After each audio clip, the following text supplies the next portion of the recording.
All right, good morning. We're going to get ready in just a moment, so if everyone could find their seats.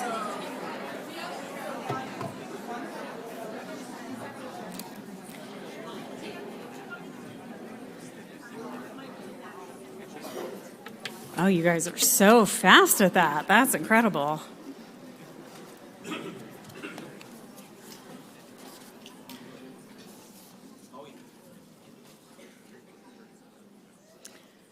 Okay. All right. We'll just give people who are in the hallway and realizing we're getting started a moment to come on in and join us here in the ballroom. And am I supposed to do this? I don't know. If we could have the first slide. Oh, there we go.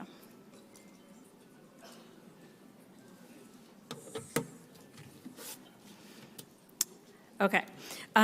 First, we are going to welcome, is Dwayne here? We could have Dwayne, come on up, Dwayne Clark. All right, we're going to welcome Dwayne Clark, who is the head of the Rare Disorders Division from Sanofi, who is going to open us up and get us started off this morning. Welcome, Dwayne. Well, good morning, everybody. Good morning. And so last night, I'm in the airport. And my plane was going to leave at like 7:40. And as I sat there, they said, okay, your plane's going to leave at 9:40. Then I'm sitting there and I said, well, I'll get something to eat. Then they said 10:40. Then they said 11:20. And then they said 12:15. And so plane took off about 12:30. And I can tell you that people were dwindling off. You could tell people are like, I'm out. I'm going to a hotel. I'm going to go home. I'm not going to sit here in the airport.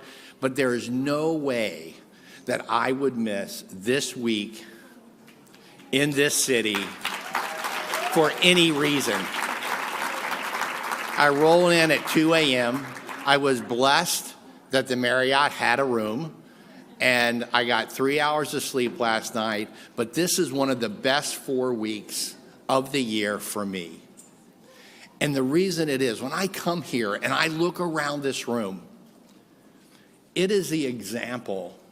And if it was in the dictionary, I guess we don't have dictionaries anymore, but we have Wikipedia.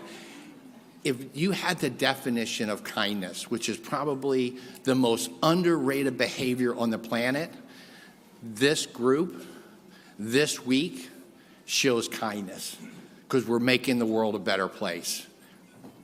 If you had the definition of courage, man, there's courageous people. You don't stop. We don't stop. We continue to push and push and push because we have a mission.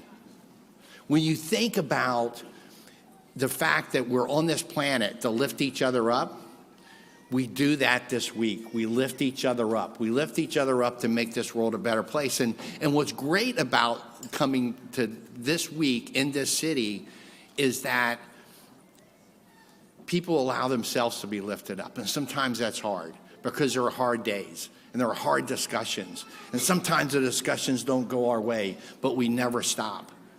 And we set our pride and our ego aside and we lift each other up. And for me, I believe that faith, family, and hope drive everything. Faith gives me direction, family gives me strength, and hope says there is always a way. And this week, I'm going to leave here, and I'm going to go straight to the Hill, and I'm going to talk, and I hope, and I'm going to be talking about biomarkers. I'm going to be talking about how biomarkers can bring therapies to those who need it the most, better, quicker, smarter, faster. I'm going to talk about telehealth because people should have access to the healthcare professional that they want to have access to. And there shouldn't be boundaries. There shouldn't be boundaries on that. And thirdly, I'm going to talk about newborn screening. It is so important. It is so important to everything that we do. And the results that we've seen from newborn screening is extraordinary. All that happened because of those of you sitting in this room. And if you take a moment and give yourself grace, you take a deep breath, and you say, I'm changing the world. You're changing the world. You're making this world a better place. And there's not a bigger mission ever. And this week, we can make miracles happen. This week, we can do extraordinary things. This week, we can have the attitude, winning is forward. We're always going to move forward. That's why this week is so important to me. That's why if I had to get in a car and drive, I would have got in the car and I would have drove to D.C. I would have hopped on a train. I would have done whatever possible because this week matters. Your passion, your commitment, your courage, this week really matters. This week matters. And talk about extraordinary. Talk about passion. Talk about a force. I get the distinct honor to introduce Paloma. Where is she? There she is. A Torch Award winner. I had the opportunity to meet Paloma, her 3 boys, her husband. I was inspired. It fueled my tank. Every time I speak to Paloma, it fuels my tank that we can do more. I can do more. I can never give up because the mission we have is so important. I would describe Paloma as a force. I would describe Paloma as a warrior. I would describe Paloma as someone who never, ever gives up and has made this world a better place. So with that, I'm going to turn the stage and the podium over to my friend.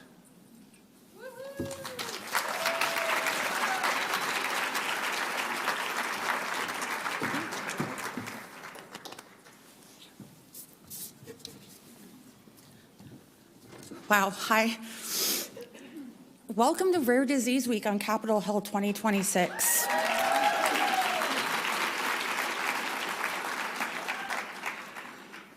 Like Dwayne said, my name is Paloma Juarez. I'm your advocacy chair this week. I am a boy mom, a Pompeii mom, and I'm an advocate. It's truly an honor to be here with all of you this morning. I am obviously feeling all of the feels, and I'm very humbled to stand among you today. I have been at odds with what I wanted to say today. I have sat where all of you are, listened to the words of advocacy chair Sarita Edwards, and how I cried feeling her strength as a mother, and connecting on how that love as a parent energizes you to speak for change. I smiled with tears and pride as Abby Hauser, a YAR member and advocacy chair, spoke and made me wonder if my own boys would be as self-assured and speak like that one day. A year ago, I cheered and beamed with admiration at home as James Griffin, the 2025 advocacy chair, as he inspired us with his commitment to sharing our stories. But what do I say? What do I say in a moment that is so profound, unprecedented, for not just us as patients, but as advocates, as parents, and as Americans? There is a lot to want in this moment. A tearful phone call with Shannon, my mentor and vice president of advocacy here at the EveryLife Foundation, and many hugs and moments with my husband, I love you. I realize that the answers are in my why. Why advocacy? Why do I choose to use my voice? Why stand here with all of you?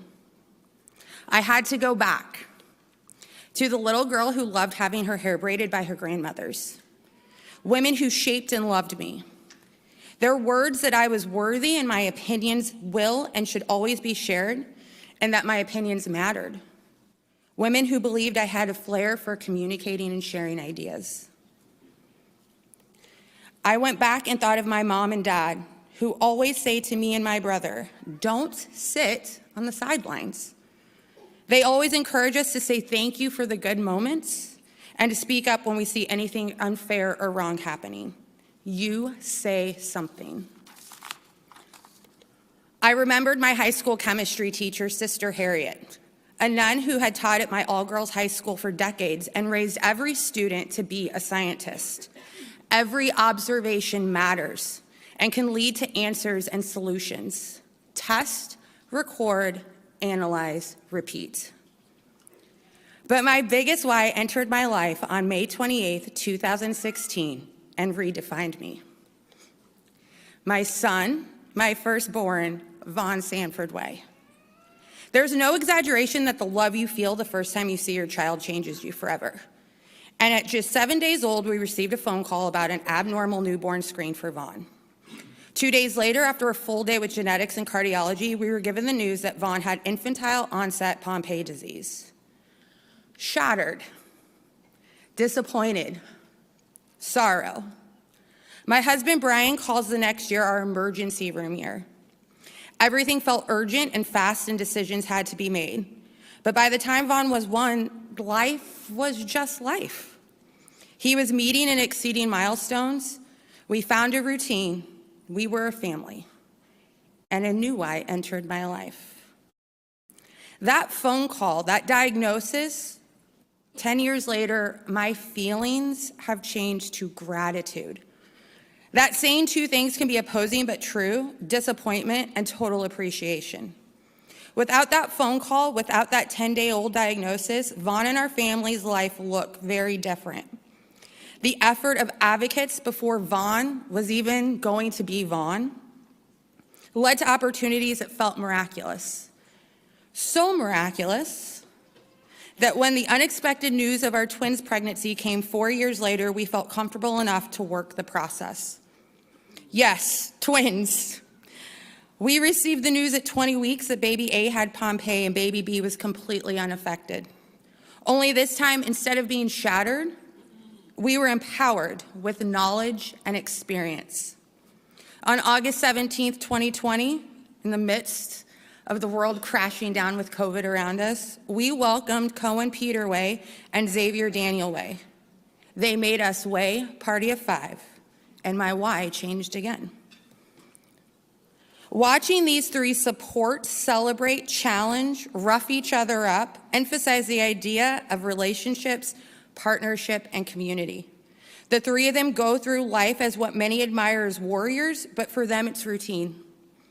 It's their life, and because it's theirs, it's special. Life looks very different from others. We all stay home on Sundays for weekly infusions. The boys have family and their nurses and providers. Xavier still thinks it's unfair that he does not have a port. We all have become expert travelers since Vaughn and Cohen began a clinical trial in March 2024. And we have 3 sons who are always willing and proud to share what their lives and experiences are. So what do I hope all my whys show you? How can my whys be helpful for you this week and perhaps further, the way that Sarita, Abby, and James are for me in my journey? Know your why. Why is this moment and opportunity significant for you? Why did you choose to be here this week? There's no appropriate or right answer. It's yours, and that's significant. There are doctors who know our diseases. There are representatives who have ideas or goals for how we govern, but you are the expert in your journey. Just like all the people who have become part of our family, our sons know that they are the experts in their own life. Community. Community is not just a way of support, but a way to learn. Building relationships with people whose lives look different than our own. Is there a better currency in this world? As an expert in your own life, isn't it important to give a lesson in what it means to be you? Why we celebrate milestones that seem small, but are moments of actual miracles here in the here and now. What it feels like to worry about things like insurance approvals. What it feels like when you or your loved one finally get a treatment that helped. This week is an opportunity to build our community. As expert of our own lives, what it means to be you and what it means to be them. To reassert our humanity and the privilege of working together and learning from one another. I don't know that I've hit Annie's words of to unite, to amplify, and have feelings of stronger together. So I'll leave you with this, my last why. I'm a learner. We raise our sons with encouragement that being a learner is the greatest gift of life. And as a learner, I love learning from Brene Brown. She talks about courage, Brene Brown defines courage not as fearlessness, but as the willingness to show up and be vulnerable when you cannot control the outcome. And that, like anything, courage is practice. I would say all of us here are pretty damn practiced in courage. She says, and I do my best to remind this as a mother raising the next generation, courage is like it's a habitus, a habit, a virtue. You get it by courageous acts. It's like you learn to swim by swimming. You learn to courage by couraging.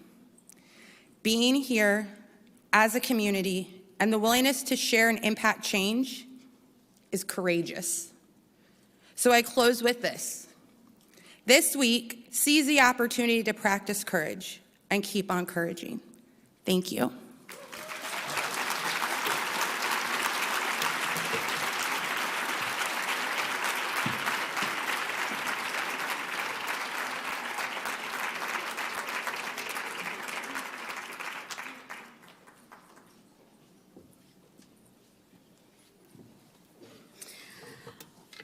Wow, Paloma. Thank you for the reminder that indeed we are united, amplified, and stronger together. And I personally am so grateful to consider Paloma a friend, and she fuels me every day. And she may not have been in the room yesterday, but I did share a story about how you inspired our Cost of Diagnostic Odyssey study. So thank you for all the work that you do. So it is my privilege to get to help welcome you also this morning. Good morning. For those of you who I haven't met before, I am Annie Kennedy, and I have the privilege of serving as the Chief Mission Officer of the EveryLife Foundation for Rare Diseases. Welcome to Rare Disease Week on Capitol Hill 2026. This is the 15th time we've come together as a community to harness our collective power as the rare disease community. Thank you to all of you who've traveled here.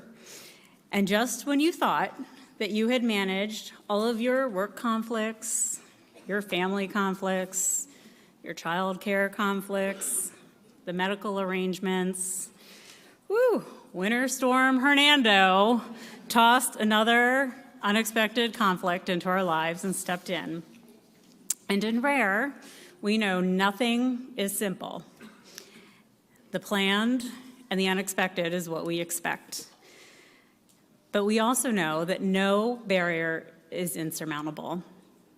And there is a quote that I love very much, and I shared it earlier this week on my LinkedIn profile. And I'm going to try and share it here in the room. And that is, fate whispered to the warrior, "You cannot withstand the storm." And the warrior whispers back, "Oh, but I am the storm." Let's hear it for all the warriors in this room who made it to Washington, D.C. on Capitol Hill and were not to be stopped. But we also want to send a shout out to all of our fellow warriors around the nation who are watching us on Zoom and who are activating from home this week, because it takes all of us, our collective rare disease community, to move all of our priorities up that mountain, which we refer to as Capitol Hill. And I'm going to spend a moment this morning reflecting a little bit on some of those achievements that we've made together as we also prepare to come together around our collective priorities. Because wow, have we faced some storms. But our true power is when we do not face them alone. It's found when we come together, whether as individual advocates, and we do have many people in this room who are coming together today for the first time, meeting the rare disease community, and we hope that you have found a community here in us. Or whether you're here as organizations. And I just want to give a shout out to those sweatshirts right there. Those are amazing. But we are all here collectively taking our power back to reshape the rare disease landscape. And today we are going to hear from extraordinary leaders and prepare for more than 300 meetings on Capitol Hill tomorrow.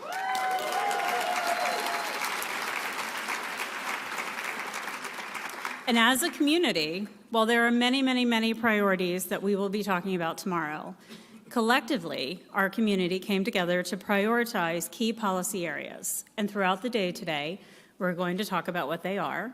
And there's information in your program books that will help guide those conversations, and there will be more handouts, and you'll go into state team meetings later today to prepare for those meetings. And those key topic areas really do a beautiful job of spanning the broad priorities of our community, from diagnostic innovation to driving therapy development to easing the financial impact on family caregivers. But before we prepare to climb Capitol Hill again, we owe it to ourselves to celebrate our successes. Because this community, this room full of warriors, are rare disease advocates, activating from home, across the nation, and from here in this room, have redefined our rare disease landscape. So I'm going to ask for some assistance from some of our friends here in the front to start to come up. And while they do, I'm going to recap some of what we achieved in 2025. In 2025, when the pathway to the federal newborn screening panel was disrupted, 2 communities' nominations were immediately at risk. But our entire rare disease community came together to find a pathway forward for them.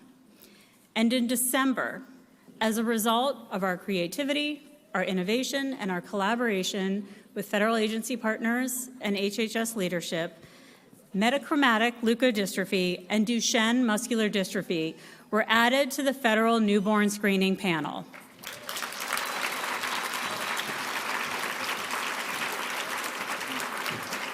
But as a community, we know that is not the end, and we know there is more to do, so we will continue to advocate.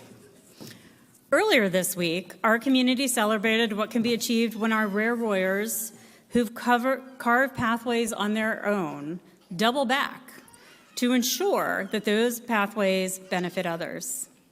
The plausible mechanism pathway was the result of the sheer passion of a few rare parents who had built incredible champions at HHS and FDA after creating novel pathways for their own children. And we thank them for that work, and we look forward to what that does, not just for the ultra-rare community, but for all of our communities. And for everyone here in this room, this is a moment to celebrate you, to celebrate us. I think I have some work here to do. In 2025, we came together here last year on the Hill to advocate for precious funding resources, therapy development incentives. If you have pom-poms, this is your moment to shake them, guys. We don't get to celebrate a lot in the rare disease community. Let's go. Precious funding resources, therapy development incentives for our rare disease community, newborn screening, and access to approved therapies. And boy, did we face headwinds in 2025. Lots of headwinds. But in February, just a few weeks ago, Congress passed $10 million in funding, a funding increase to NCATS, our rare disease home at NIH. Congress passed the Accelerating Kids Access to Care Act, enabling better access to care across state lines for those who are Medicaid eligible. Congress passed newborn screening funding at the CDC, and Congress passed the Joe Fiandra Access to Home Infusion Act. But for this community who time and time again, if we could hit that music cue one more time, because we're going to have it one more time. After not one, not two, but the third moment in the end zone, Congress reauthorized a rare disease therapy development incentive that has led to the approval of 65 rare therapies to date. The Rare Disease Priority Review Voucher was reauthorized in the Give Kids a Chance Act. Let's hear it for everybody in this room who helped make that possible. We demonstrated that there is nothing our rare disease community can't make happen. Thank you so much. Oh, you have a cheer. Oh, wait, there's a cheer. Go for it. Hi everyone, I'm going to be leading us in a cheer to celebrate our win, specifically for the priority review voucher. So get your pom-poms up to the sky. Give me a P, P, give me an R, R, give me a V, V, what does that spell? P-R-V, woo!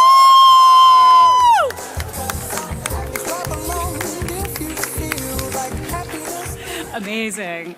All right, thank you so much. These are our YARs, you guys. If you're a teen or a young adult in our rare community, please join our young adult rare representatives. Thank you, guys.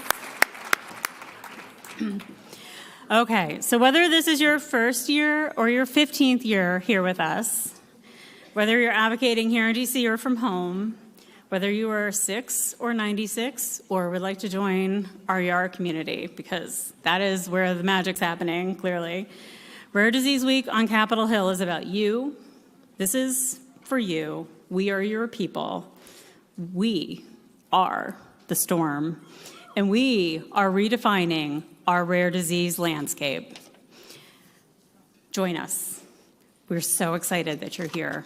Thank you. Another big round of applause. Together, we are united, we are amplified, we are stronger than ever. We're going to the Hill tomorrow, you guys. Let's get ready. So now I have the distinct honor of introducing the Chief Executive Officer of the EveryLife Foundation of Rare Diseases, Michael Perlmutter.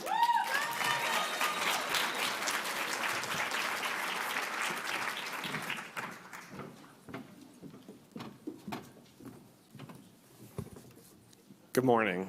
Once again, I am faced with the challenge of following powerhouses in our community. As Annie mentioned, my name is Michael Perlmutter, and I am the CEO of the EveryLife Foundation for Rare Diseases. Thank you to each of you for my one fan in the back. Thank you to each of you for being here, for lending your voice, and for the leadership you bring to the rare disease community. Now, speaking of gratitude, this morning I have the privilege of honoring a rare disease titan, Frank Sazanowski, with the EveryLife Foundation's Abby Lifetime Achievement Award, recognizing decades of leadership and contributions to rare disease drug development and regulatory policy. Named for pioneering advocate Abby Myers, the award has only been given on 9 occasions in the Foundation's history, including today. Most recently to Dr. Francis Collins in 2021.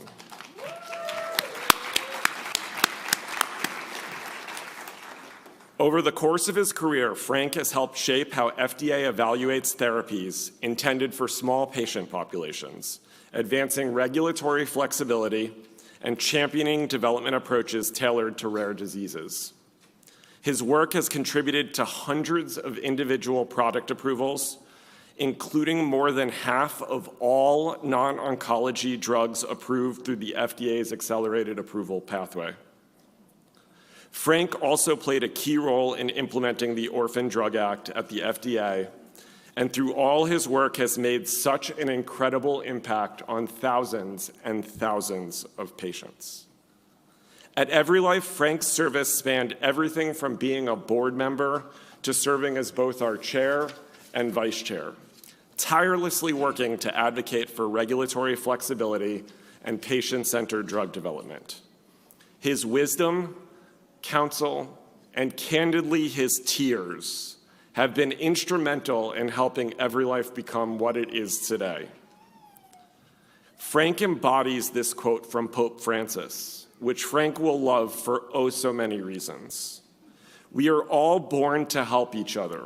Life is good when you are happy, but much better when others are happy because of you. Thank you, Frank. So many members of the rare disease community are happy because of you. Frank Sazanowski.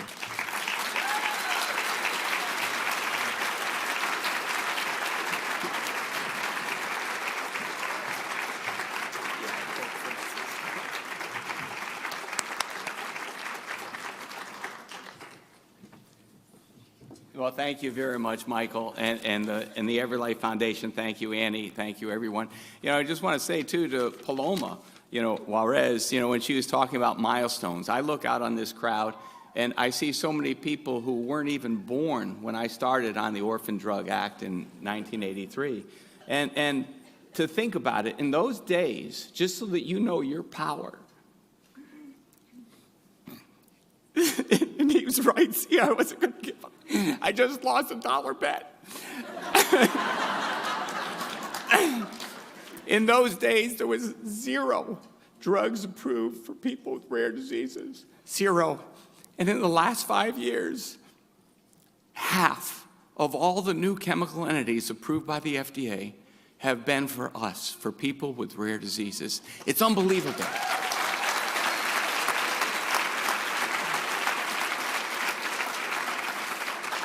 So that's the power of the storm, that you are and we are. So after working for 43 years on matters vital to those in rare diseases, my research, I'm just going to say the 5 top milestones. My research led to the 84 and 85 amendments that made the original law work. I drafted the regulations that made the law understandable and workable. In 1992, I was the person responsible for getting a user fee waiver for NDAs and BLAs. And then my research and publication led to FDA to recognize that it could exercise flexibility in applying the laws to therapies for rare diseases. And for that, some people started calling me Flexibility Frank. And then for the last almost 3 decades, I was campaigning to have the FDA recognize that a 1997 law, which said you didn't have to have 2 studies, it could be 1 study with confirmatory evidence. I took 3 decades to convince FDA that that law should be the primary way of approving all therapies for rare diseases. So with that as background, I just want to say, if you were to ask me, what have I learned that I can share with you as you go out into the field? And so it's just this. To me, the journey has always been illuminated from within. So if you orient your heart to soften the suffering of our sisters and brothers with rare conditions, all the rest flows naturally and easily. You need not worry about where or how best to marshal your skills in time. The opportunities will present themselves. They appear almost out of nowhere, just as dew appears on the grass in the summer morning. You need not worry about how best to express your dedication to your sisters and brothers, as it will express itself in what you do and what you say. Focus only on orienting your heart and then blooming where you are planted. Embrace your community and the opportunities that appear before you.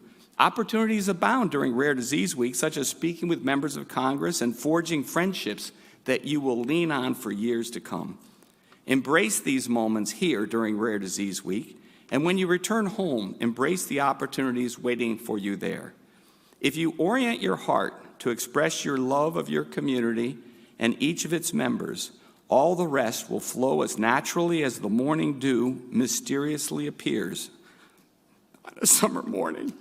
So bloom and flourish where you are planted. Your destiny beckons, because it only requires of you to take that modest, seemingly small step that's right there in front of you, and then, faithful to your journey, while keeping your heart set on the love that animates you, as it is love that is who you are.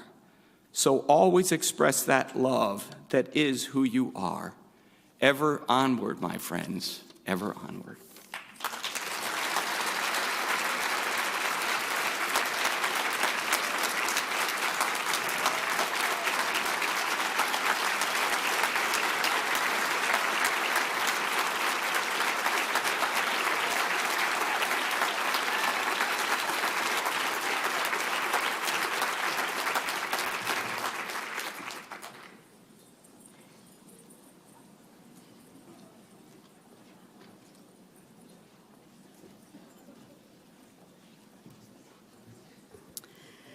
Well, I think we have an official theme now here this morning of the warrior.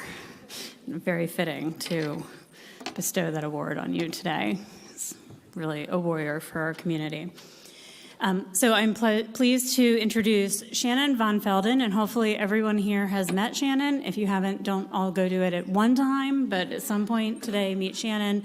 Shannon is the Vice President of Advocacy for our foundation and has helped pull all of this together this week. So Shannon, it's an honor to introduce you.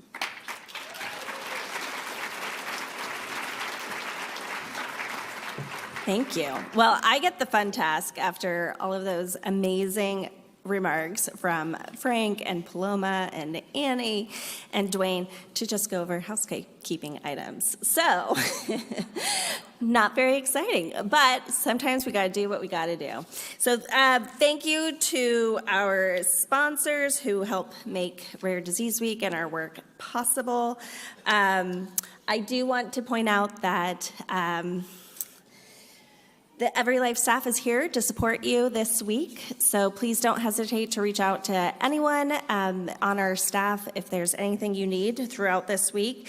Thank you to our staff for planning this week and planning this amazing experience for us all. And thank you to the Ronald Reagan staff as well for their support putting together this wonderful space for us today.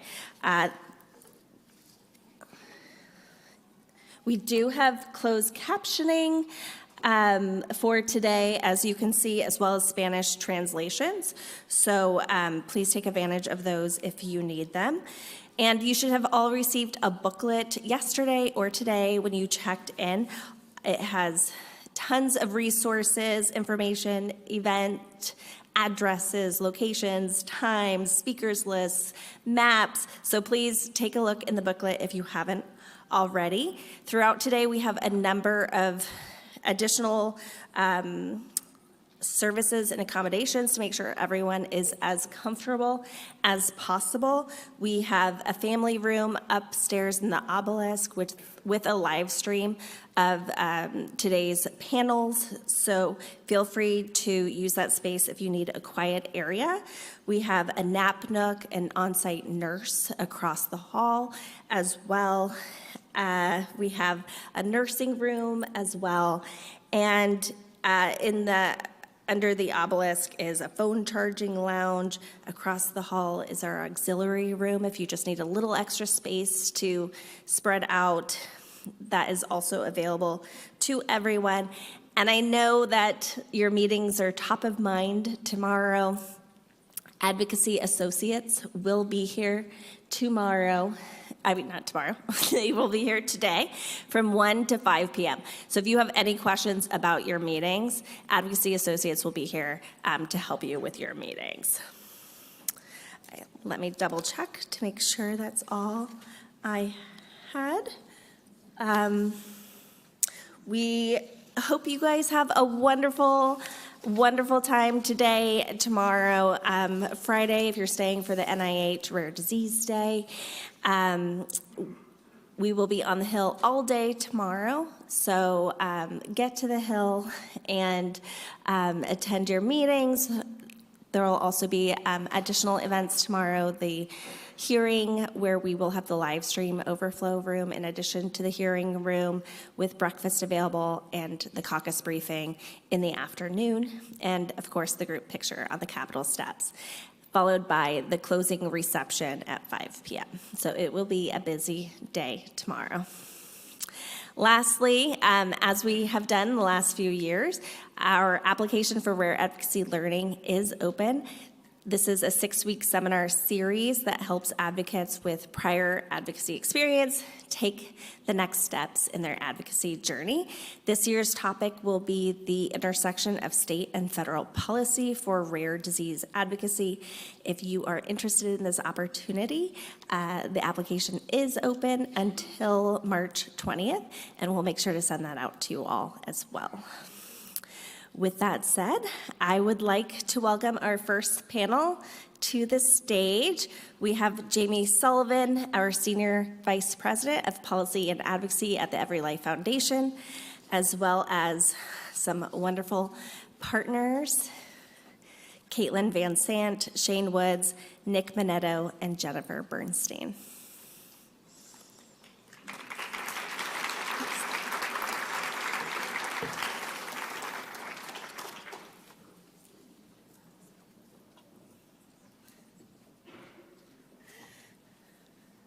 We will just give them a minute to come up.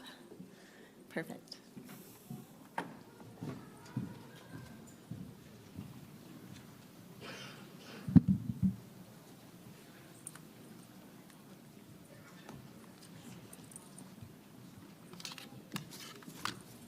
Well, in a surprising move, we're actually 5 minutes ahead of schedule. So as they come in, Jen, thanks for being an overachiever. being the first up you here? do. All right. I'm going to do a couple quick introductions while everyone comes into the room so that we can stay on schedule, because if we have a little more time with this group of fantastic policy and government affairs professionals and rare disease advocates, then all the better. So as our panelists come in and join us, let me do a little bit of introduction. So first, we're going to be joined by Caitlin Van Sant, who is the Senior Healthcare and Domestic Policy Expert with Melman Consulting. Prior to that, though, and this is a thread you'll see really throughout our panelists, prior to that, Caitlin was the legislative director for Congressman G.K. Butterfield, who was a really powerful force in the Energy and Commerce Committee, which, thank you, which is the committee that deals with incredibly important healthcare issues. Next, we're going to be joined by Shane Woods, who is currently the vice president with the Alpine Group's healthcare practice, but importantly for us, Shane was previously senior legislative assistant for Senator Tim Scott of South Carolina. And before that, when I first started at EveryLife Foundation, Shane was a senior policy advisor for the co-chair of the Rare Disease Congressional Caucus. So really steeped, again, in rare disease issues and really helped advance so many of the priorities that this community has put forward. Next, we'll be joined by Nicholas Minetto, who is the principal at Fager Drinker, where he directs and designs and implements healthcare policy and advocacy campaigns. Nick also served in Congress prior to joining Fager. He served as the legislative assistant and press secretary to a senior member of Congress and worked in election campaigns. And then last but certainly not least, Jennifer Bernstein. And I hope many of these faces feel familiar for those who have been here and with us. We asked them to return and talk to us again. But Jennifer is also a member of the EveryLife Foundation's board of directors. Jennifer is a principal at Monument Advocacy, which was Horizon Government Affairs formerly. And Jennifer is really just truly a consummate advocate for the rare community, and importantly, in Congress had worked on the Energy and Commerce Committee staff. So you have a wealth of expertise in front of us today. And before we get started then, we're gonna have a little bit of conversation about legislative outlook and what to expect when you go to the Hill before we do those deep dives into the issues that you're gonna be talking about. But let's take a little bit of a flashback to get started. And last year, when we were all gathered here, we were 1 month into a new administration and a new Congress. Advocates met with 72 new members of Congress. Those were people that had never served before, and were starting only a month in, or a month and a half into their jobs. Some of them were in temporary offices, and were just starting to get a feel for who they were going to be, what they were going to prioritize as a member of Congress. I think it was interesting that 47% now of Congress were prior state legislators. So they weren't coming in, many of them with no experience as a legislator meeting with constituents, but they came in after having dealt with things at a much more granular level in the state. Congress, as it is now, was operating with very slim margins last year when we were here.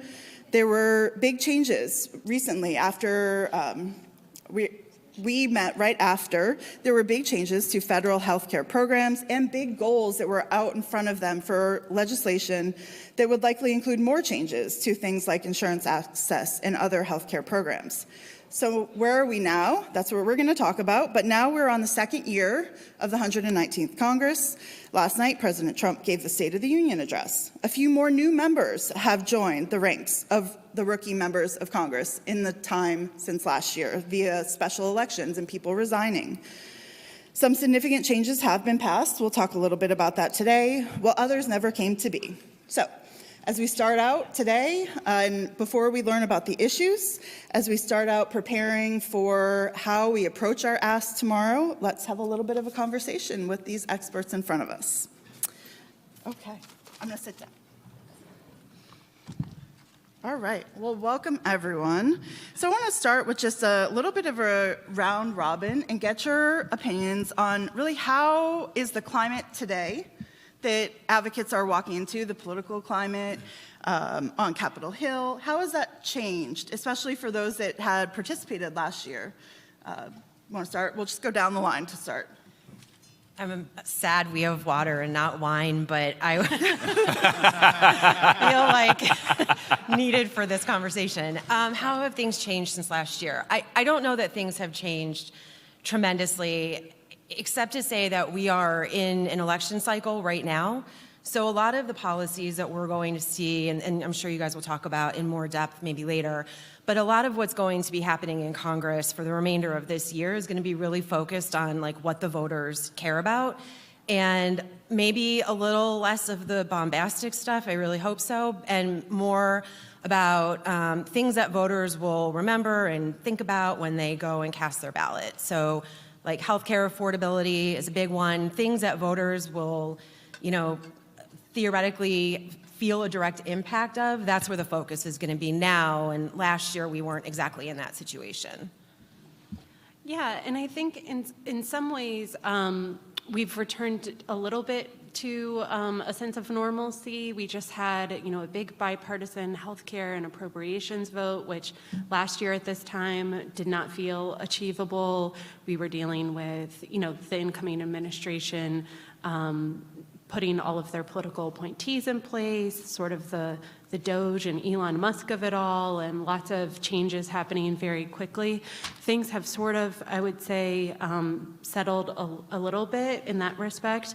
We are, the day after the State of the Union, so emotions are maybe a little bit higher than they would have been yesterday or on Monday.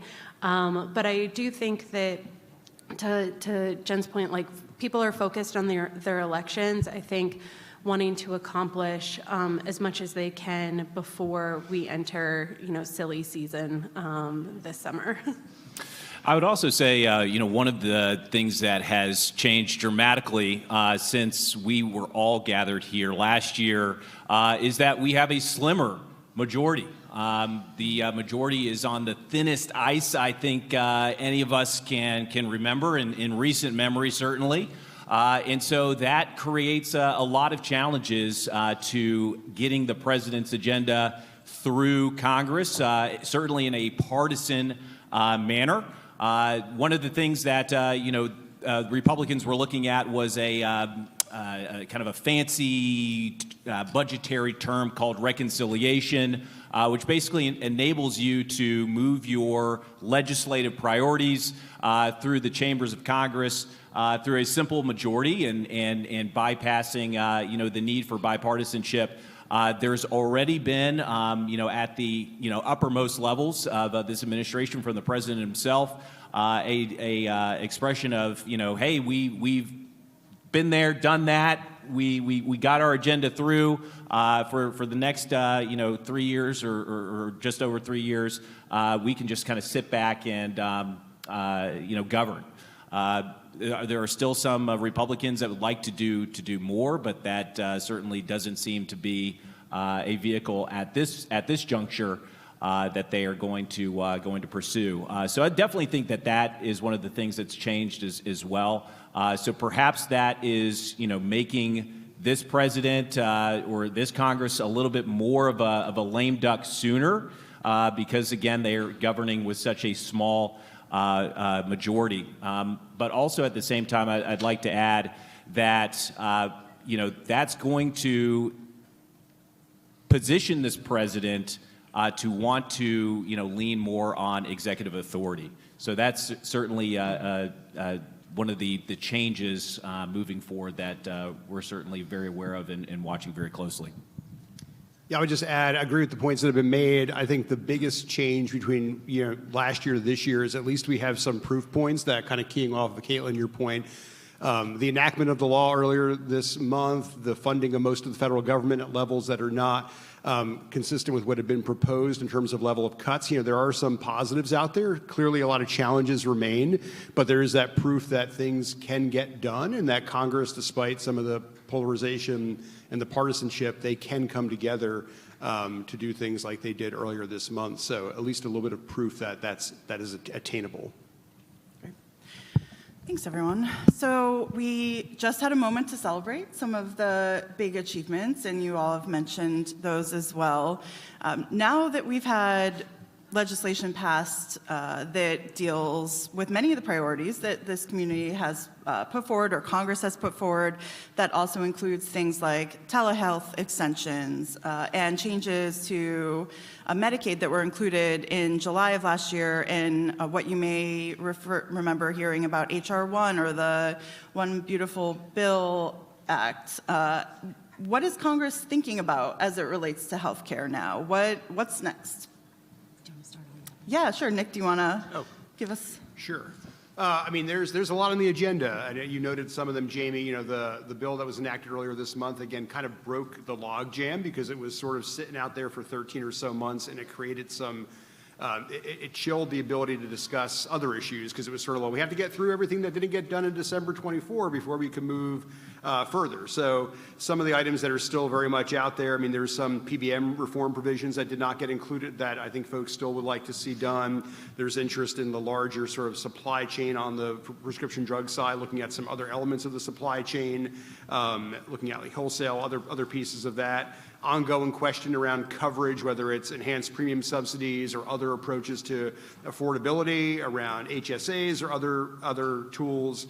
And I think important for this community, we are in this sort of core window for FDA-related policy to be discussed because of the lead-in period between now and September of 27 around the User Fee Act, the reauthorization of FDA user fees, which is typically tied to when Congress does the most around FDA policy. So those are just some of the examples of what I think are going to be keeping the Congress busy in healthcare. And just building on that, I totally agree. One of the things that is the key word for this particular Congress is affordability.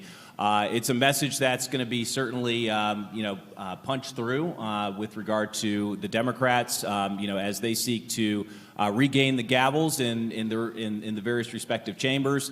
But then also, setting themselves up for a 2028 showdown for 1600 Pennsylvania Avenue. Sort of the core question of, hey, since, the 24 election, is your life more affordable than it was previously? But then also, moving forward as well, you're going to see things around, potentially site neutrality, some Medicare Advantage oversight as well.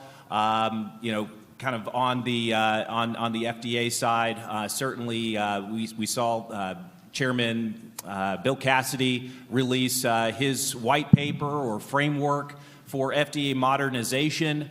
That included some, things on rare as well. So that's certainly an opportunity for our community to really roll up our sleeves and do what we do best: engage, get in the trenches once again, meet with lawmakers, respond to those ideas, build on those ideas, push back where necessary in order to arrive at the best destination for our community. But then there's, also drug pricing conversations around most favored nations as well, and what that is going to mean for new treatments, new cures, new modes of being able to access those things. And so, again, a lot of opportunities for our community to remain engaged, to certainly stay at the table and not be on the menu, hopefully. But a lot of great opportunities for us to engage moving forward. Anything else we have left off? No. I want to add one thing. Last year, as I'm sure most of you are aware, there were some attempts to restructure and reform NIH. I think that there's still interest in potentially modernizing NIH, but when the word modernizing gets thrown around, it means different things to different people. So I would expect, discussions around that to happen this year, but probably with more input from stakeholders than last year. I mean, last year there was zero input. I mean, it would be hard to find less than was last year, but just flagging that as something to also keep an eye out for. Great. Well, I gave them some questions in advance, but I'm going to throw a little bit of a curveball and ask a couple new ones. So I'd love to know why is passing healthcare legislation so hard, especially if it relates to, one of the requests we'll be making is relating to clarifying Medicaid coverage of a certain service, or I know that there's a lot of interest in improving access or changing the way we regulate. Why is healthcare legislation so challenging to pass in Congress? So I'm happy to take a stab at that. So I would say, first off, the reason being is there's just a lot of turnover. A lot of institutional knowledge on Capitol Hill has since left the building. Now they've gone elsewhere, maybe they've gone over to the administration or what have you, but constantly having to start at ground zero really has you playing off of your back foot and can really impede progress in moving forward in an expeditious manner. Also, just the fact that when you're dealing with critical issues that impact people's lives so intimately, right? I mean, these are decisions that that carry life and death in many cases ramifications. So you certainly want to measure twice before making a move, lest you sort of measure once and cuss twice, as they say down south. So that is certainly another dynamic that is at play. And then I just would say that there are so many different groups that are represented with various equities, tied to that often, it's akin to, and I'm not saying this disparagingly or anything along those lines, but it can feel like herding cats to find consensus.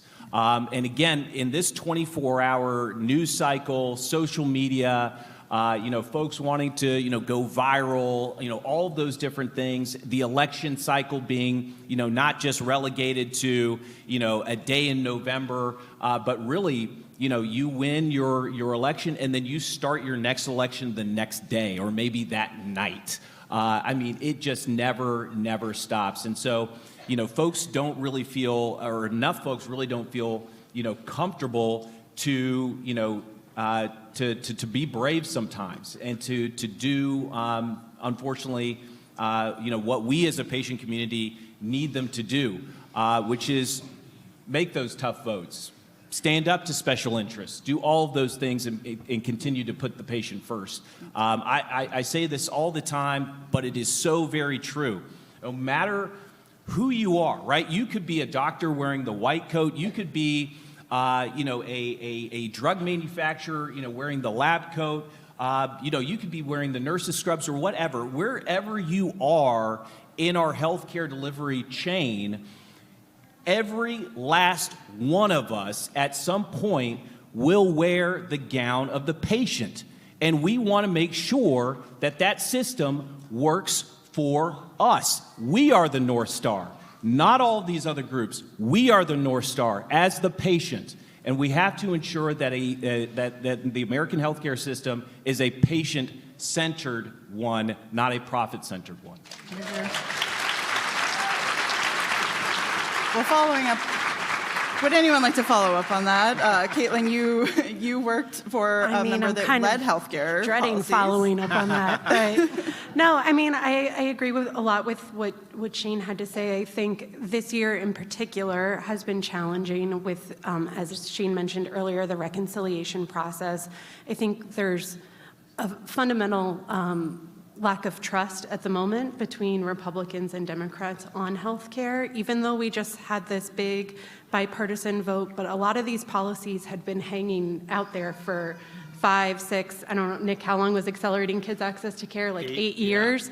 So, I mean, it takes a while to come to consensus on those points, but I think seeing $1 trillion cut out of Medicaid and out of the healthcare system from the Democratic perspective, it's kind of like, okay, well, how do I come to the table with my Republican partners who I maybe agree with on a lot of other things, but how do we how do we move on? And I think that just, especially in an election year, is very unclear at the moment. Yeah, I've heard a lot about how do you compartmentalize, and I think that actually brings me to the next point is that, rare disease is a non-partisan, apartisan, bipartisan issue. It is truly about the patients and the policies that are going to serve this community. So what advice would you have for advocates in how we represent that in our meetings and how they might handle challenging responses that do provide, partisan responses, whatever side of the aisle that may be? Oh, can I take Jen? that? Okay. Just out of curiosity, if this is your first time doing this event, could you please raise your hand? Oh my God, that's amazing. Okay, so this question really is probably more directed towards you because everybody who's done this before has probably, hopefully not faced many challenging circumstances, but I will tell you, I went into a meeting with an office that was notoriously anti-funding for anything. And we were going in and we were asking for money, and it was a pediatric cancer-related issue that we were looking for. Fully expected this office to tell us to go away. And it was the best meeting that I had, completely unexpected. And I guess I say that to say, don't set your expectation before you go into the meeting, because you just don't know what is going to be on the other side. It just so happened that we were meeting with somebody who was personally affected by what we were talking about. So go in there thinking that everybody is calm and reasonable. And if it turns out not to be that way, just do what I try to do before I snap at my kids. Just count to 10 or count to 30 or whatever it is. Thank them for the meeting and then just get out of there before you escalate anything. Like, the goal is to take the kettle off the heat if you ever are in that situation. And I don't think you will be, but just take the kettle off the heat. It's like good parenting advice. I'm a mom, right? So everything I do, I'm like, no, what would I tell my kids? Take the kettle off the heat, but just know, I mean, the meetings that you think might be terrible might actually wind up being really great. It's a great point, and I think, being honest and clear, I mean, you can disagree. You don't have to go in and just agree with everything, but how you do it, you can say, this is what I'm concerned about. This is why that action may have these kinds of ramifications. Just present it because it could help inform actions on future votes or future activities, but finding ways to work together, right? Even if it's an office who says, I don't support increased in funding, well, then maybe they'll do a letter to the executive branch and ask for some reallocation or do some oversight, there's always something an office can do. So finding ways, even if it's a little bit creative, to make them become a champion or a supporter, and ultimately just building relationships. This is the most important thing, I think, for everyone here, especially for the first timers, is to not treat this or any other activity as a one and done, but to use these to sustain and build those relationships over time in a stepwise manner. So engaging with those staffers, keeping in touch, and looking for ways to use that connectivity that you bring to the table constructively. And I would just add that, again, please, do not become the internet in human form. Do not become Twitter in human form. I've seen it before close up. It doesn't end well.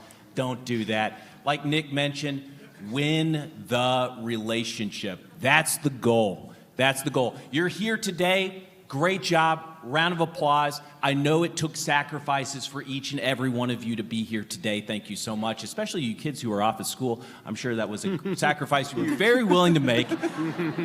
But thank you. Thank you. But at the same time as well, today is just the spark. It's just the spark. To build the fire, you've got to keep adding. You got to make sure that there's oxygen, right? You got to tend it. So continue, even after today, follow up, make plans to meet with folks in their districts. They're a lot more relaxed. They'll have more time. They're not scuttling off to a vote or a committee hearing or to a rubber chicken lunch or dinner or whatever. They'll have a little bit more time. They'll be in a more relaxed setting. And then, of course, Jen, I'm going to start using that with my kids. Take the kettle off the heat. I love that. Thank you. You should make T-shirts. That's great. Trademark that. But seriously, there's a lot of wisdom there in that. Do not, if you get that, pushback or what have you, hey, acknowledge that. Hey, I appreciate it. That's a valid concern. Here's how this policy affects me. Make it personal. This is how it affects my family. This is how it affects my friend. Make it personal. That's your superpower. Your other superpower, to Jen's point with regard to taking the kettle off the heat, is your woo-saw. Taking that step back. Believe me, the 2-second pause or 10-second pause in Washington, that's a superpower. I wish more members, the folks with the member pins had that superpower to be able to take that. I wish my parents had that superpower when they started talking to me about politics. I think we'd be certainly in a much better place. But that just being able to take that pause is tremendously powerful. And then I'll just end with this. We are the constant in this town. Not them up on Capitol Hill. Not them over in the administration. One election, they're gone. You make the commitment, come back here, meet them in their district, continue to fight, continue to press. You are the ones who own your story. They don't own your ending. You do. You can control how this ends. Make sure. Can I add on to what, because you just reminded me of something. When I worked on the Hill, and I also worked in the district office, ask me about district issues like postage, I can tell you all of it, but constituents would call angry and they would say, you have to help me because I pay your salary. And my response was always, if it makes you feel better, you're not really paying me a lot. But they were right. And so I hate to say it, don't walk in there with that attitude, but file it away and just remember, you're paying their salaries. So you have a right to be in there and asking for what you need. And everybody has a right to be treated with respect. Full stop. Absolutely. And I couldn't say it any better. And again, you guys are the constant. You guys, show of hands, how many folks have been here before? Wow. Thank you. Thank you. You guys are the constant. Continue, keep it up, keep coming back, keep fighting. Again, you're going to see a lot of turnover, continue to see a lot of turnover, member turnover, staff turnover, administration turnover, what have you. Don't turn over. Continue to fight, continue to show up. Caitlin, the House this week is not in session. The Senate is in session. Can you, as a House staffer, share some insights for the advocates on how the environment in the House might differ out of session versus what they might be walking into in the Senate? Hopefully it'll be a lot more relaxed for all of you. The Democrats are also at their issue conference out in Leesburg, Virginia, and so you likely won't see too many members of Congress on the Democratic side tomorrow or today or tomorrow, but the staff should have a lot more time for you, so I think it's actually really great timing. When a staffer's taking a meeting, even if it's with a constituent, if the boss is like, hey, we got to go vote, we got to go to this committee hearing, as a staffer, I got to go. I got to go where my boss goes. He can't be unattended. I need to follow him. And so, but I think once the members are out of town, staff typically have, a full 30 minutes to dedicate to you to actually listen and pay attention instead of, looking at their phone, making sure their boss isn't texting them. The Senate, I think, is in session, but tends to be a little more slow-paced than the House anyway. The staff are much, much larger, and so the healthcare staff who you might be meeting with or the legislative director, they likely aren't being pulled into as many different directions as on the House, a health staffer might also handle transportation, or I handled telecom.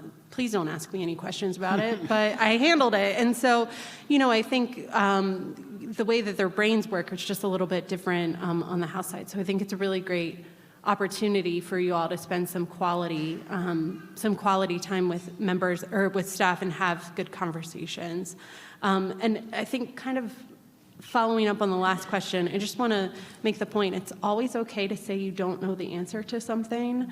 It actually is great if you don't, because it gives you an opportunity to follow up and continue to build that relationship. And as a staffer, I'd rather you say, I don't know, but I will find out and circle back, than like give me a weird made-up answer that's not useful to either of us. So That's great.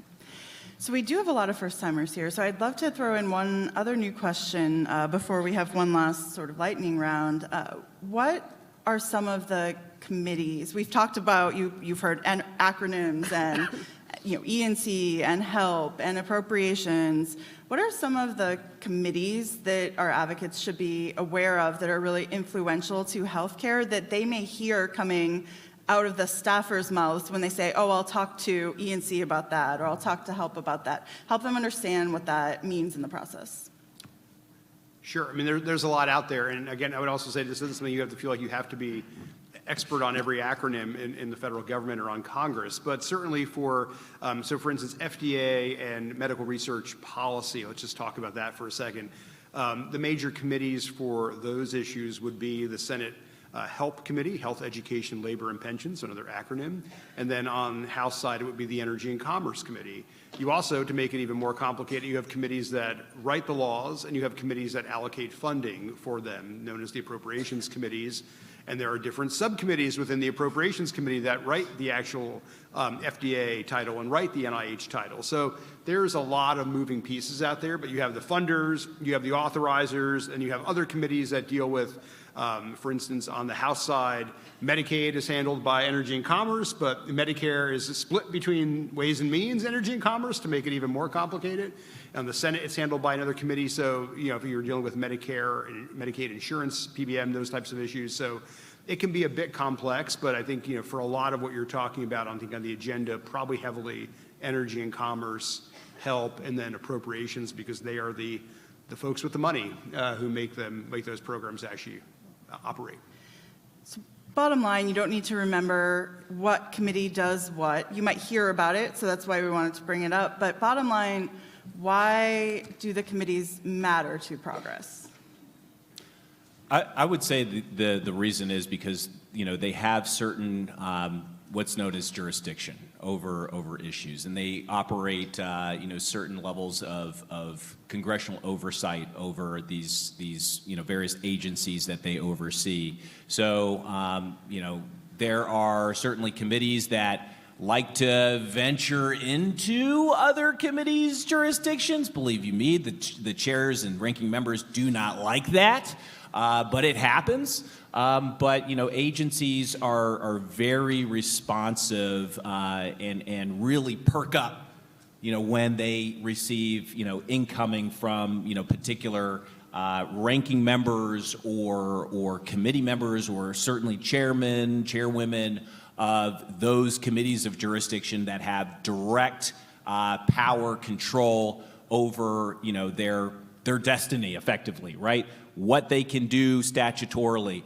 what they must do statutorily, what how much money they're going to get. They certainly will perk up on that, no doubt about that. So that's sort of a reason with regard to paying attention there. All right, well, to stay on time, we're going to do one last lightning round. We'll start with Nick and end with Jen. I'd love to know, just as people that have at one point in your careers all sat on the other side of advocates taking these meetings as staff in Congress, what is that one piece of advice that you would give advocates on how to break through the noise, how to stay resilient and break through that noise that is facing staffers? They are taking meeting after meeting. Right. Let's end with one little piece of advice on how to break through the noise. Sure. I think it's share your personal story and perspective, because you're the constituent and you have that unique card to play. So share that story and connect and follow up. Yeah, stay sticky, not pesky, sticky, because oftentimes, staffers they're wearing 500 hats. Like my good friend here, CVS, who handled Caitlin Van Zandt, who don't want to get sued by CVS, right? But nevertheless, that would be handling healthcare is her bailiwick, I would dare say. But she was also tasked with, handling telecom, as well. Just like, healthcare was my bailiwick, but I might find myself, also, handling, environmental issues or, tax issues or what have you during my day. So you're constantly, especially in the house, flipping hats, meeting different folks, a lot of faces that you'll meet, and so, it definitely helps to continue, as Nick mentioned, to follow up. As Caitlin mentioned earlier, hey, if you didn't know an answer or what have you, that's perfectly fine. Use that as an opportunity to follow up there as well, providing additional data, one-pagers, et cetera. Yeah, and I think something that I tell myself is you never know what someone else's day has been like. And so I think if you have like kind of an awkward moment or a weird meeting, brush it off. Send the thank you email, send the materials. Next time you're in DC, email the staffer and ask if you can meet again. Or to Jen's point, email the district staff. They love taking, maybe I won't speak for you. They will take meetings and, invite them to spend the day with you to see, what your day is like. And so I think that follow-up and relationship building, even if you have kind of an off first encounter, which hopefully you won't. I think most staff, I don't want to, I think we're preparing you for the worst, but most staff understand you took time out of your busy lives to travel to DC and meet with them, and they're going to be respectful and polite. But even if you have kind of a weird moment, just brush it off. Continue and maintain the relationship. And to Shane's point earlier, that staffer might be gone in a year or two. So, reach out to the LD, reach out to the chief. I think that getting in as many different ways as you can for the long term is a way that you can maintain that message. And Jen, close us out. I would say just be yourself. Don't be nervous. I hate all these folksy things I say, but everyone puts their pants on the same way, right? So you don't have to go in there and think that anybody's in a position of authority over you, because they're not. Just go in there and be yourself and be calm. Can I say one more thing before?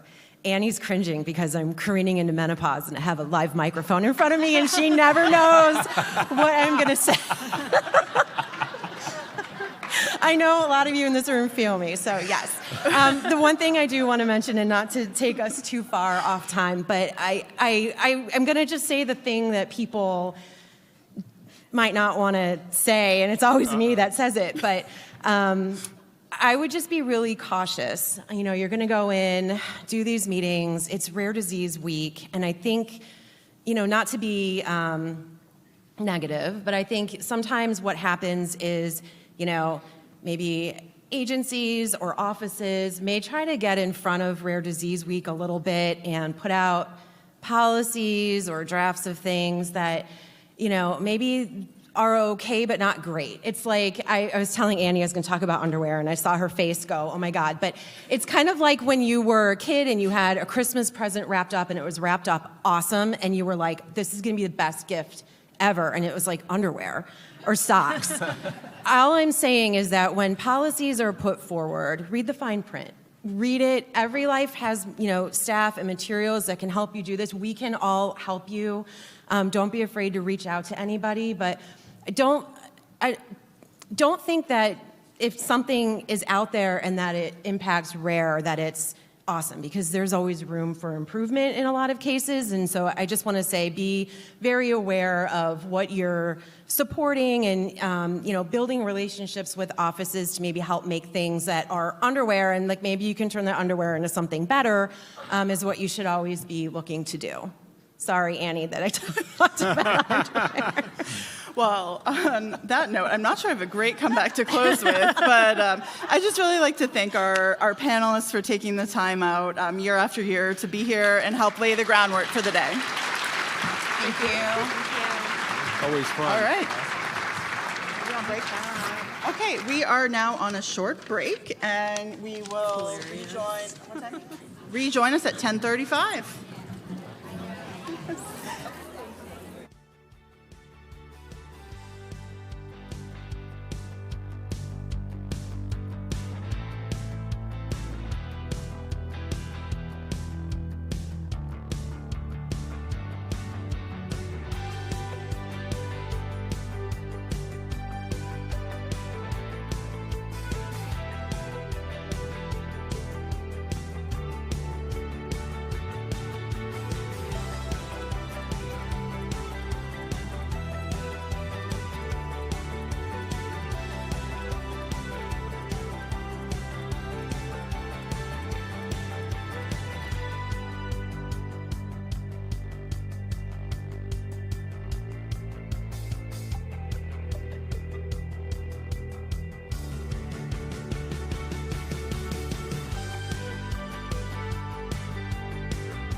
nothing to do. These days they come and go. Me and you, nothing to lose. I feel it in my soul. So let's let the good times roll. So let's let the good times roll.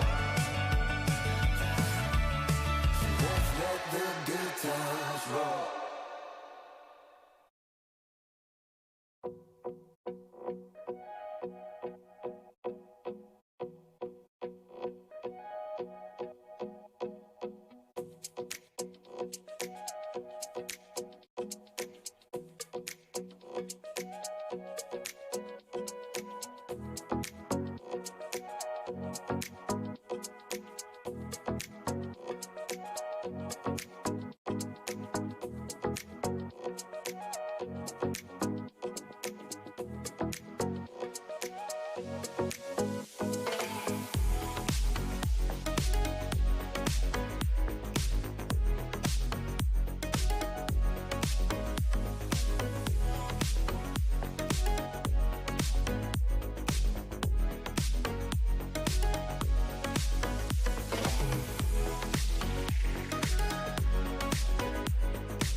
Hey, Shannon. Is there any?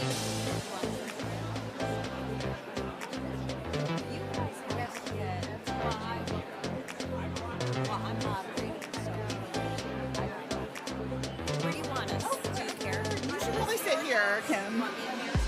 Oh, yeah.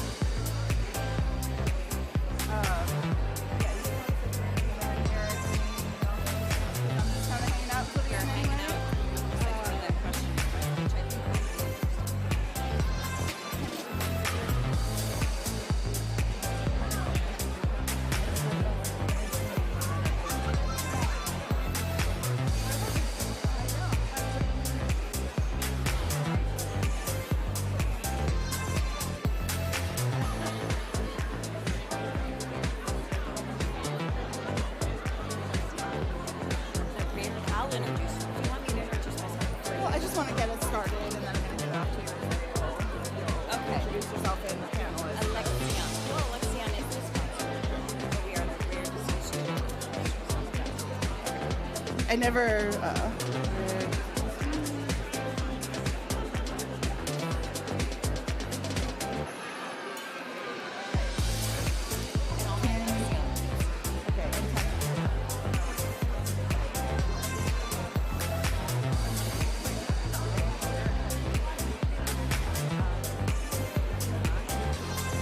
Yes. I'm going to say it right now. All right, everyone, we are going to get started so we can stay on topic. We've got a ton of policy issues to learn about. So if everyone can take their seats, if you're going to continue some conversation, if you can head towards the atrium out there. But we hope you'll stay here and learn all about our first policy ask of the day on the Rare Disease Innovation Hub. So this is really important information for preparing for your meetings. We have some really excellent speakers joining us. So if everyone can take their seats, we're going to get started. Really happy to be joined and introduce our panel moderator for this first deep dive policy ask. We are joined by our moderator today, Kim Quaintance-Lunn, who is the head of regulatory affairs, regulatory science and execution at Alexion Pharmaceuticals, which is the rare disease unit of AstraZeneca. So with that, again, if everyone can take their seats, we're going to begin. And I'm going to turn the mic over to Kim, who's going to lead us and introduce our panelists today. Great. All right. Hi, everyone. Good morning. I am thrilled to be here. It's such an honor to be a part of this session and be here with you today. Thanks, Jamie. As she said, my name is Kim Quaintance-Lunn, and I'm going to be moderating today's session with this rock star panel. So let me start first by focusing you again on what we're going to be talking about. So this is our first deep dive policy session. We're going to be talking about the Rare Disease Innovation Hub at FDA and the appropriations request. So with me today on the stage, I have to my immediate left, Eric Gashu, who is the Vice President with CRD Associates. He's been there since 2024. And serves as the Executive Director of the Coalition for Health Funding in addition. Eric has a passion for consensus building, coalition management, and health policy. He has extensive experience in a variety of legislation and regulatory policy issues, including federal budget and appropriations, which we're going to hear a bit more about today. Next, we have Amy Rick. Amy is the Associate Director for Rare Disease Strategy and the Director of Strategic Coalitions for FDA's Rare Disease Innovation Hub, which is the subject of our discussion today. So in this capacity, she serves in a cross-cutting role across CDER and CBER, or the Center for Drug Evaluation and Research, and the Center for Biologics Evaluation and Research, to facilitate implementation of the hub. So she also works closely with both centers to develop and carry out rare disease strategic agenda, and she'll be talking a bit more about that as well. And then last but not least, you've seen her already this morning. Jamie Sullivan is up on stage as well, and I feel like you need no additional introduction. So let's set the stage just a little bit about the Rare Disease Innovation Hub. Jamie's going to cover the actual policy ask at the end. We're going to start off with Eric talking a bit about the appropriations process, and then, like I said, Amy's going to talk about the hub and the 2026 agenda. But what we're asking for is for appropriations, for funding for the Rare Disease Innovation Hub. I don't need to tell this audience of the importance of efforts like this. Only 5% of more than 10,000 rare diseases have FDA-approved treatments. The development and evaluation of treatments for very small populations requires expertise and a consistent approach to applying regulatory flexibility. And the expertise is placed throughout various places within the Food and Drug Administration. So the idea of having an innovation hub to pull these voices and this expertise together is very critical. The idea of funding a hub is not a new concept for the rare disease community at large. There was the STAT Act back in 2021, which called for a similar way with FDA to improve the coordination for rare diseases, stakeholder engagement, and policy development. And then in 2024, there was language that was supported by the rare disease community that called for FDA to form a center of excellence around rare diseases. And that language is what actually led to the formation of the Rare Disease Innovation Hub. Since the Rare Disease Innovation Hub started in 2024, over 4,000 community members have engaged with the Hub through the RISE workshop series, and more than 100 organizations have connected directly with the Hub around its goals and regulatory practices. So the first full year in 2025, the first full year the Hub was in existence, they had a massive staff of one seated right here, and with pulling support from the centers to provide the needed expertise. But you can see then why this is such an important ask. This is obviously a task that requires more than one person to be effective. So, like I said, Amy's going to talk about the strategic agenda when she takes the stage, but we really want to focus this ask again on additional appropriations to support the important work being done at FDA. So with that, I'm going to turn it over to Eric, who's going to talk about the appropriations process.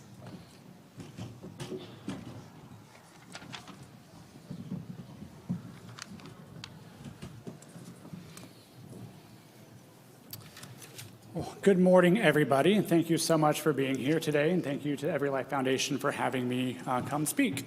So I'm going to talk a little bit wearing my Coalition for Health Funding and my CRD Associates hat, but before I do that, I want to take just a minute to tell you about one of my newest hats and why I'm really thrilled to be here and really appreciate all of you fighting storms and air traffic and all the TSA lines and all this stuff just to be here.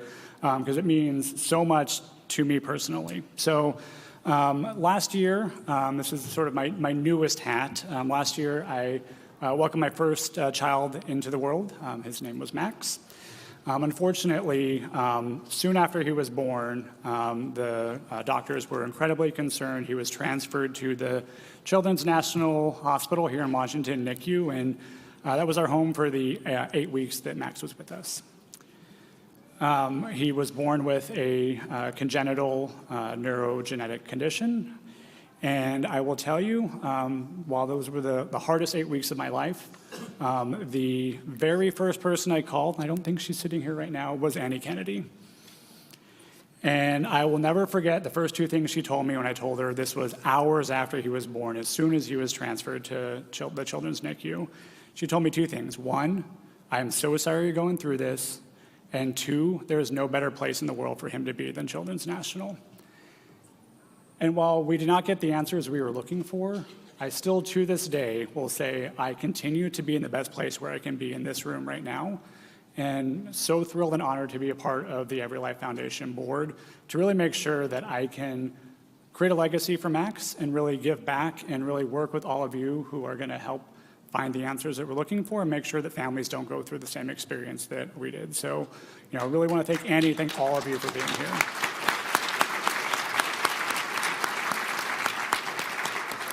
I will also say I was not planning on going into much detail here, but I was inspired by Paloma's call to be courageous, and I will continue to be courageous, and really in the spirit of everyone going up to Capitol Hill tomorrow, telling your story, asking for these very important asks.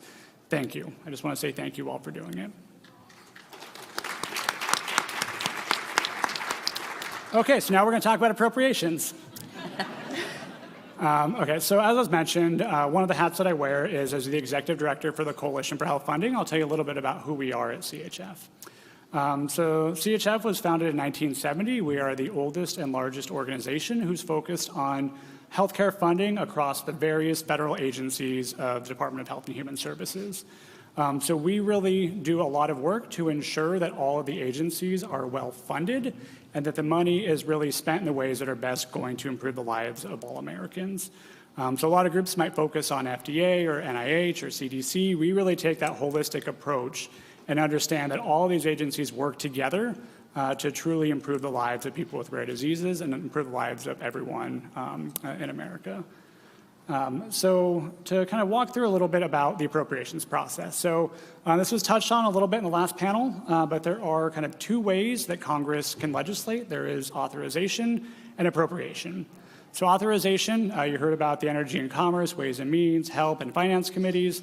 Those are the authorizing committees that really focus on the vast majority of healthcare issues.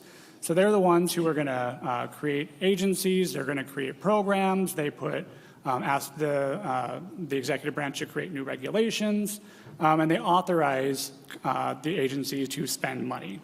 That does not mean much without the appropriations that go with the authorization. An authorization lasts for a limited time, usually 3 to 5 years, and it'll need to be reauthorized or extended every so often. Appropriation is something that happens on an annual basis. So every year, the appropriations committees in the House and Senate will go through a process that should conclude, we'll talk about this a little bit, on September 30th, which is the end of the fiscal year. And they then set the actual funding levels for the various agencies that have been authorized. I will say there are many agencies and programs that we care deeply about that do not currently have an authorization.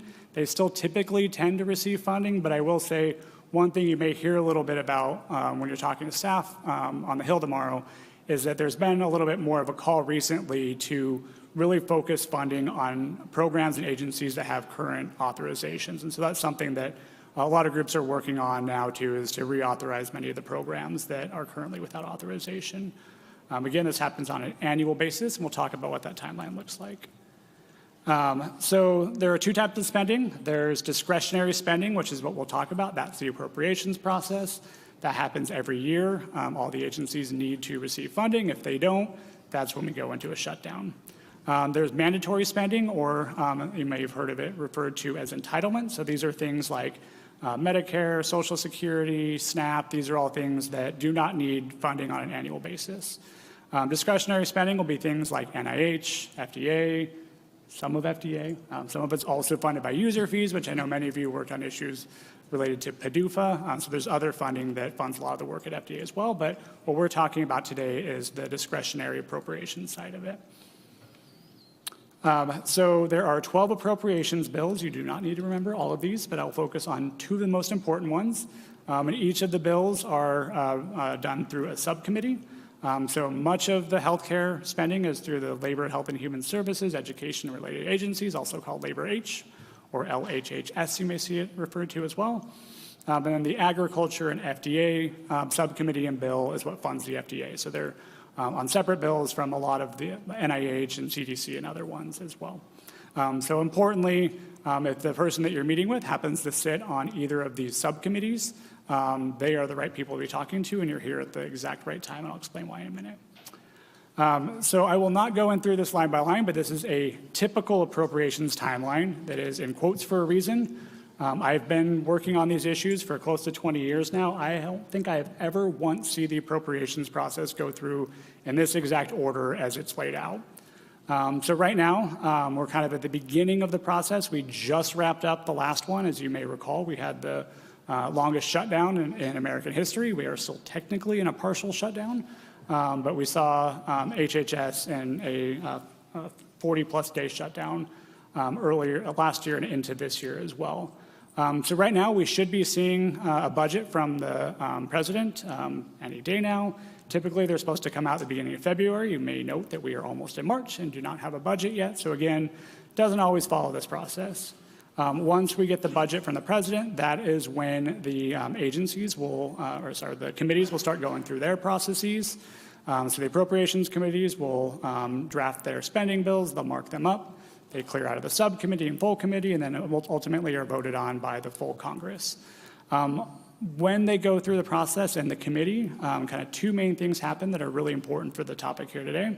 One is that they receive requests from across all the various groups who have the very specific things that they want to see in appropriations bills. The committees collect these from their members. And so it's important that everyone here is talking to the members of the committees and the members of Congress who then put those requests into the appropriations committees. And then that is what will then end up ultimately being the bill. Also at this time is when you see what they will do is they have the bill, which is the appropriations bill, and then they have the bill report. The report is the report from the committee that explains what they want to see the appropriations bills do. So a bill will kind of set a top line, here's how much money we want to see at this agency, and then the report will then go through and say specifically how much that funding, for example, that goes to FDA would go to the Rare Disease Hub. It's also a really good opportunity for the committees to explain what is most important to them in terms of how this funding is carried out. So not only do we say we want to see this much money go to this agency or this program, but we think it's really important that they do X. So we want to make sure that the Rare Disease Hub, and we'll talk about what the request here is, but that the Rare Disease Hub really focuses on the issues that are most important to the folks in the room here and what's most important to Congress. It's a really good opportunity for them to tell the administration what their priorities are, and a lot of times while the report is not a binding law, it really is that sense of Congress, so that when the administration does not do what the Congress has asked them to do in the report language, they're able to then bring them up to the hill and say, why haven't you done this? Why aren't you spending money this way? Why have you decided to move it to other places? You don't typically see that. I will say we are not in a typical administration. We have seen a lot of things. A lot of that was because we did not have a report in the last appropriations bill, and so it's really important that we continue to have strong bill language and strong report language. So I mentioned the appropriations requests, and again, this is the most important time that you could possibly be here right now. So the committees will set their instructions for their members to submit their requests in a portal that they have. But it's really important then that we are telling those members what they should be requesting. They all have deadlines. They vary office to office. They're different in the House and the Senate. But a lot of them, some of the early deadlines that we're seeing from appropriators is on Friday. So this is happening right now. Many of them go into March as well. But this really is the most important time for you to be here and talk about the importance of including funding for the Rare Disease Hub and including the report language that we're asking you to ask them for as well. So again, on behalf of myself, on behalf of my wife and Max, thank you all so much for being here, and really good luck tomorrow.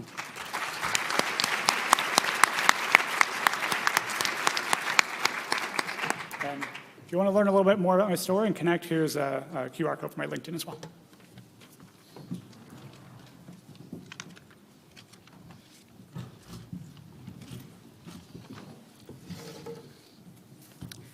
Sorry, I've known Eric a long time. Oh dear, I didn't expect that. I'm going to start. Amy Comstock-Rick, I direct the Rare Disease Innovation Hub, as Kim said. Start by thanking all of you. Frank, I'm taking after you now. I don't know what to... I should have warned you. I've been to this event many times over the years, and I do want to add my encouragement and thanks to people who have spoken already. You are collectively and individually an extremely powerful voice on Capitol Hill. And it came up already this morning.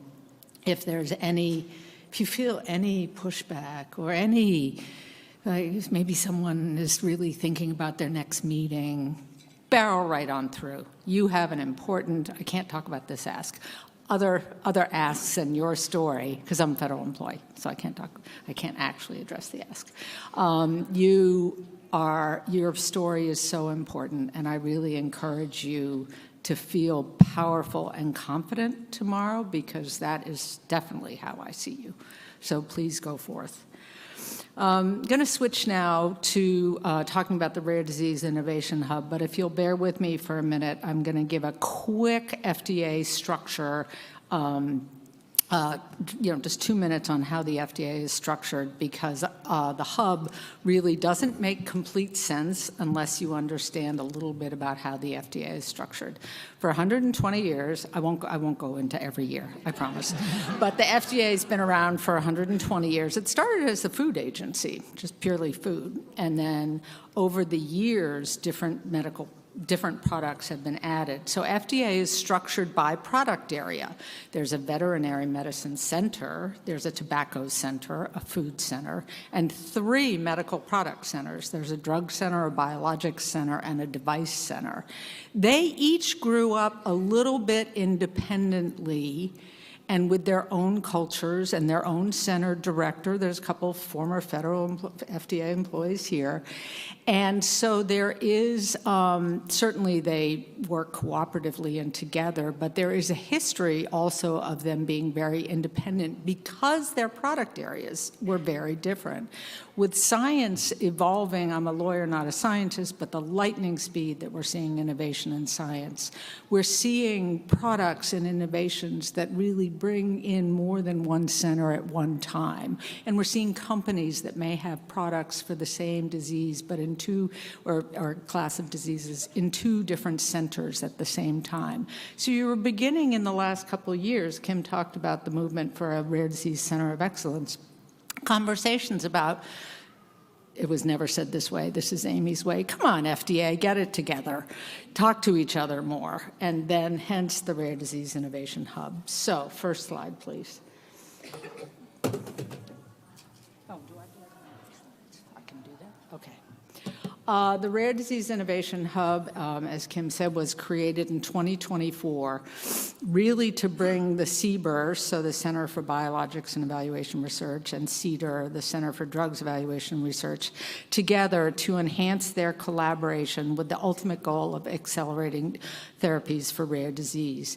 But in the interests of one FDA, the hub has a steering committee, which I kind of view as a board of directors, which has leadership of the 2 product areas, but also the director of the device, the heads of various rare disease programs in FDA heads up. There are 18 rare disease programs in FDA and funded by FDA. That's a really good thing, but that's, again, another example why the hub was needed, because that's a wealth of riches. And the director of the Oncology Center of Excellence, and the director of the Orphan Drug Act program, OOPD. The hub really focuses on, has 3 goals, and I know I don't have too long, but one of them is to further advance regulatory science of rare disease therapies. That is a very external goal. What can we do as a community to pull together and speed up the development of drugs? You all know the statistics. We are nowhere near, and when I say drugs, I actually mean medical products, drugs, devices, and biologics. We are nowhere near where we need to be in terms of therapy development and availability for everyone in this room. The second goal of the hub is to enhance and strengthen coordination and alignment between the medical product centers.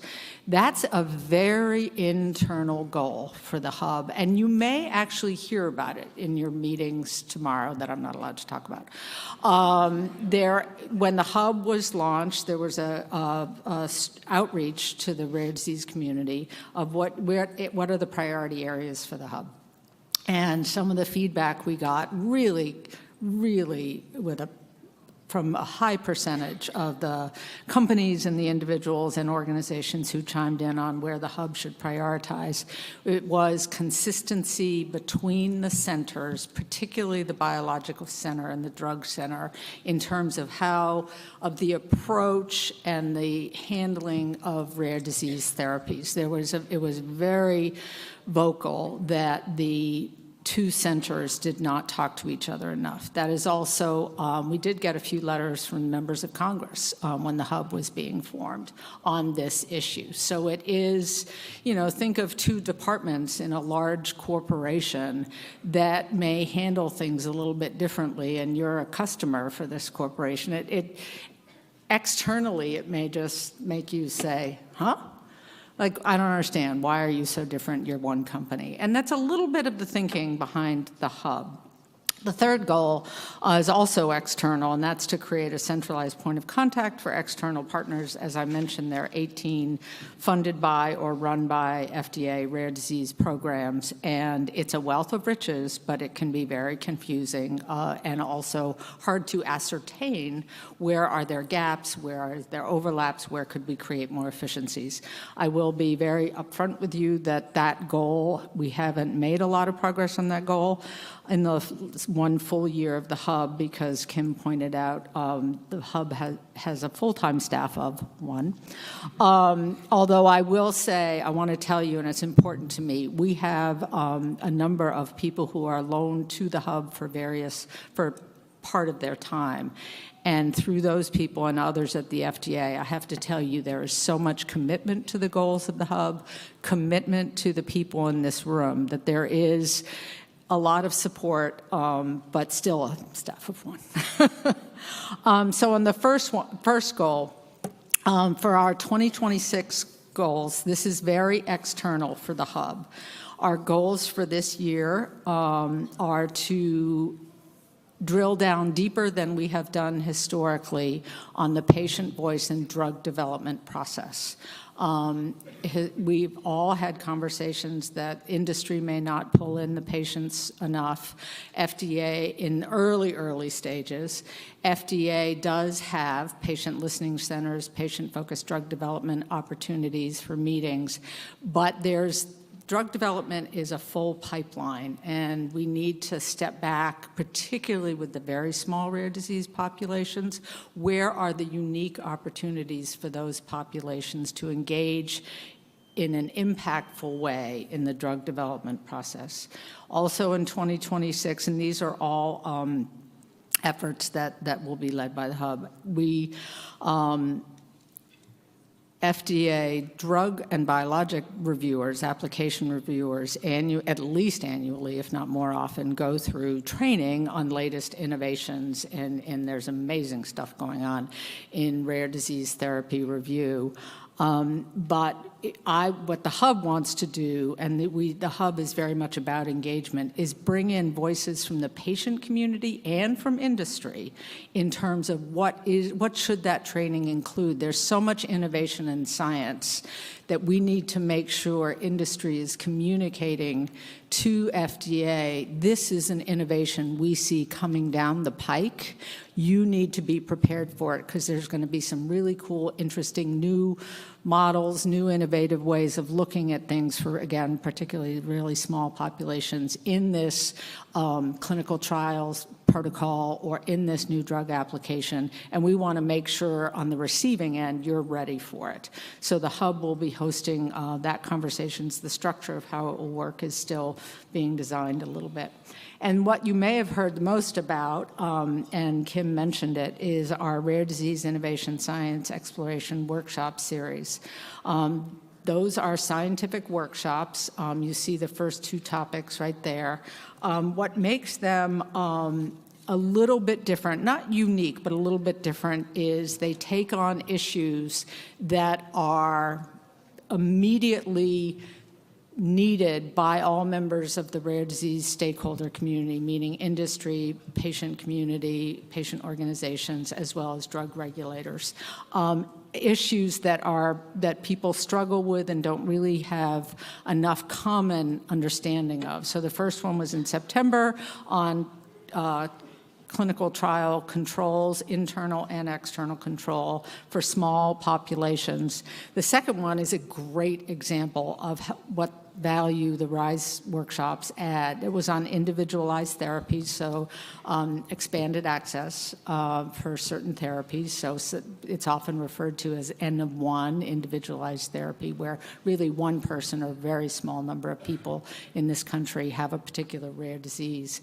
That workshop was eye-opening there's some people in the room who were there, eye-opening for everyone in terms of the exchange. For that one, we had over 2,000 people. For both of them, we've had over 2,000 people. But in the individualized therapies, there were almost 500 people from FDA. There were 1,000 people from industry. It was an incredible exchange of scientific information, and you could see the learning happening. It was fantastic. And that meeting was a heavy contributor and is mentioned in a guidance, federal guidance that FDA issued on Monday on individualized therapies. And this guidance, as applied, as implemented, should be very impactful for rare disease, and particularly these very small populations. So that's an immediate impact of the hub right away, that we pushed that conversation. Issues and questions were heard, and we believe addressed in this guidance that came out on Monday. So that's real impact. Our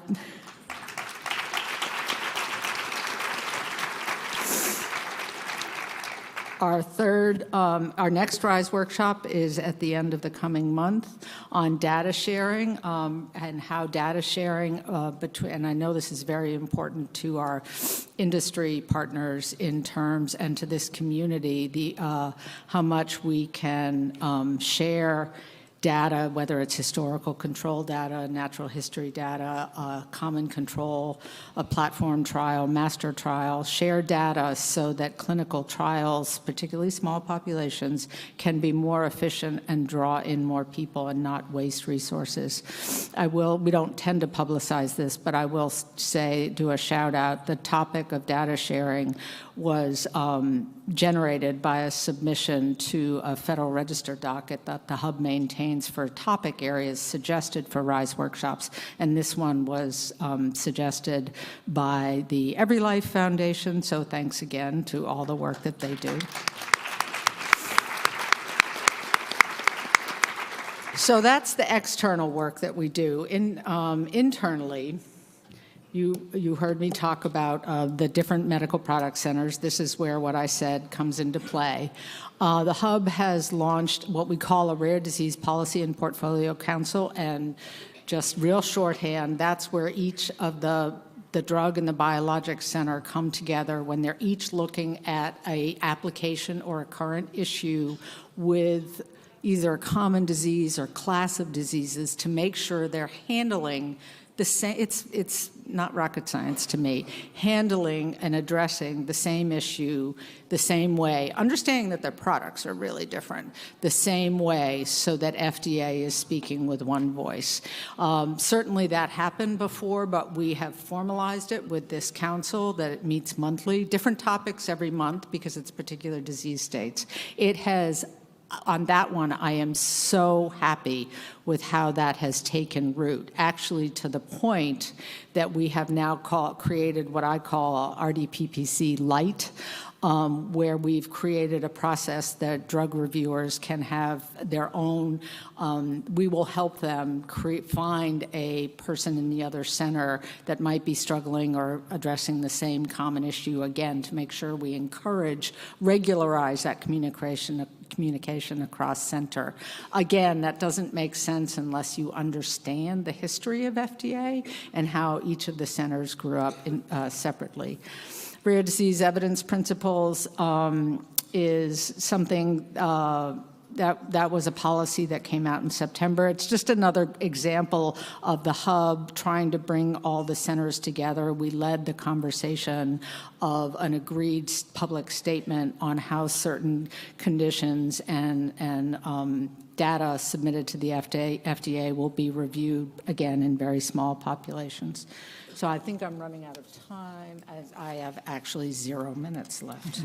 But I believe this, I already indicated, we've made less progress on this, although we did have Rare Disease Day on Monday because of limited resources. But the goal of the Hub is to look at all the materials available, educational materials available to this community and others, and make sure we are doing our part as an agency to provide you with what you need to be the best at what you want to be, whether it's an advocate, whether it's going to be a caregiver, whether it's an advocate for your family, but we want to provide the information within FDA's orbit that you need, again, to do the best that you are capable of doing. And with that, I encourage you again for tomorrow. Thank you.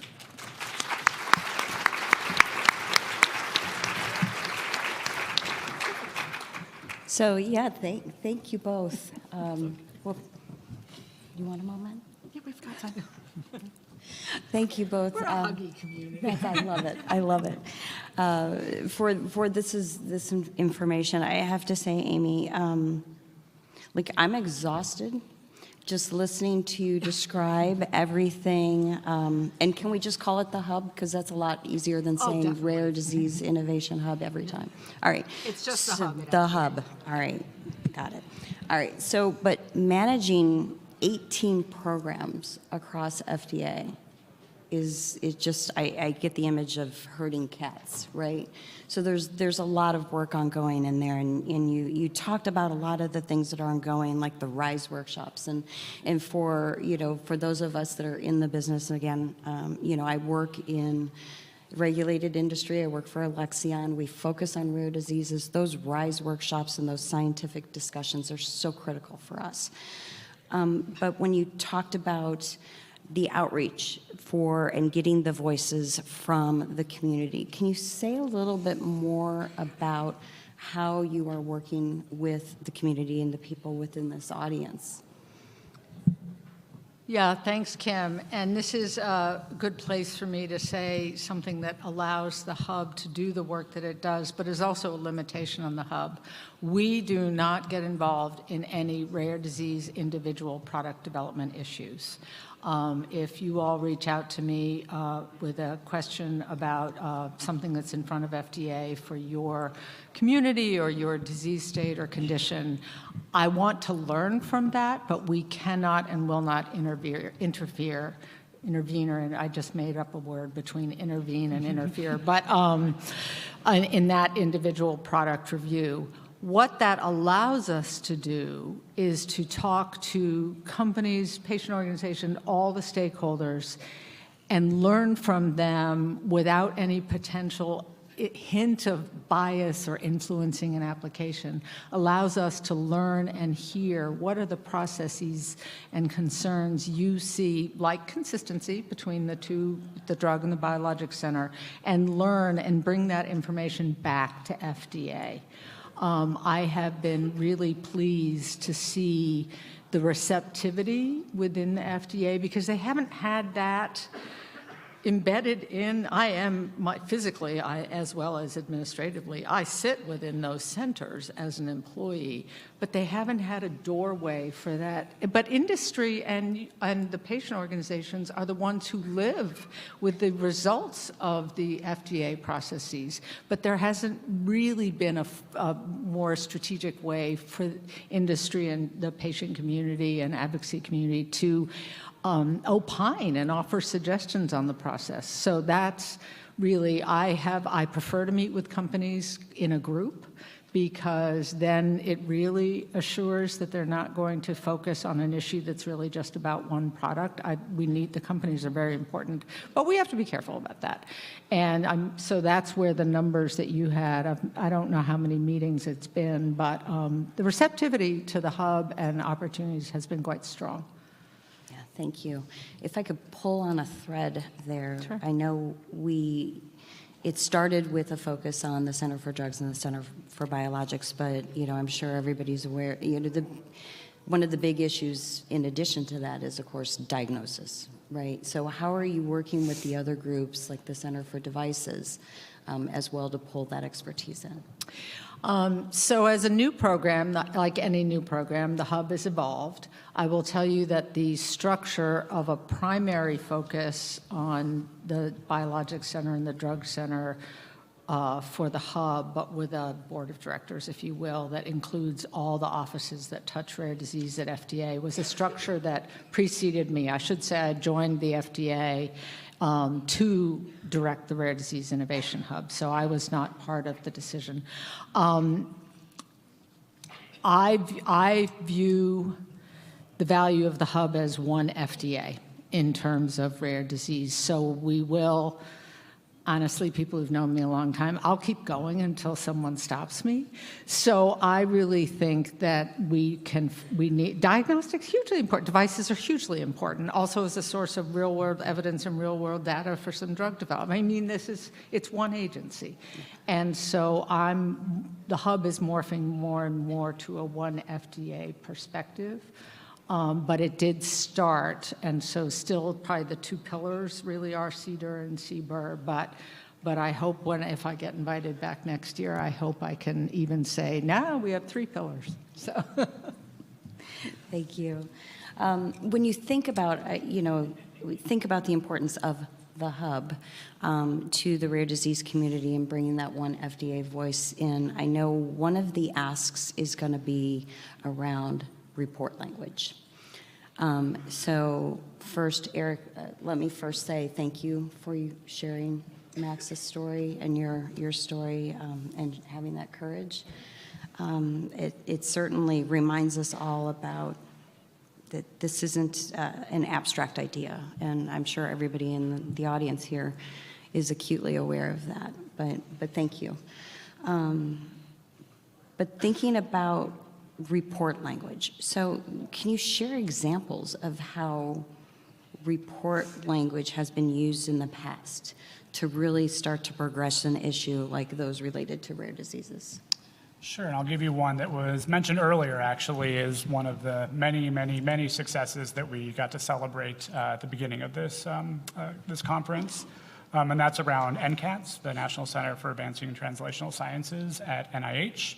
Again, the appropriations bill sets very high, large targets for NIH, and then when you get down into the nitty-gritty of the report, as it talks about NCATS, it's very specific about how that money should be spent. NCATS doesn't just do rare disease research, they do a lot of other things as well, but it is the home of rare disease research at NIH, and there's report language in there that says how much of an increase the Congress wants to see for NCATS, but then very specifically on the importance of the agency and the importance of its role in rare disease research. And it even gets down into things like the $1 trillion economic impact of rare disease and really allows Congress to explain the importance of the things that they are appropriating in very real ways, and they can talk about it and the actual impacts that it'll have as opposed to what's in the appropriations bill, which is very much dollars and cents. And so it's a really good opportunity to really put the challenges that we're trying to address into the record and talk about how funding for these agencies can help address those challenges. And I want to address this next question to actually both of you, because we've heard talk about PDUFA, and people hear about that all the time. I remember actually I was at FDA a long time ago, and I remember interviewing, and the first piece of advice I got was, there's this thing called PDUFA, and this is what it is, make sure you know about it. So you hear about PDUFA during your conversations today, but you're also hearing about appropriations. So Eric, maybe can you start a little bit in describing like what we're talking about here, how that intersects with PDUFA fees and how they work together? Sure, it's kind of a full circle moment for me. I think the first time I spoke at this conference was about PDUFA. And I know that'll be probably a part of the conversation next year at this as we head into it and all the great work that that program has done around patient-focused drug development, et cetera. But it is really important to think about that there's multiple legs of the stool as it relates to the agency receiving its full funding. And so, PDUFA really is geared towards, and we'll also say MDUFA and GDUFA and all the other UFAs that are fun to say, are really geared towards funding the actual review of the products that go under review at FDA. There's been some additional enhancements as it relates to regulatory science, but that is truly funding that is specifically targeted towards review and improving the review process. The appropriations really help supplement a lot of that and can help fund things like the RISE workshops and other work at the hub and other things across the agency as well too. So we always like to say that it's really important that we're focusing on a strong user fee base, but It's really important that Congress also appropriates funding to the agency. They really work hand in glove. So, Amy, the work that you're doing, you're working with people who are involved in PDUFA programs and tied into that, but you are appropriated. Is that a right term? I am appropriated. You are Yes. appropriated. That feels so personal. I know. Yes, and I am not a budget person, but appropriations is where funding would come from. Yeah. So hence tying it back to the ask for today.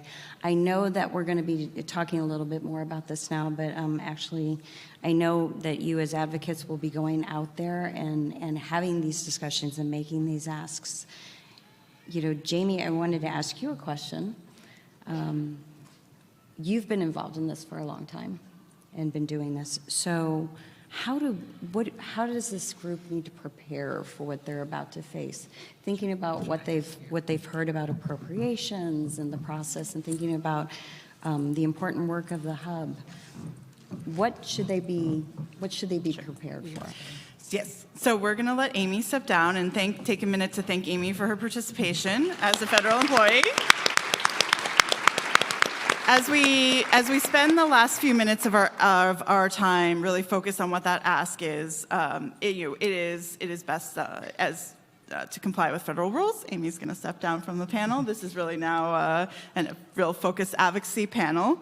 So to answer your question, Kim, there's a couple of responses you might get. And when you look at your one-pagers that you're going to get this afternoon with the very specific wording you use, and we're going to show you the report language in just a minute, you'll notice that in the House, the ask is ask your members to join a sign-on letter supporting the appropriations, funding, and language request. Whereas in the Senate, it says ask your senators to include these priorities in their priorities that are sent to the committee. So if you think back to Eric's slide, the process is really that each member is able to identify their priorities, and then they submit via an electronic portal that literally came out while we were talking in the House, the instructions for this coming year. They submit what their office's priorities are, so that then the committee members, and I can't recall off the top of my head how many committee members there are on each subcommittee, probably a dozen or so, so that they can then understand from all the members of Congress what should they be thinking about, where their members' priorities at, and they can try and piece all of those puzzle pieces together into one bill. And so one of the ways that they can do that is via a sign-on letter, which in the House is being led by our co-chairs of our Rare Disease Caucus.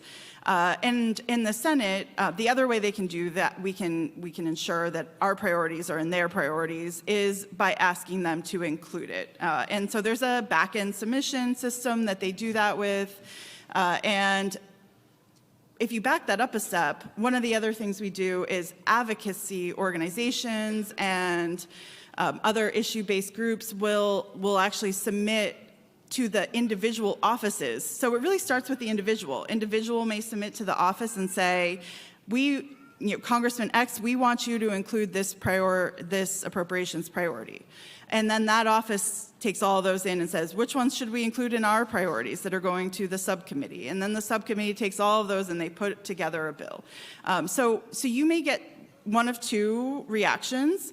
In the House, it's a little bit more straightforward because what you're asking them is a concrete sign this letter, and there's a link on the one-pager that they use to sign that. Just as a heads up, if you try to click on that link, it won't work. And that's not a problem. That's actually by design. It'll only work if you're signed into the congressional IT system. So don't worry about that. And then in the Senate, they may say, go ahead and submit that to our portal.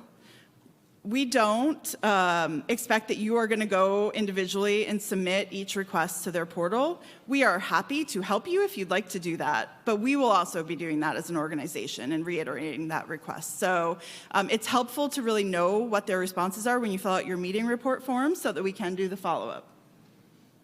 And I'll talk, maybe this is when, since we're running out of time, you want to bring up the ask on the slide? Do I have the oh, yeah. Here, I'll go up. Okay, so then let's give you the detail about what the asks are. And just a really quick advocacy history, a lot of this was raised earlier, but this isn't a new topic. People in this room that have been participating for years likely remember the STAT Act, which was built out of a need for better coordination and consistency across centers. Rare diseases affect multiple organ systems. They are requiring complex, changes to how maybe research is designed or therapies are evaluated. They now increasingly have products that might be gene therapy or small molecules that are regulated by the drug center, or they require devices to be able to deliver. And so the approaches across centers it's really critical that they're consistent and predictable.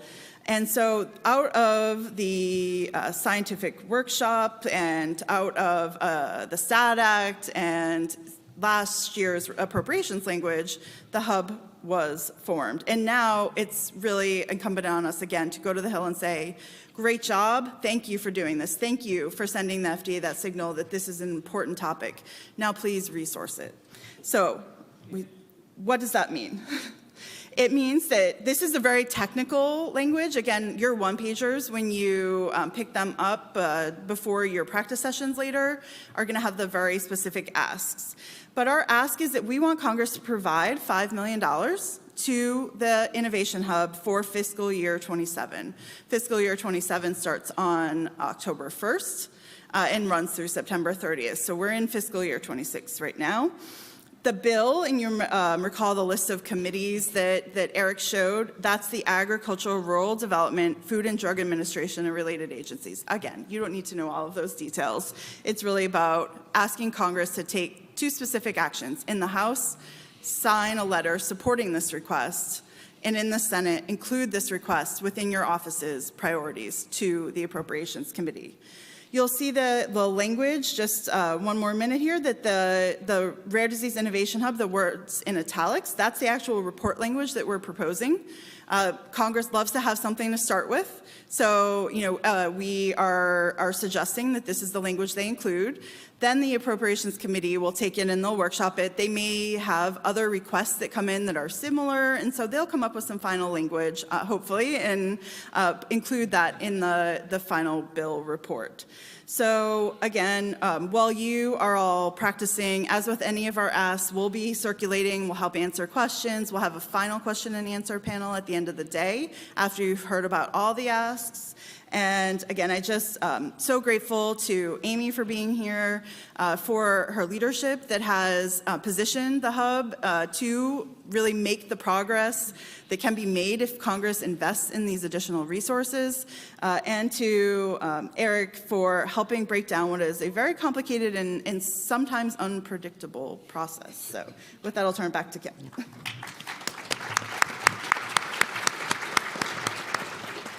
Thanks, Jamie. So I know this was a lot to take in. It was a lot for me to take in. But I do want to say, again, express my sincere appreciation to the panelists today for walking you through that, to give you that basic understanding of the appropriations and what it is that you're asking for, but then understand the importance of the specific ask for FDA and how much good work can come out of the Rare Disease Innovation Hub, how much good work has already come out of the hub, how much good work has already come out of the hub, but how much more could they do with even just a little bit more funding? So with that, I'd like to thank you again for the opportunity to be here with you today and wish you all great success at the rest of your week.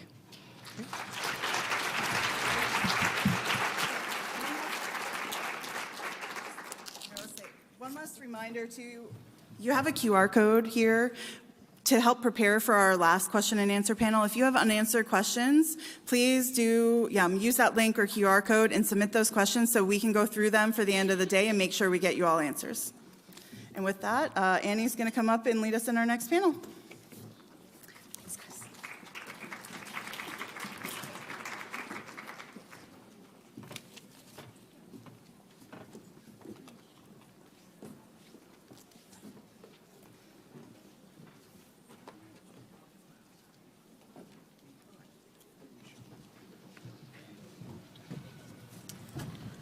Okay, we're going to stay with this regulatory theme so that you feel like you're all going to be regulatory experts by the time we get to our next break.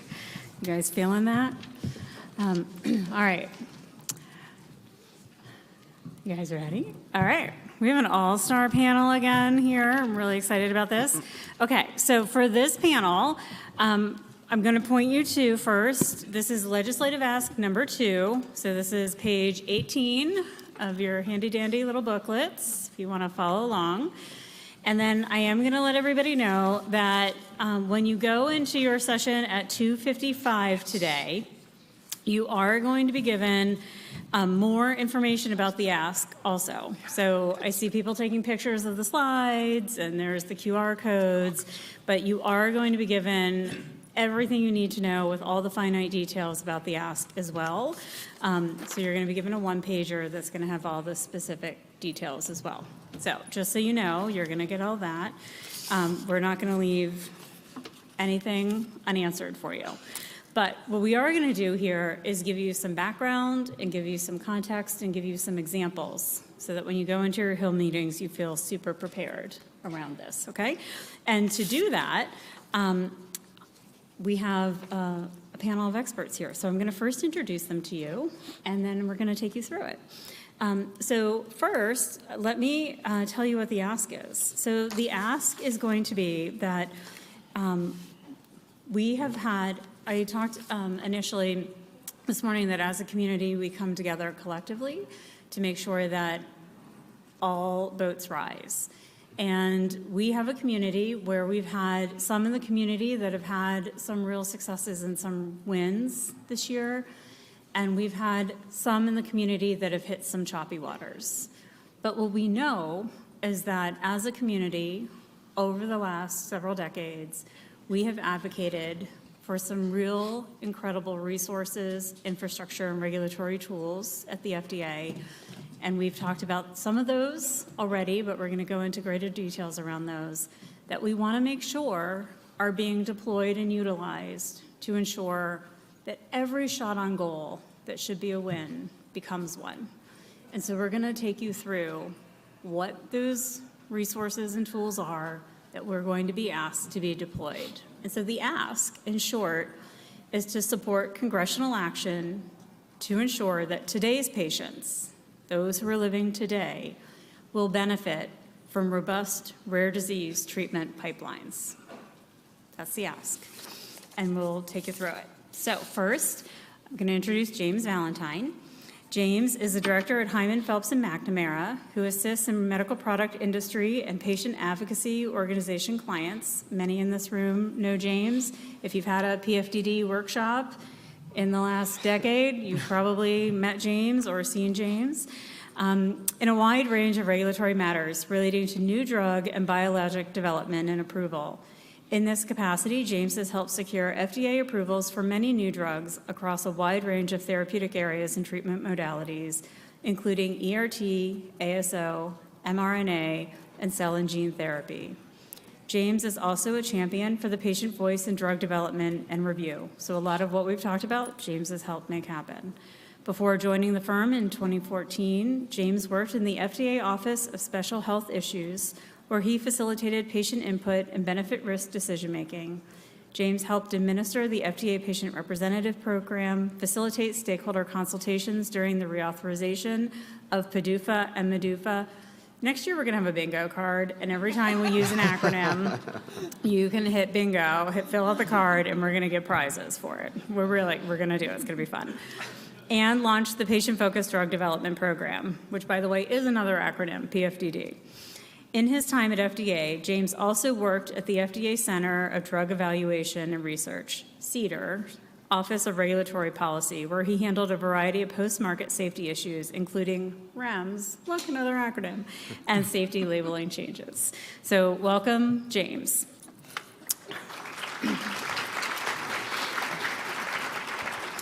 James also serves on our board of directors at the EveryLife Foundation and is a dad. Okay, Emily Milligan. Emily Milligan is a badass patient advocate with the Barr Syndrome Foundation. that wasn't all printed in the bio. I'm editing a little bit, but maybe you should add it to your bio, Emily. Okay. Dedicated to improving the lives of people through better health and social equity. With a background in public health and international relations, she brings decades of experience in managing complex research and product development portfolios for medically underserved populations. Previously, Emily held instrumental roles at renowned institutions, including the United Nations in Brazil and Nicaragua, as well as key positions at Columbia University and New York University. Her expertise in R&D management was further honed during her tenure at JDRF, where she led research operations and scientific teams, overseeing an average annual $100 million research portfolio. Our portfolios are rare, tend to be a little smaller. Emily is deeply passionate about the addressing contemporary challenges that not only impact people living with Barr syndrome, but more broadly, all who can benefit from a more just world. Her leadership at Barr Syndrome Foundation is fueled by a strong commitment to making a difference that extends beyond her professional endeavors, reflecting on her dedication to creating a positive impact. We're going to hear more about that in a minute. So welcome, Emily.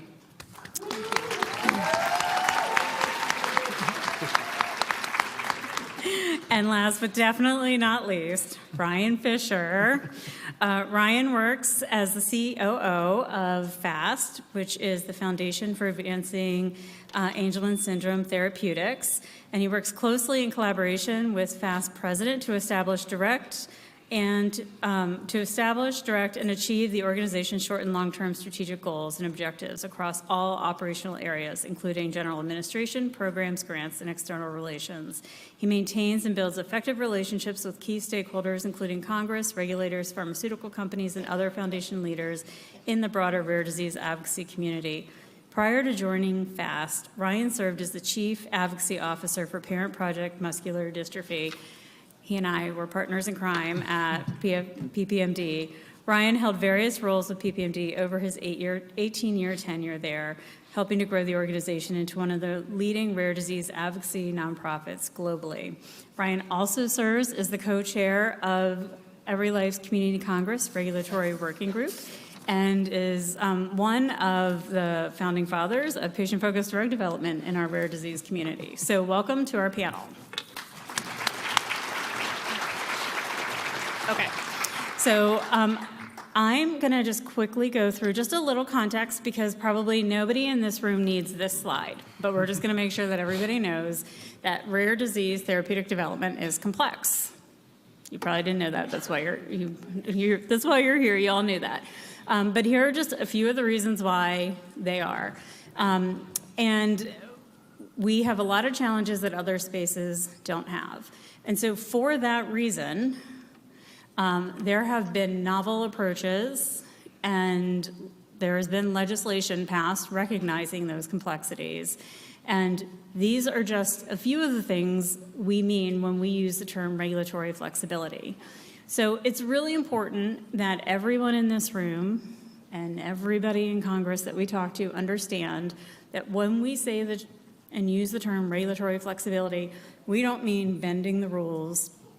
We don't mean lowering the standards. We don't mean that people living with rare diseases want things that aren't safe and aren't effective.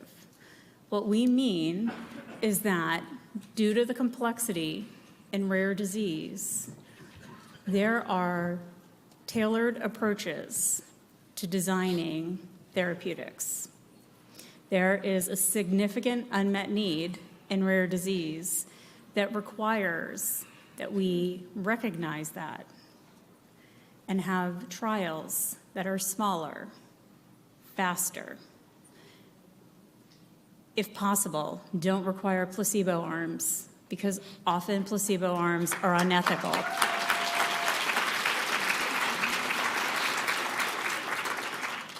That if there is the availability of a biomarker or a surrogate endpoint, that often in our diseases, that will tell us better what is happening in the underlying physiology of a disease than waiting to see if someone loses function or dies.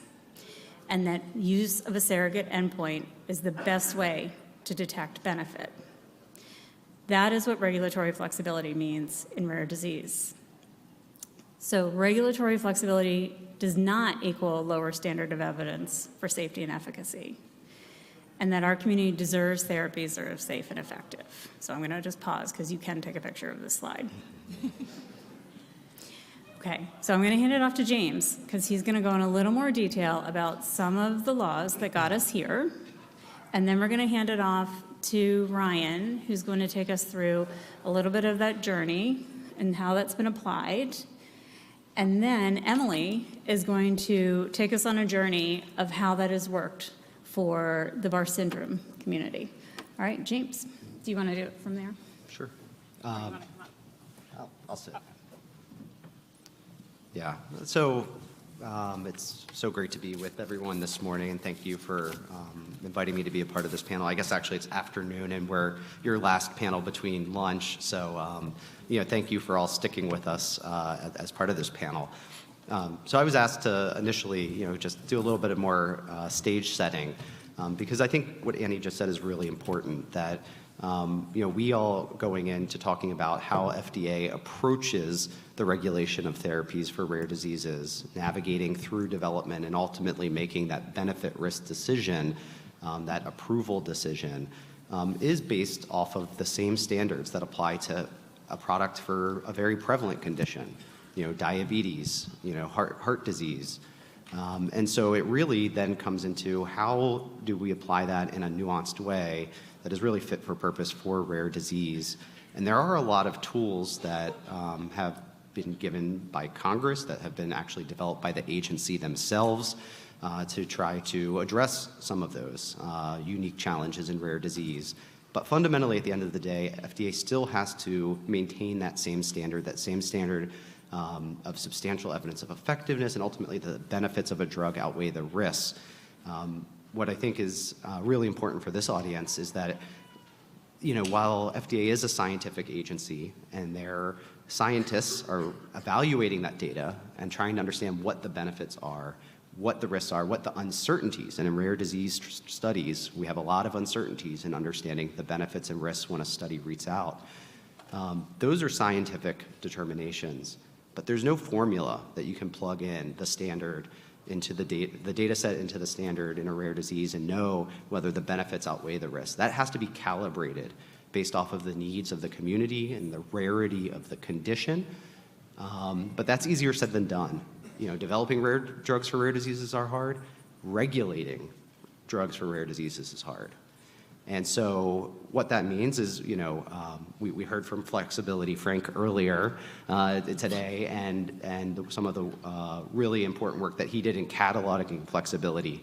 And he's described in conversations that we were asking the regulators to color outside of the lines, but we're not telling them how far they can color outside of the lines, what colors they can use, what implements. And so we're really asking an impossible task of the agency. And so that's why leveraging the tools that we do have is so important, because at least those have identified certain particular areas where flexibility can more consistently be applied. So I'm just going to talk at a very high level about some of that, because this is going to be important in your conversations to know that members of Congress have paid attention to this and have been part of helping give FDA tools to help them in figuring out how to color outside of the lines. And the user fee acts, while that's not the focus for our ask this year, they have been important tools, and it is an every 5-year process where Congress is thinking about the FDA and how it's approaching different issues, and rare diseases have been a core kind of recurring focus of PDUFA, as well as the patient voice more broadly. And even though that's not limited to rare diseases, I can tell you from my personal experience, the rare disease community uses those tools more than any other community out there. So going back to 2012 and PDUFA 5, that was with the launch of PFDD. That was when I was on the other side of the table at FDA. That was a really important moment to really, put a line in the sand that, patients have a voice in the regulatory decision-making process. And it was an important first start there. That was expanded in the 21st Century Cures Act, which was a standalone law in 2016 that not only kind of expanded and broadened the principles of patient-focused drug development, not only to particular meetings, but really as a philosophy for how drug developers and the regulators at FDA should think about product development. We should really make sure that as we're designing trials, we put what's important to patients front and center. So that was a really important moment in time. A little bit more recently, we've had the last two PDUFAs in 2017 and 2022. You're going to hear a little bit about more from this in a few moments, kind of in practice. But again, it expanded the use of thinking about where the patient experience fits, and really have included some specific commitments to exercising flexibilities in rare disease approvals. So I hope that's a little bit of a grounding, just to know that when you're talking to members, know that these are issues that are important to them, and they want to know how the tools that they've given FDA are being applied, and that really relates to the ask that we have. Yeah, and I'll take it from here. I think James really set the stage quite nicely. What does this look like in practice, and what have we seen since PDUFA 5? PDUFA 5 really opened the door. It was a watershed moment for engagement by patient advocacy, families in drug development, and that's across the entire continuum, really. It really did put structure to this engagement with the agency. It started out with 20-plus meetings, I believe it was. I better get this right since James did all the work. And it's expanded beyond that with the following legislation with PDUFA 6, PDUFA 7, 21st Century Cures. We're now 100-plus externally led PFDD meetings where patient advocacy groups are holding such meetings, and voice of the patient reports are being produced and living on FDA's website. So it went from listening to your voice and what you care about, how you think and feel about emerging therapies, benefits and risks, to part of the evidence generation. You're part of the evidence base. Your voice matters, and it's now gone from just being anecdotal to being integrated into the drug development process. FDA has released a series of guidance. We needed direction on how to collect such data. They heard this from the patient community following PDUFA 5. Industry heard it as well, and through the negotiations with PDUFA and also the 21st Century Cures Act, it resulted in FDA giving us direction on how to collect such data and how to ensure that the endpoints in trials are measuring something that's actually meaningful to you.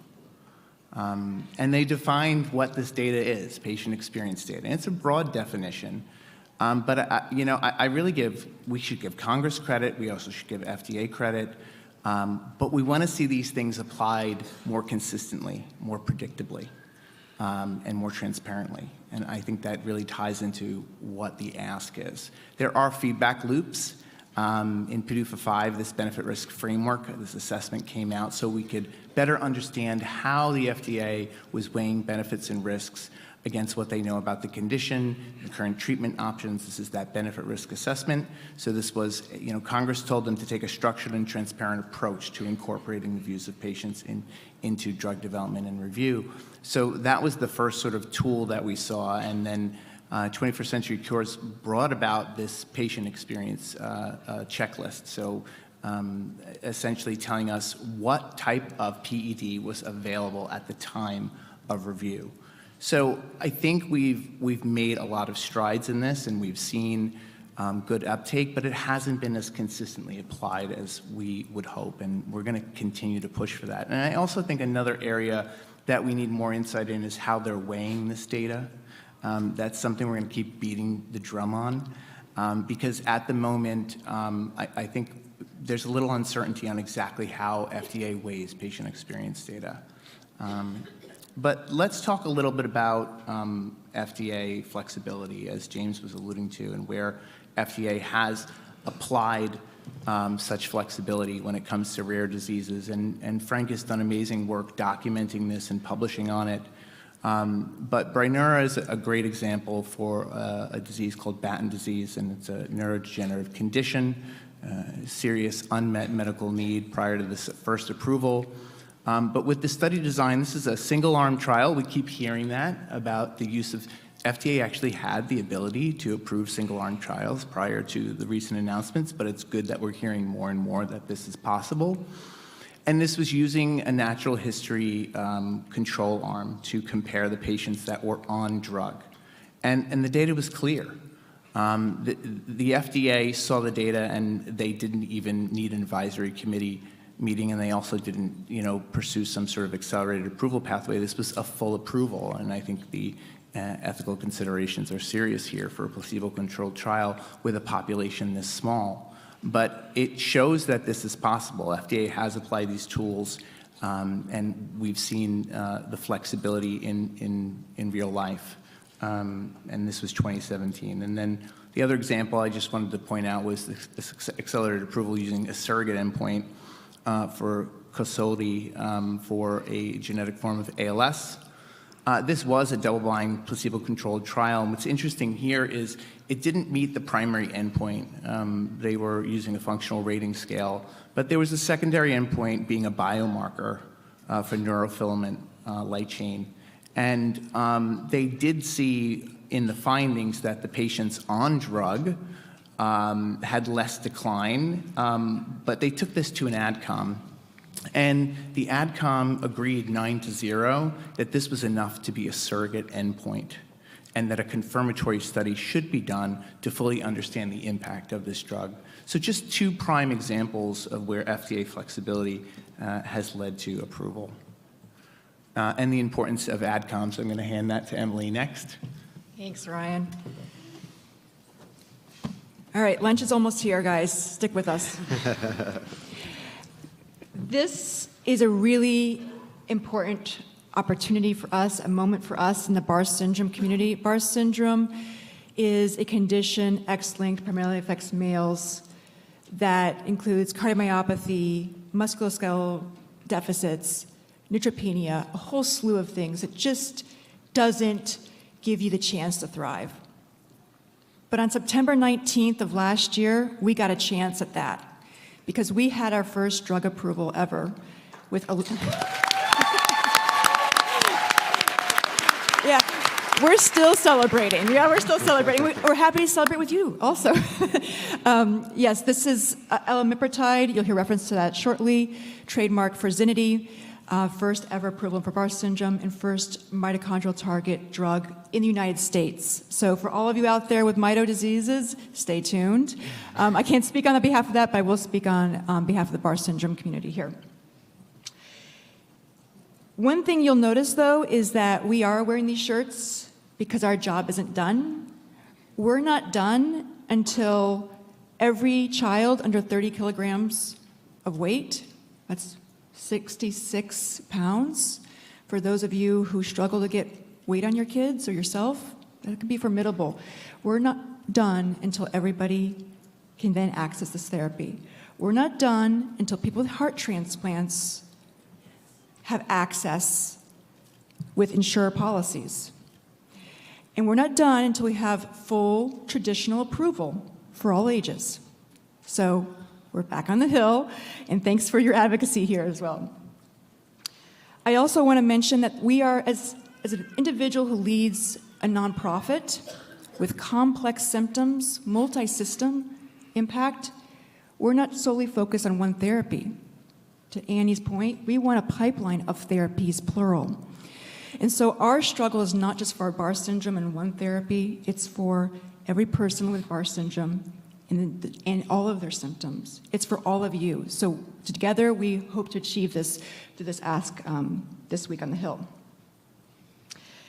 So Ryan and James, I was really glad when I saw this panel. I'm like, they've got the PDUFA cover, but expertly laid out all of the legislation that exists today for regulatory flexibility, for the patient experience data, the PEDs, and also for the consistent application of accelerated approval for people, to Annie's point, living today, not a generation from now, living today. And we want to show you what it looks like when the system, believe it or not, actually works for us. And when the FDA opens the door and listens. The open public hearing, and you heard Ryan use the acronym AdCom, it's short for Advisory Committee. The open public hearing is a portion of the AdCom that also gets a nice acronym called OPH. And that was the moment for us when we actually were able to be heard. And I will let our community speak for themselves.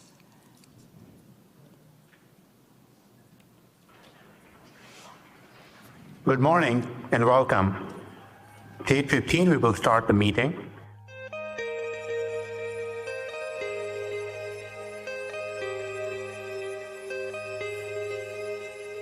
Please step up to the podium and introduce yourself. For the record, you have 4 minutes. You have 4 minutes. You have 4 minutes. You have 4 minutes.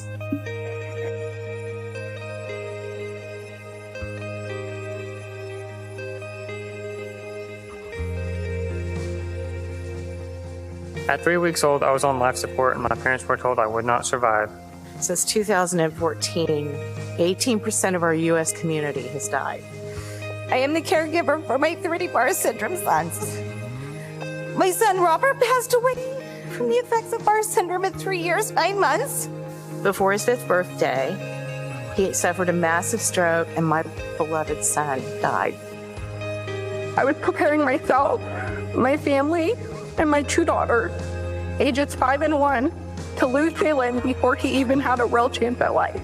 Jalen was transported to Children's Nebraska. They told me things were not looking good for my son.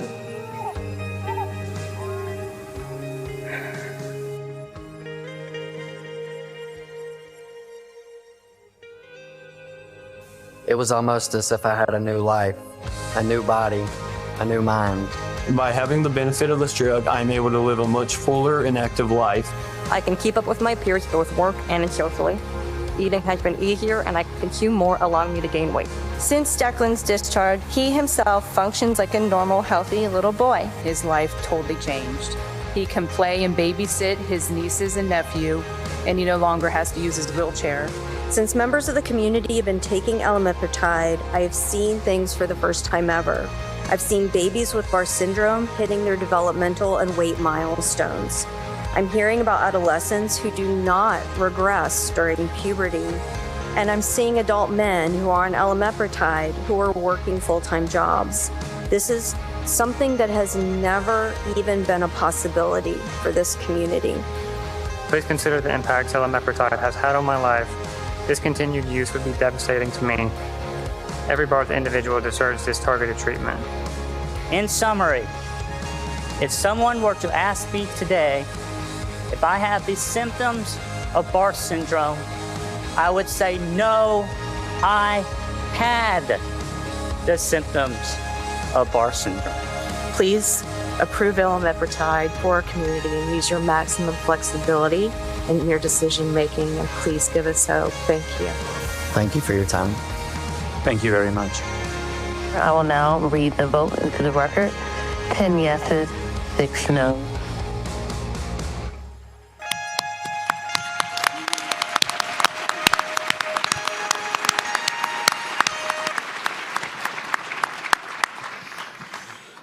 All right. That always gets me. There were a lot of tears that day. Happy tears, though. And I just pause to my Barr syndrome families here, many of who were in that video. So they are the real heroes here.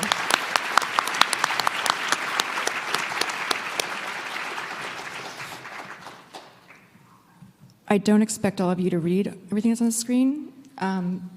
What we're trying to communicate is it's a lot, and began in 2014, culminated in an approval last year, and all of the millions of dollars and the hope of an entire community could have gone down the drain if we had not had access to an advisory committee opportunity.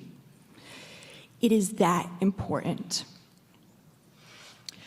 And it was our chance to tell the FDA what was at stake if they got it wrong. And they needed to hear it at that point in the review process because we were fearful they were going to get it wrong. AdComs make it possible for the voices, plural, of patients, plural, with rare and ultra-rare diseases to be heard finally and not have their prospects reduced by a partial story defined by the limits of our small numbers, AKA the biostatistics. Their stories matter. And the FDA has a mechanism today, which is regulatory flexibility. They also have access to accelerated approval that needs to not be subjective, but objectively applied. We first started having conversation in 2019. It took 6 years to finally have that outcome. And with each day, with each year, there were so many times where we risked losing it all. So yes, we are very, very happy to be here with our first approved therapy, but we're not done. So thank you.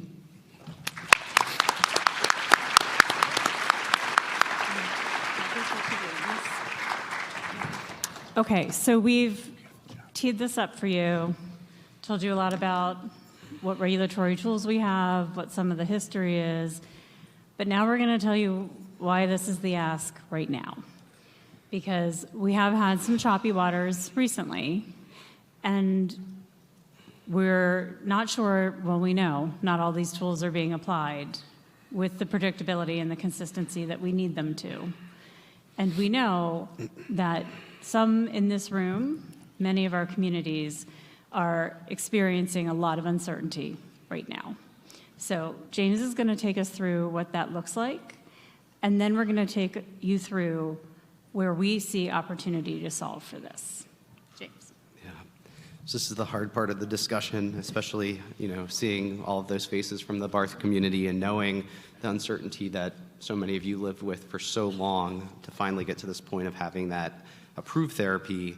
You also went through the heartbreak of a complete response letter. I know Emily didn't go through that detailed timeline, and that there are many communities here today, facing that same uncertainty that comes with that. And so we wanted to make sure that everyone in the room, even those who are from communities that have not experienced a complete response letter, understand what we're talking about when we talk about some of the recent experiences and trends that we've been seeing in FDA decision making. So, we have been seeing a trend across complete response letters for a number of rare diseases, and I'll show those in a moment. But first, complete response letter, it's not obvious necessarily even what that is. So complete response letter, or another acronym CRL, is... Get your bingo card. I know, exactly.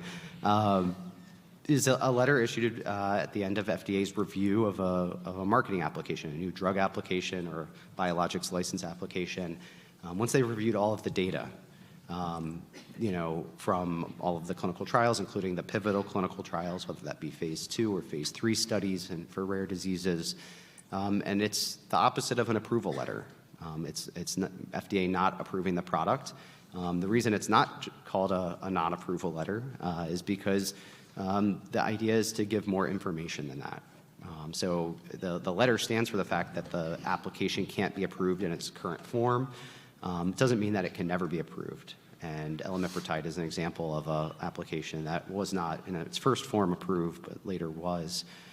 A complete response letter outlines FDA. They provide to the applicant, and now they publish these letters for many CRLs publicly, the basis for that conclusion, the deficiencies that they saw in that data.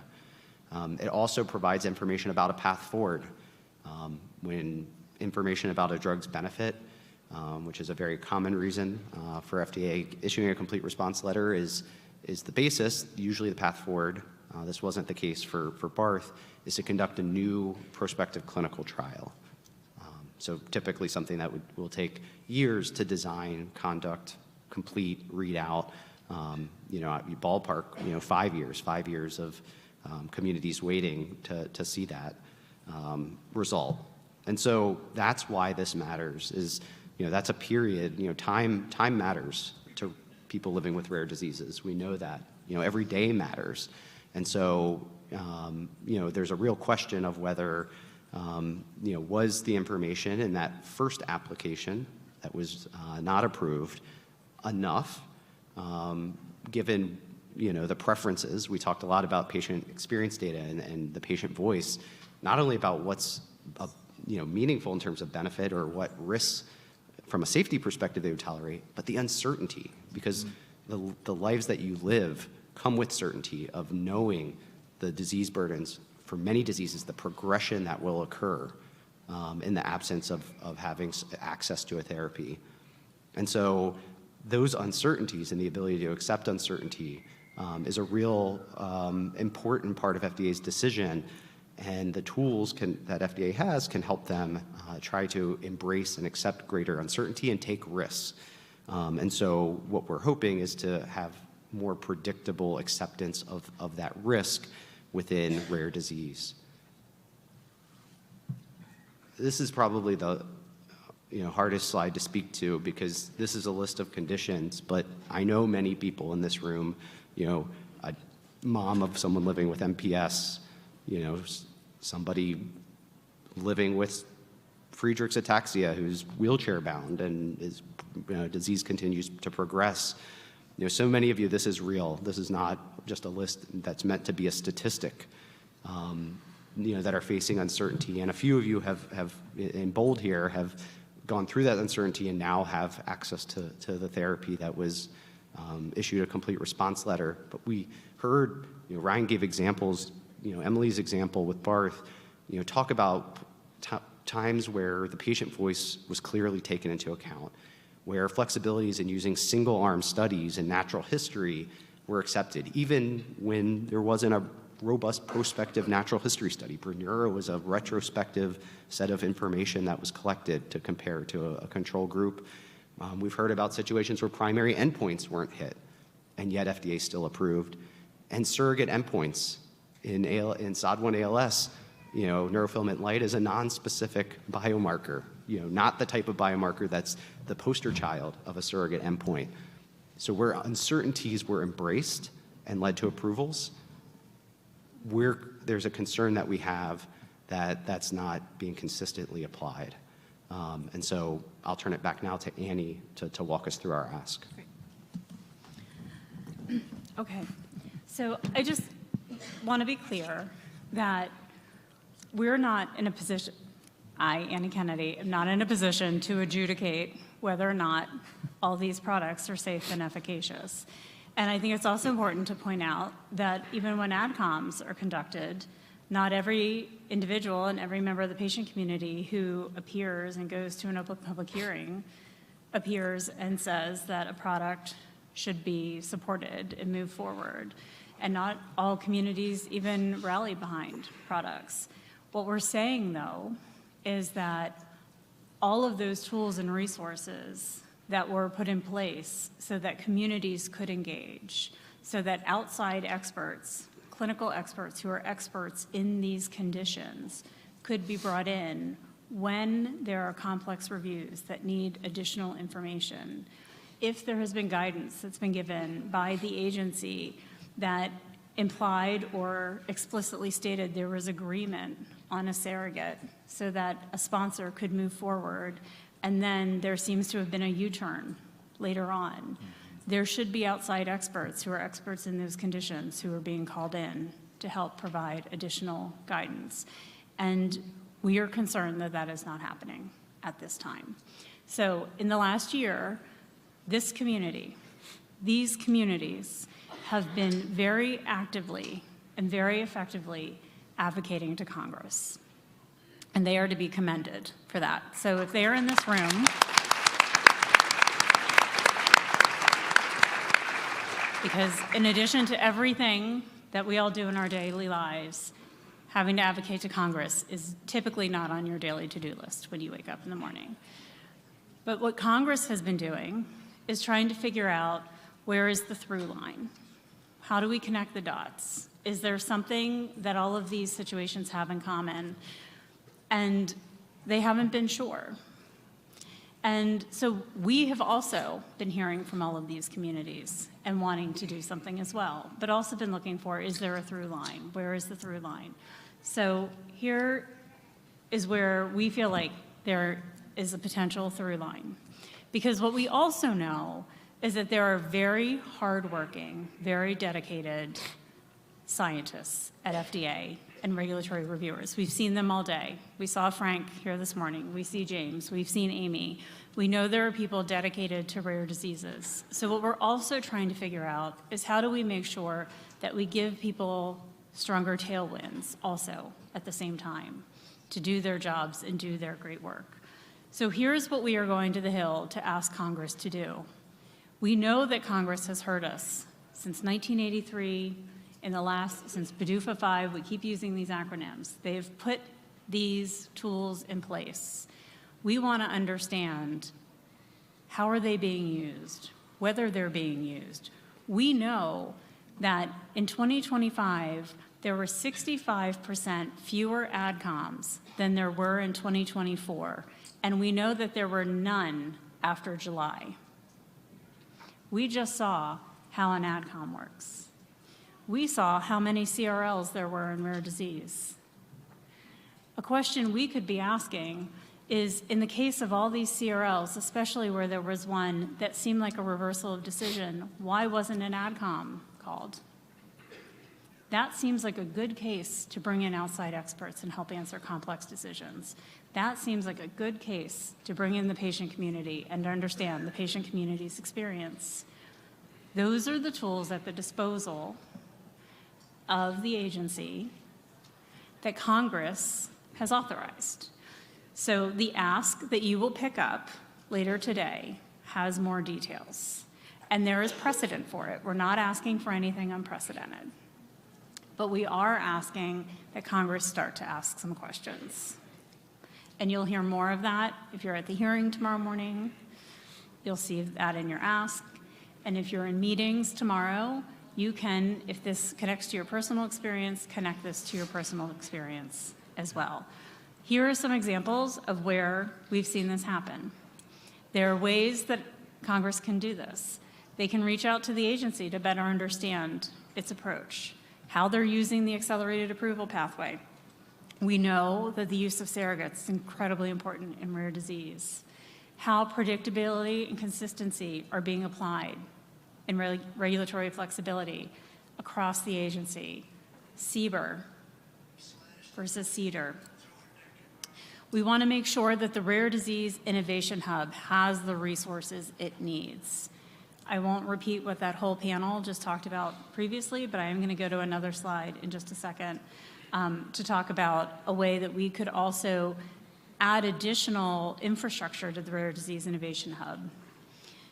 And I think, actually, I'm going to flip to that slide now. Nope. There. We would like to see a Rare Disease and Condition Advisory Committee added within the Rare Disease Innovation Hub. This is not a product-specific committee. This isn't like the AdComs we've been talking about, but this would be a body of experts, some across the FDA, some external to the agency, patient representatives, rare disease experts, manufacturing experts, HEOR experts, who could serve to provide resources to Amy and her team and those at the agency. That could be what some of that $5 million is used for. The other thing that we are asking for is the Expert Act, which has already been introduced into law, which is infrastructure called, who here has been familiar with the patient-focused drug development meetings? Okay, great. This would be a complement to the PFDD workshops, but would be a science-focused drug development mechanism. That if there were a scientific question that had to be answered by a patient community, a sponsor community, and the agency, that there would be a mechanism for them to come to agreement and then be able to move a pipeline, not a specific product, but a pipeline forward. And then that decision could then be broadly applied to that pipeline. So it could be around a surrogate, it could be around a clinical trial design feature, but then it would open up that product pipeline. So that's already been introduced. And then again, that could be something that could be a benefit of the Rare Disease Innovation Hub. So those are some things, again, they'll be in your packet. You don't have to memorize all this, but they're just examples that if Congress comes back to you and says, well, what are some ways we could enhance all of this? You can point to these and say, there are some great ways that we could continue to enhance the great work that's happening and ask some additional questions about how some of the tools that are already out there are being utilized. Okay, we are at the end of this panel, but we have a panel at the end of the day where you can ask more questions about this ask if you have them. And then there are lots of people around throughout the day if you have more questions. So I want to thank this panel for being here and providing all their expertise.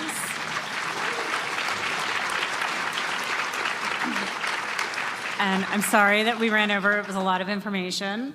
And now this is going to be the hardest part of the day. We are going to take the group photo on the steps. So it's the most exciting part of the day because then we all get to post it everywhere. But we are going to file out of here, make it to the group photo on the steps. If you're able to, please go to the top of the stairs. Don't create a logjam at the bottom. And then the reward is lunch after that photo. Thank you so much, everybody. This is what we're trying to do right now. Thank you. Yes.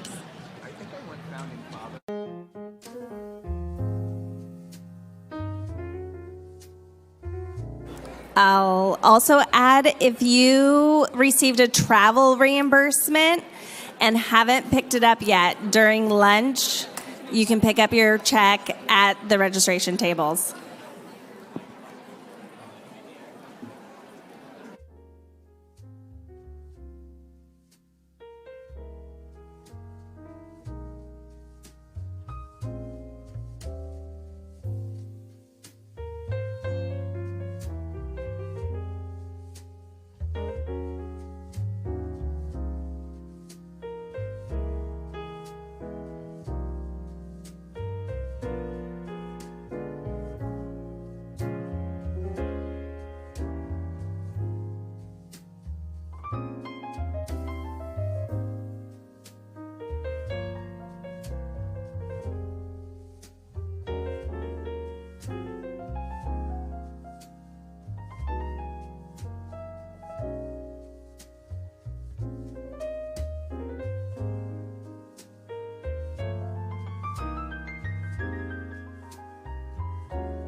Hello.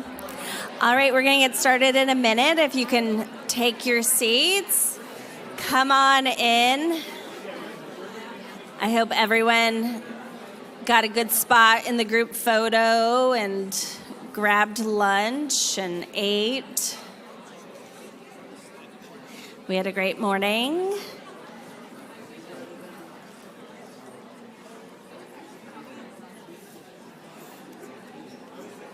Oops.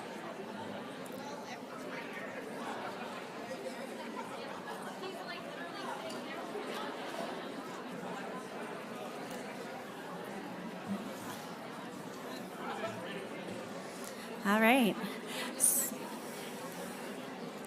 So our next session is a deep dive policy ask on the Credit for Caring Act.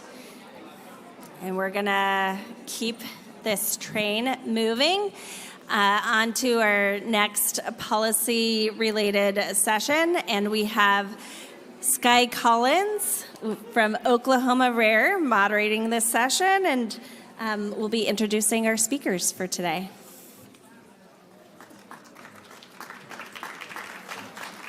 Hello, everyone. My name is Sky Collins, and when Shannon asked me to moderate this panel, I am a type A oldest daughter. I said, absolutely, I will do this. And never minding that I've never done this before. So we're learning together as we go today. But I am really excited to be moderating this panel because the Credit for Caring Act is something that hits really close to home for my family, as it does for many families and people in the room. So I am the mother of 3 amazing daughters, Lauren, Emma, and Presley. And if you're wondering, yes, they all got thick, luxurious hair, but only one got these curls. They're amazing. Our daughter Presley is 13. She was diagnosed with Milan syndrome when she was 8.5. So that diagnostic journey took about 8.5 years. She has also receives Medicaid and waiver services, and I added up what we spent outside of that for 2025, and it was $6,798. When you look at the talking points for the Credit for Caring Act, our family hits every one of these talking points. We became a one-income household in 2021 to provide Presley the supports that she needs for her very best life. And all of these apply to our family. So this would be a big help for our family and many families. So I'm really excited to be moderating today. And with me, I'm very excited to introduce, we have Rhonda Richards. Rhonda is a government affairs director at AARP, advocating for older adults and their families in Congress and the administration on issues including supporting family caregivers and helping people live independently in their homes and communities. She has successfully advocated for provisions in federal law and regulations, including the Raise Family Caregivers Act, and support for family caregivers of people with Medicare, and received the AARP Lynn Bodiford Award for Excellence in Advocacy. Prior to her 20-plus years of experience at AARP, Rhonda served as staff in the U.S. Senate. She is a graduate of Bryn Mawr College. Sarah, immediately to my left, Sarah Skirmont is a legislative director for Congresswoman Linda Sanchez, the senior-most woman in the House Ways and Means Committee. Congresswoman Sanchez serves on the Health Subcommittee and is the ranking member on the Trade Subcommittee. Sarah advises the Congresswoman on healthcare issues, focusing on advancing policies that support our nation's most vulnerable seniors. Prior to working for the Congresswoman, she advocated for a trade association representing independently owned physician clinics and integrated health systems.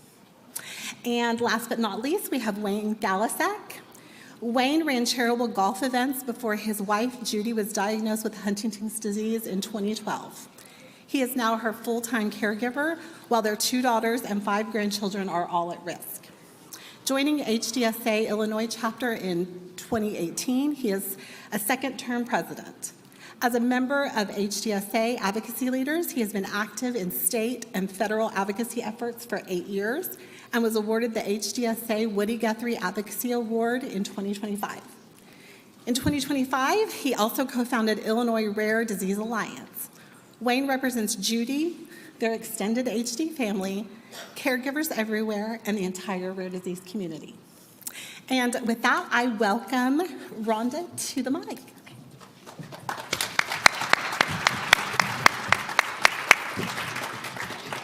Well, thank you very much, Sky, and good afternoon to everyone.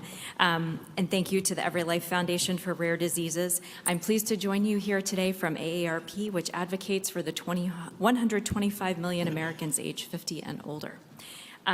I'm going to share with you some data, there we go, about family caregivers and the financial challenges they face based on research that AARP has done. And a lot of you have probably lived this in your day-to-day experience. It could share your story and whatnot that really backs up and even illustrates the research even more.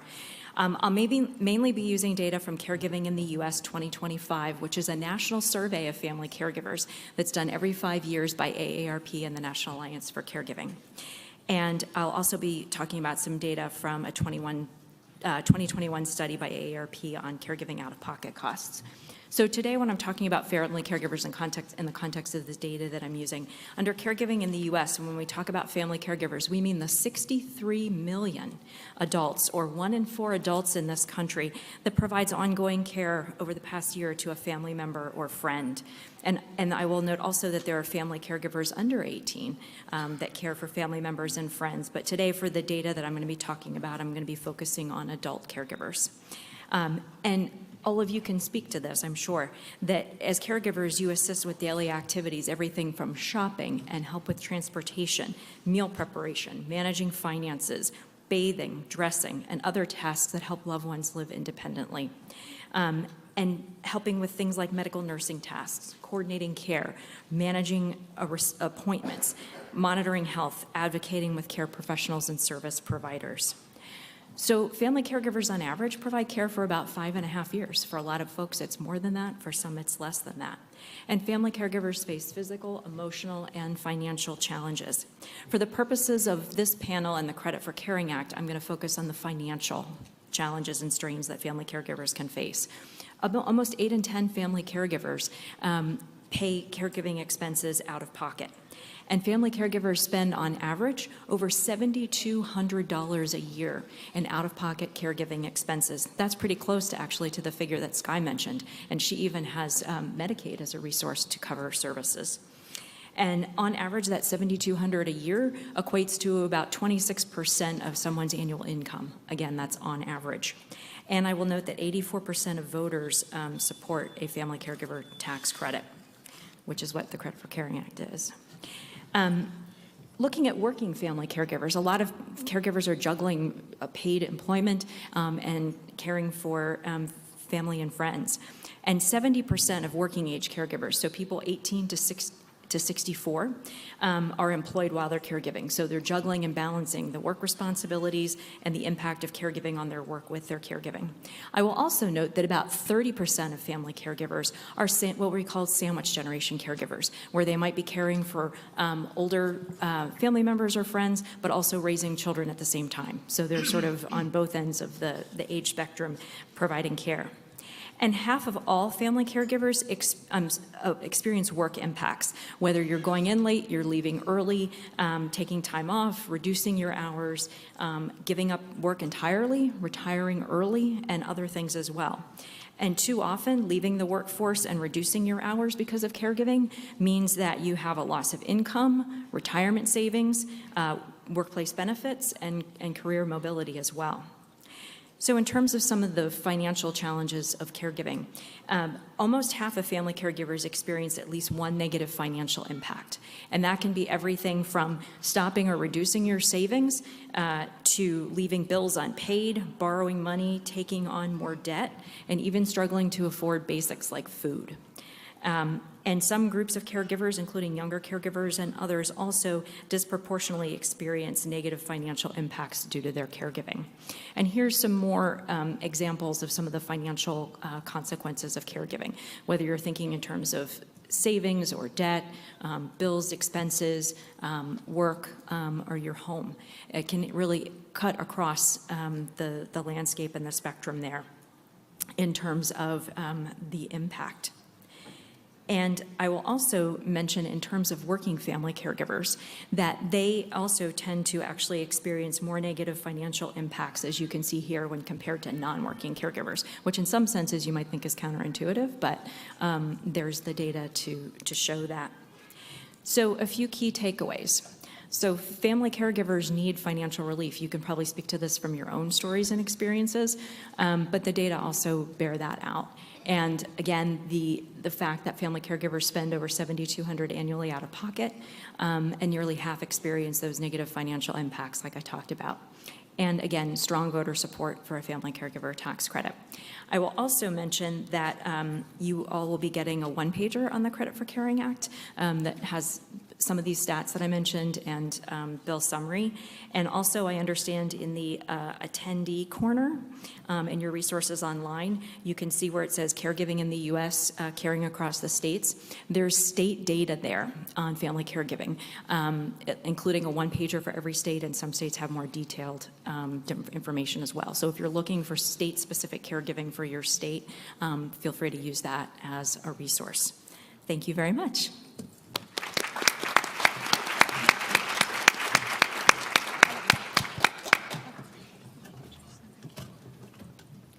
Thank you so much, Rhonda. Sarah?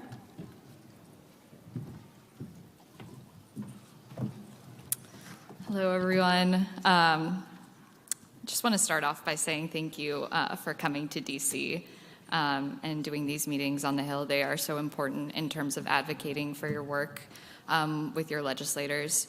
And I know that, you know, members like my boss really do care when she takes these meetings, particularly as she has personal experience with caregiving. And that was the reason for the bill, the Credit for Caring Act. Both her parents had Alzheimer's and passed away from Alzheimer's, and she and her family took on that burden, that family caregiving burden. And it made her realize that there are very few resources available for family caregivers, particularly women. 2/3 of family caregivers are women. And many often have to take off work, like Rhonda mentioned and pointed to.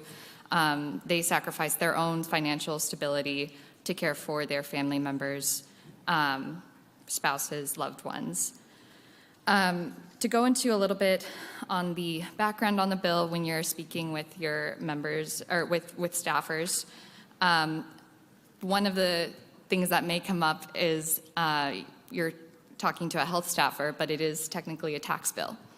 And I can speak from experience. I am originally through and through a health staffer, not as familiar with the tax code, but this bill specifically amends the Internal Revenue Code to create a new non-refundable tax credit for eligible working family caregivers. So it uses the existing structure of the Child Independent Care tax credit, and it applies to 30% of qualified family caregiving expenses greater than $2,000, and up to an annual credit of $5,000. Eligible family caregivers assisting loved ones of all ages could receive the credit if the care recipient meets certain functional and cognitive limitations, as certified by a licensed healthcare practitioner. And to be considered a care recipient, individuals of all ages must be certified by the healthcare provider requiring long-term care.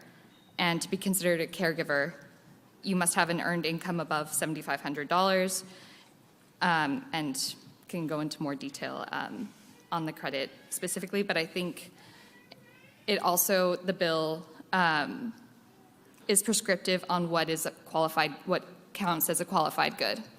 So things like home care aid, adult day services, home modifications, assistive technologies, respite care, which is huge. I know that my boss really appreciated respite care, or needed it when she was caring for both her parents. And I think one of the other really important aspects when talking about this bill is if the state of the representative already has a state family caregiving credit, like Oklahoma does. I think that's a really good thing to point to. Particularly, one of the major hurdles in progressing this legislation is Republican support. We have a really strong partner in Mike Carey, who is also on the Ways and Means Committee, and we're aiming to make it a truly bipartisan bill because we see this as a nonpartisan issue. But one of the big issues is, the cost of the bill. So I think when talking about this bill, it's important to talk about, one of the biggest words that we're hearing today is the affordability crisis. And this bill delivers real financial help to families that are in need. And I think, and also one thing to maybe note if you're taking meetings with Republican offices is that President Trump did include it in his list of prior, campaign promises. So that might be good to note. And then I think, what I might end with is that there are, as Rhonda said, more than 63 million unpaid caregivers in the United States that routinely cut back on their own health care and dip into their own savings each year. And again, 2/3 of those are women. My boss feels really strongly about that. And I would just end with, this is a pro-family, pro-affordability bill. And we're working hard to get it across the finish line. And obviously, they can always reach out to me or Mr. Carey's office with any questions. It's also has a Senate companion bill with Senator Shelley Moore Capito and Senator Bennett. But happy to answer any other questions. Thank you, Sarah. Thank you. Thank you for being here. Now we'll pass it over to Wayne. Thank you.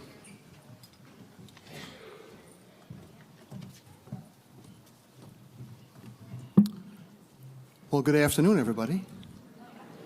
As we say in Chicago, how you doing? I represent my wife. I represent 3 organizations and 3 populations tonight. My lovely wife, whose picture is over there with my daughters, who's struggling and dying from a disease called Huntington's disease. I'll talk about that in a second. I also represent the entire HD community. Across the country, about 55,000 families, 200,000 at-risk people. And also my favorite people on the planet, my fellow HD advocates sitting at the table right here and in the back room.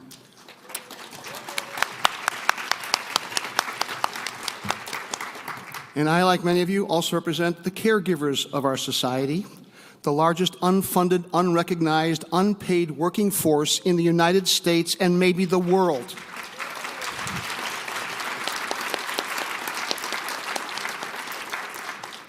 We don't get credit.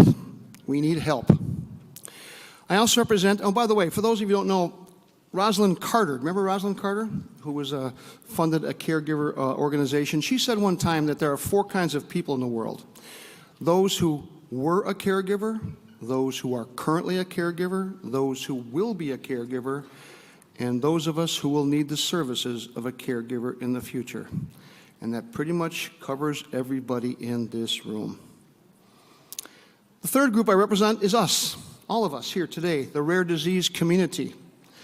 We're not just individual voices, we are bigger than that, which I'm going to talk about in just a few seconds. And also, tomorrow, I'm going to introduce to our legislatures in the state of Illinois, the new Illinois Rare Disease Alliance. We now have an organization, we did it in 1 year, 3 old guys who have absolutely no electronic experience whatsoever. We got this thing off the ground a week and a half ago. We got our 501c3. We're going to introduce that to our legislators tomorrow.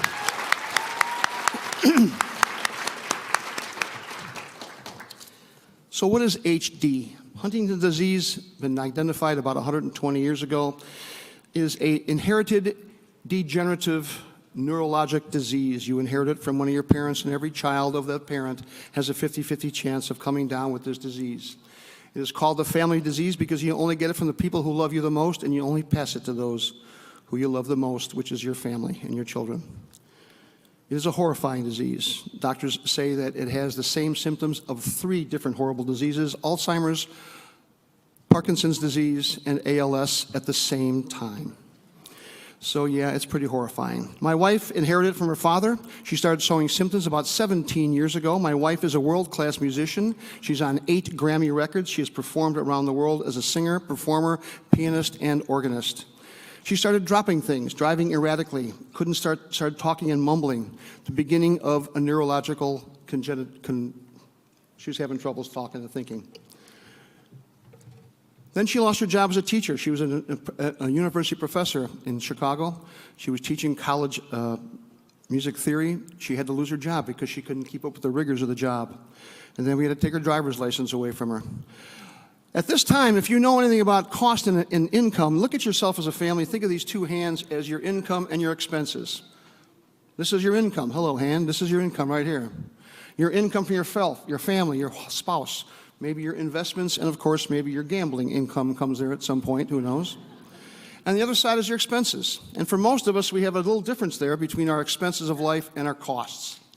When something like HD hits, or one of the diseases that you all represent out here, what happens is that income suddenly drops, and it creates a gap in your income that no longer can support the expenses that you have. Now, in the beginning, you just kind of find ways to get by. You cut back on eating out. You don't go on fancy vacations, but that gap gets bigger every year that it goes by, and it starts snowballing. You all know what I'm talking about.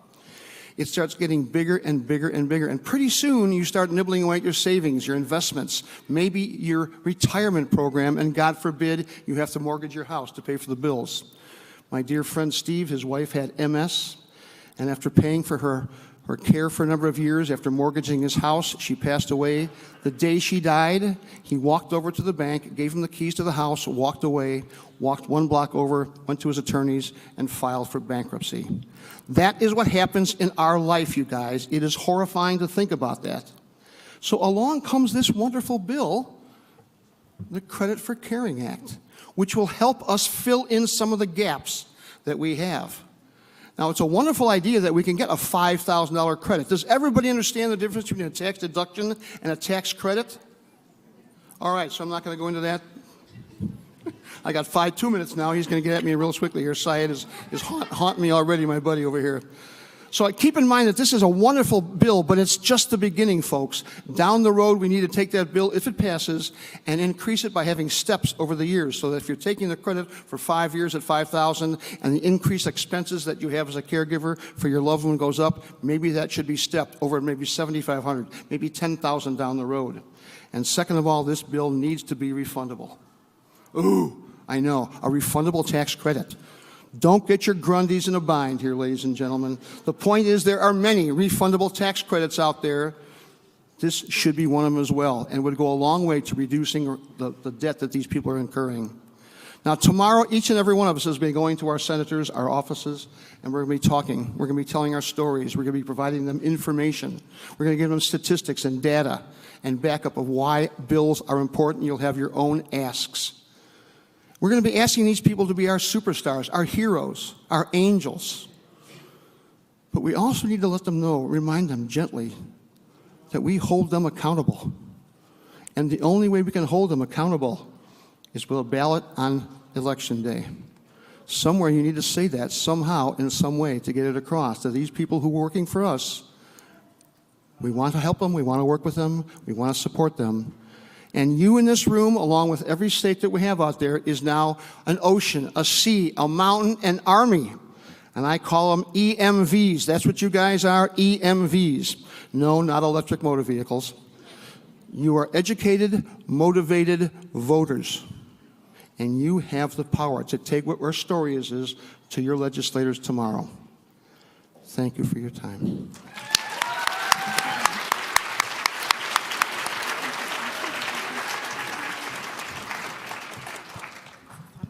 Thank you so much, Wayne.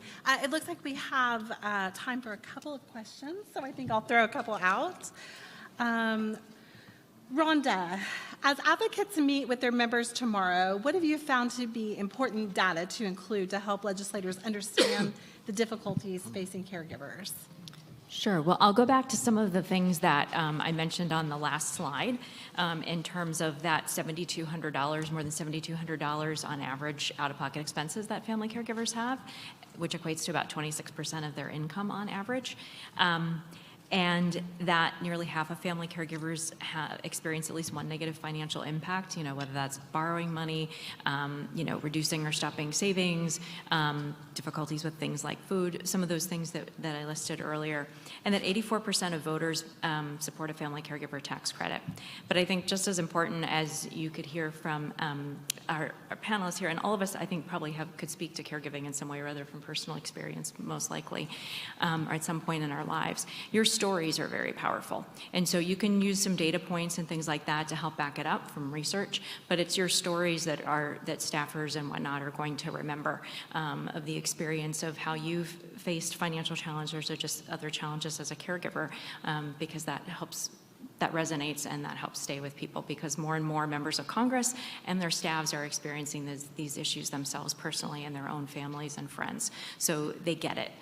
You heard Sarah talk about why her boss is a sponsor and lead on this legislation. So the facts are important, but your stories are extremely important and compelling as well. So I encourage you to share them. Thank you so much.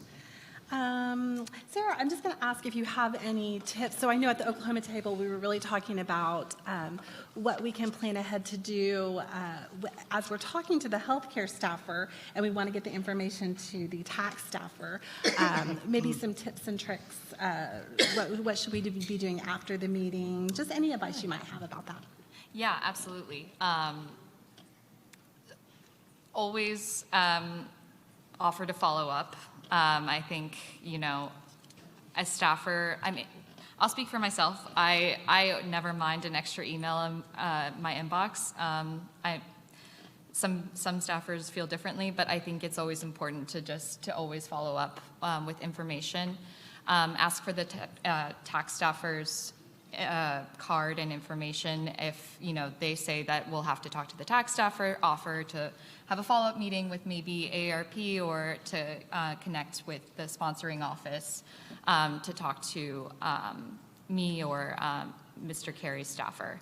I think it's important to talk about the healthcare aspects of this bill first and foremost, and that's what the health staffer will care about. Thank you. That's great advice. Wayne, I have one final question. I'm going to let you close it out. So your family story really highlights the need for more support for caregivers. When you speak with families in Illinois, what are some of other short and long-term impacts of the cost of caregiving across generations that you think are important for Congress to know about? Sorry about that. I think one of the things that Congress is most aware of is the loss of generational wealth that can happen with families who are suffering from long-term costs. And I don't mean just long-term nursing home costs, but just the long-term care costs of an individual with a rare disease. And I think, I'm sure you guys agree with it, that the term of generational wealth, losing that and not being able to pass it on to the families that are following you is a huge thing. All of us up here are going to be very active. We already are very active, and you have to be consistent in what you do. But say the same terms: generational wealth, loss of money, mortgaging our house, having to go into bankruptcy. These are real facts, real activities that we have to deal with. And I think we can't say that enough to our legislators and our policy officials, that they need to hear it, that we are suffering out here. And we need support, we need help. And some of it's not bills that are going to give us money, it's just bills that are going to get all the crap out of the way so we can get the bills that are already paid, or already passed. So sometimes it's just getting the barriers out of the way and the speed bumps to some of the benefits that are already out there for us. If I could add, also one thing that I think really resonates on both sides of the aisle is that this country doesn't have a long-term care system. Right? I mean, Medicaid is the only payer of long-term care, and most people drive themselves into bankruptcy, into qualifying for Medicaid, paying for long-term care. And I think both sides understand that. So. And I think the story you told about your friend and the keys to the house in bankruptcy, I think, is very powerful. Well, thank you all so much. I appreciate your time and your expertise. Thank you, and I look forward to seeing you all on the Hill tomorrow. We will.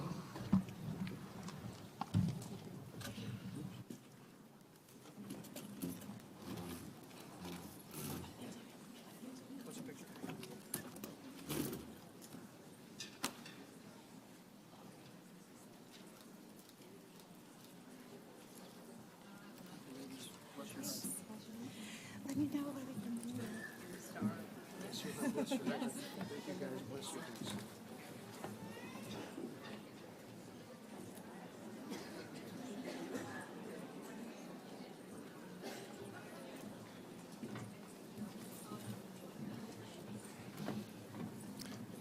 Good afternoon, everybody. There we go. So we're excited to have our final deep dive policy ask of the day. We're really excited about this new bill, Genomic Answers for Children's Health Act, and we are really excited for our fantastic panel. And so again, we'll walk through, kind of talk a little bit more about the issue around the legislation, as well as hear about how this could impact advocates' lives. And so I will introduce our fantastic speakers, and then I'll pass it over to them. First, we have Victoria Gem. Victoria is the director at Levitt Partners, focused on federal healthcare policy issues related to the FDA. Victoria brings more than a decade of experience within healthcare and legislative and regulatory policy, including within the rare disease space. She most recently served as Director of Policy and Regulatory Affairs at NORD, where she led policy development and advocacy to advance research, drug development, and healthcare access for individuals living with a rare disease. To her left is Leanne Fairley, currently serves as the Health Legislative Assistant for Congressman Gus Bilirakis, a senior member of the House Energy and Commerce Committee, and chair of the Rare Disease, Diabetes, Visions, and Parkinson Caucuses, among others. Leanne previously served as a registered lobbyist in the healthcare practice at Arnold & Porter, and as an associate director of the National Association of Manufacturers. Leanne holds a Master's of Political Management from George Washington University and a Bachelor of Arts from Georgetown University. And finally, at the end of our panel is Tatiana Lopez. Tatiana holds a bachelor's degree in legal studies, criminal justice, and political science from the University of Central Florida. For over 15 years, she has worked in social studies, advocating for children, adults, and families, helping them navigate complex systems and secure resources they need to thrive.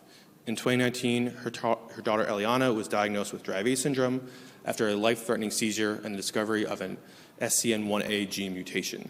Navigating the healthcare system as both a professional advocate and a mother revealed deep systemic gaps and experiences marked by dismal bias and inequity. And we're really excited for this fantastic panel. And to start it off, I'll pass it over to Tori.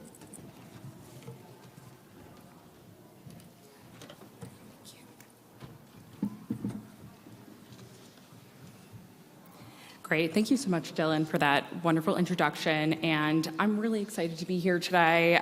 Really appreciate the invite. It's always wonderful to be with so many incredible, passionate advocates in the rare disease space, in the rare disease community. So really excited to just share a little bit of background on this bill, as well as some information about the legislation, hopefully to help equip you all tomorrow. But always happy to answer any questions if you have them.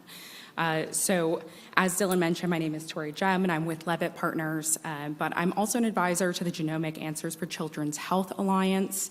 The mission of the Alliance is to ensure that any child with a rare disease or suspected genetic disorder who is enrolled in Medicaid has timely access to genomic sequencing, especially whole genome sequencing.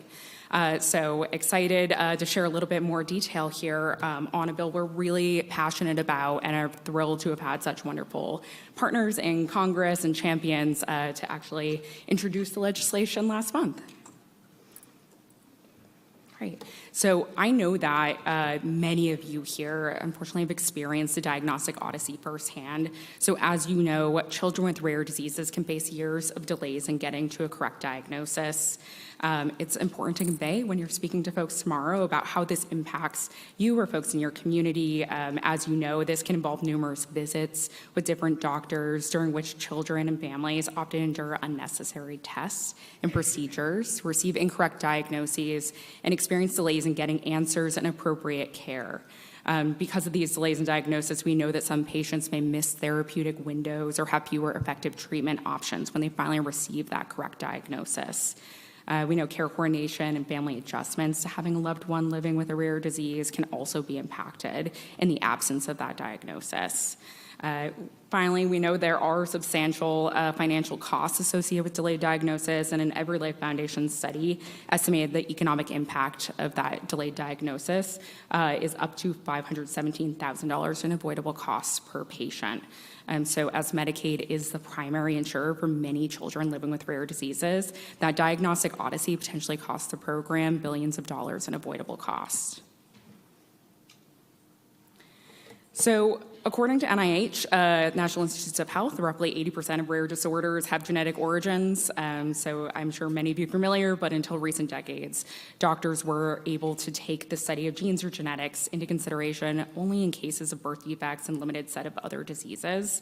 Genomic medicine has really revolutionized the discovery and development of new treatments and fundamentally transformed clinical practice in many cases. And this is why, in part, why we know genomic sequencing can be so powerful and has the power to improve diagnosis and care. So whole genome sequencing in particular, I'd like to talk about, is a laboratory test that is used to determine the entire genetic makeup of a person. Importantly, whole genome sequencing is more comprehensive than single genetic tests and gene panels, although those tests are also critically important for access as well, we know, to many in the community. For whole genome sequencing, research does show that there is a higher diagnostic yield than other tests that only look at those one gene or series of genes. Again, we know those other tests are really important, but want to make sure to be highlighting the value of whole genome sequencing here. So in some studies, whole genome sequencing has been shown to determine the molecular cause of disease in greater than half of patients tested. And the results from genomic sequencing can significantly shorten the time to diagnosis for pediatric patients, identifying the cause of that undiagnosed condition and enabling targeted treatment and care. There are also still benefits in the cases where whole genome sequencing does not yield a diagnosis or yields a diagnosis for a condition that currently lacks an approved therapy. So despite the power of whole genome sequencing to improve the diagnosis and treatment for those living with rare diseases, not all state Medicaid programs cover needed genomic testing for children. Medicaid programs may restrict coverage based on test, care setting, or age. This matters because nearly half of all children are insured through Medicaid. Today, a slight majority of state Medicaid programs do cover whole exome sequencing, another form of genetic testing that is also important to ensure coverage of, and only a minority of states cover whole genome sequencing. So these coverage gaps and limitations act as a barrier to cost-effective treatment and care for children with rare diseases. So we want to make sure that access to answers doesn't depend on where children live. This access should be available in all Medicaid programs across 50 states, Washington, D.C., and the territories. So really, how can Congress help here? And what we're encouraging is that Congress can take action to ensure that Medicaid coverage for whole genome sequencing for children with suspected rare diseases, and that coverage of whole genome sequencing is available both in and outpatient settings for patients.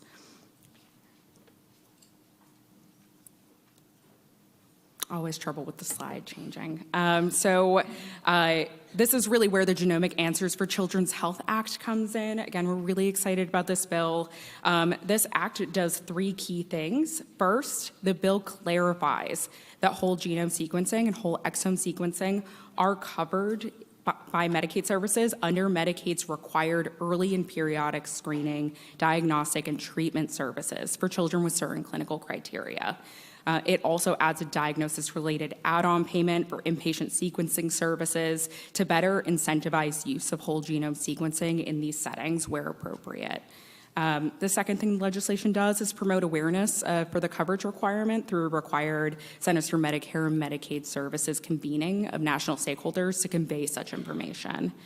And then third, the bill would require a report to Congress that examines state reimbursement rates, health outcomes of children receiving genomic sequencing under Medicaid, as well as assesses implementation challenges, evaluates barriers to care, and provides recommendations for improvement. So really helps to provide that additional information needed about what further steps could help increase access to testing. So I'm happy to answer any questions again, but want to keep it brief so we can hear, I think, from some of the other wonderful speakers. So I'll hand it back to Dylan.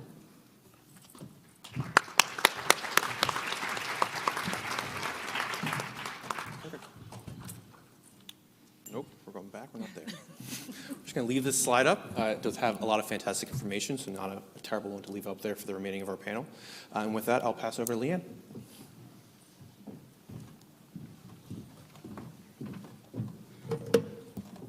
Hi, thank you so much. Like Dylan said, my name is Leanne Fairley. I am the health staffer for Congressman Gus Bilirakis.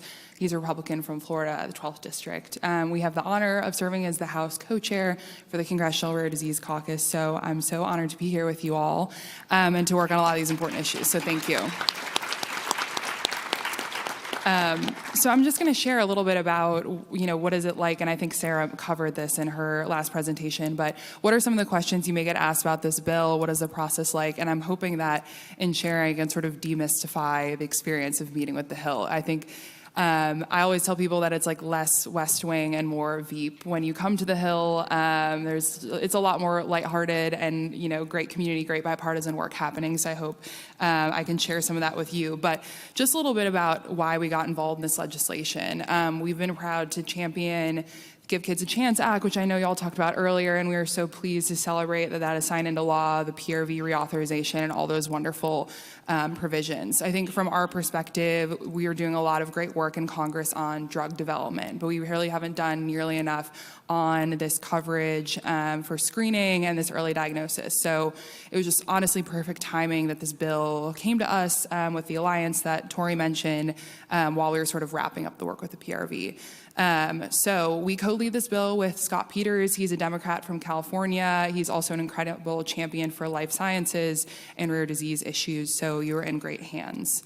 A little bit about just running your meeting, and I'll be brief because I know you've heard about this from other people, but your story is the most important part of the meeting. I think a lot of folks come into the Hill and expect I need to be an expert on this bill. No, your story is the most important thing. If staffers have questions about the bill and you don't know the answer, that is A-okay. You can always follow up with them afterwards and really want you to lead with your story. Some other things that are important to discuss: why is this bill important to you? How have you been impacted by a diagnostic odyssey? Or how has a friend or a colleague or somebody also been impacted by this? Why is it important to you? Think of it almost as like your, a few minute sales pitch leading with your story. I know there's some data that will be sort of with your one-pager and in your materials. Very important if you feel comfortable to share some of the data on why this testing is important. A, it's important to you, but B, it's also incredibly effective for our healthcare system. A lot of Republicans, and I know this well, have been talking a lot about reducing healthcare costs. The most important thing, obviously, is your personal experience, but a lot of Republican offices will be very interested to hear how this could save time, money, and resources in the long run. So that's definitely something to highlight when you're discussing. And then finally, when you get to the end, make the ask. Would your congressman, would your senator consider signing on to this? Just important to note, as staff, we don't have the authority to say yes at that moment, but our job is to take your story, basically take your pitch to our members of Congress. And that's all we can really promise is, of course, I will share your story with the member of Congress. Now just moving on to some questions you might get asked. And this is not all inclusive, but just some things that have come top in mind. Lots of folks might ask you if the bill has a score. That means, will the bill cost anything? We don't have an official score for the bill, but we anticipate, like I said earlier, that it would save Medicaid dollars. And that's really important, again, for a lot of Republican offices and some fiscally conservative folks. So you can very confidently say, no, we don't have an official score, but we think it will save money, and we will certainly follow up with you once we have an official score. Another question you might get asked is, what does the Energy and Commerce Committee think of this, and I won't get too into the weeds, but the bill, my boss is a member of the Energy and Commerce Committee. We have jurisdiction over healthcare. We will be ultimately responsible for shepherding this bill through committee. Part of that process is working with committee staff at Energy and Commerce and making sure they're fully on board. And as of right now, the Energy and Commerce majority staff, the Republican staff are supportive, and we're working with them. So if anybody does ask you, what does E&C think, that's what they are maybe referring to. Some final things just to go over. Just some final things to leave you with. Many health staffers choose healthcare. I think it's an interesting thing to think about in your meetings. A lot of people just sort of find their way into policy portfolios on the Hill. They're like, oh, the tax portfolio is open, so now I'm a tax expert. I think 90% of the health staffers that I work with, myself included, have a personal connection to healthcare, whether it's a family member, a friend, a parent. My dad is a retired ER doc. My mom's a retired ER nurse. So it's just something that we personally feel motivated to work on, and we do care about these issues. It's also how members care about these issues. Members have personal connections. They're humans too. My boss loves healthcare. He's sort of self-selected into it and has chosen to make it sort of his thing. And I'll just note that a lot of members have personal connections to this, even if it's not something public. And just final things, like I said before, just remember, staffers are human. We take a lot of meetings. Like Sarah was saying in the last session, don't be afraid to follow up. When you go into every office, there will be a little, on the desk usually, everyone's business card will be there. Don't be afraid. Take the business card, follow up directly with that staffer to remind you that they met, especially when we're taking 8 to 10 meetings a day. It's really helpful for you to have that follow-up touch with us so we remember and can sort of follow up with you.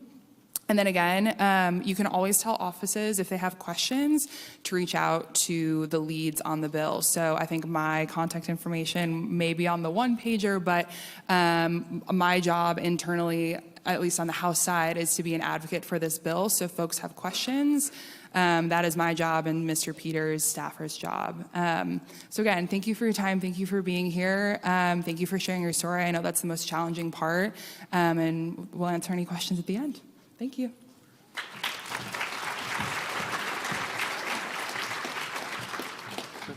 Leanne, thank you so much. And I do want to take a quick moment to stress the idea of if somebody does ask you a question you don't know, please do feel free to tell them you don't know. I have been in many meetings with Leanne myself where she asks me a question I have no idea, and I'm always happy to tell her nope, and I always try to get her answer as quickly as possible. So I do want to stress that.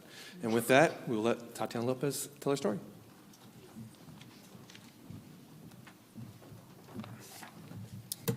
So first of all, I want to say thank you for having me and allowing me the time and opportunity to not only tell my story, but to tell the story of so many that are here on behalf of my daughter's rare disease. My name is Tatiana, and my daughter's name is Eliana. She has a rare disease that is a genetic mutation. She was diagnosed after a seizure took many crucial things from her. So she started having seizures when she was 2 months old. We sought questions, and we went to doctors, hospitals. We talked to many professionals who shooed me away, saying that I was overreacting. I did not see the seizures that were occurring in my daughter. She was a baby. She was figuring out her arms. She was having muscle spasms. There were so many reasons that my daughter was having what looked like seizures to me, but it was not medical.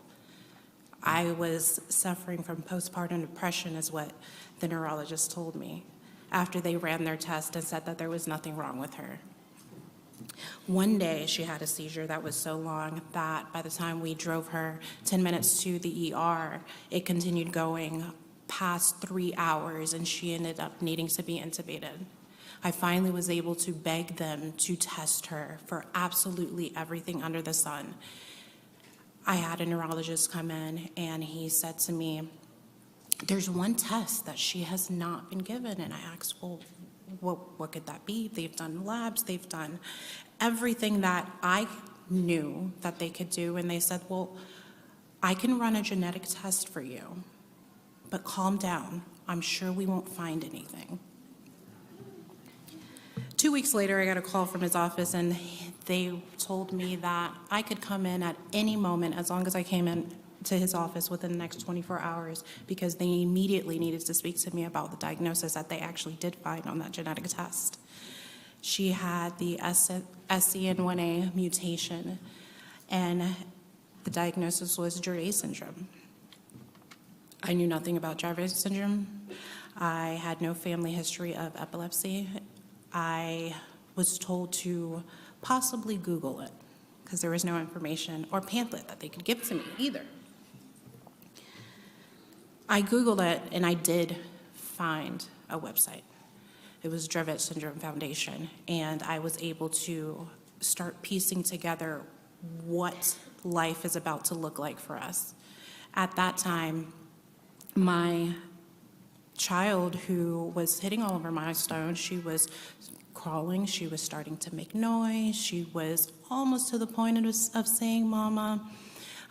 It was all stolen from a seizure because she was unmedicated and undiagnosed and no one would treat her. Right now she is 6 years old. She is a blessing to be still here with us. There are many families, however, that do not have their child still by their side. For Eliana, our daily life looks like being in a wheelchair or crawling because we lost our ability to walk. We also lost our ability to talk. We lost our ability to eat on our own, so we are G-tube fed. We have partial vision and we have partial hearing. And we know that is because of a lack of diagnosis. We did not get the genetic testing when we needed it, and she was not on treatment. This bill is extremely important to me and my family, and I know to a lot of other rare diseases that are similar to Dravet syndrome, because with diagnosis, we can get them proper treatment. There's so many medications for Dravet syndrome families that make our condition worse. But we won't know that, and doctors won't be able to identify that unless we have a diagnosis. As a caregiver, I went through horrible depression with this rare disease that no one knew about, and I could relate to no one because there was no diagnosis until I got a genetic test. And then I found my family, and I found the support, and I was able to find family who could support me in that moment. Being able to have access to genetic testings, doctors knowing how to appropriately bill for it, knowing that there is funding available and coverage through Medicaid is huge for so many in order to get the proper medication, to find the people who are going to support you in this life-changing moment, and to try to save your child. Had my daughter had early diagnosis, maybe I would have heard her say mama. Or I could have been able to see her take her first step. At this point, we don't know.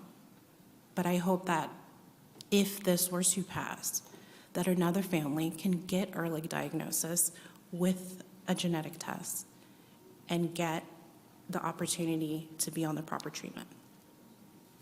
Thank you.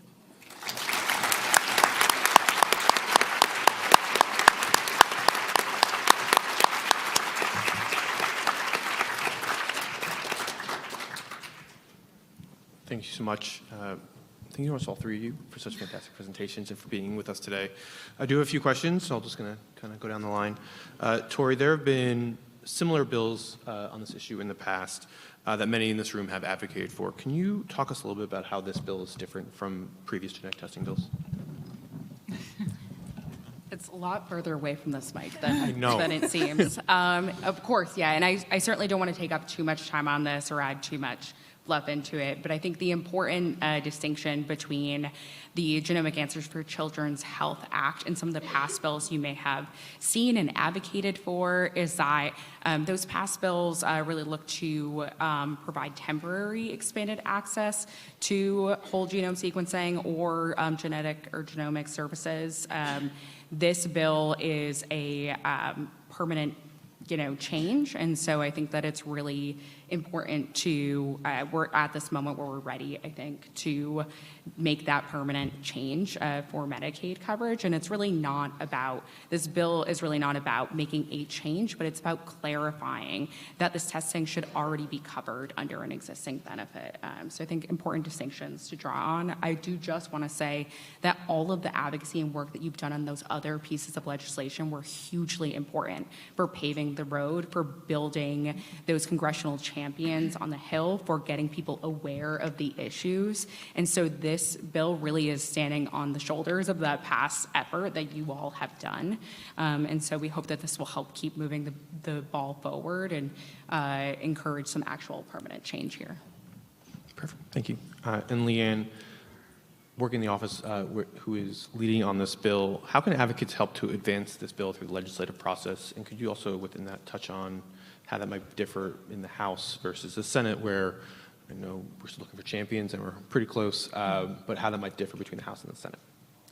Sure. And something that I think was covered in the last session that's really important is obviously, hopefully you're meeting with your member of Congress or your senator, and our job is to be responsive to our constituents, and, coming to us with this ask is incredibly important. So just sharing your story is sort of the number one priority.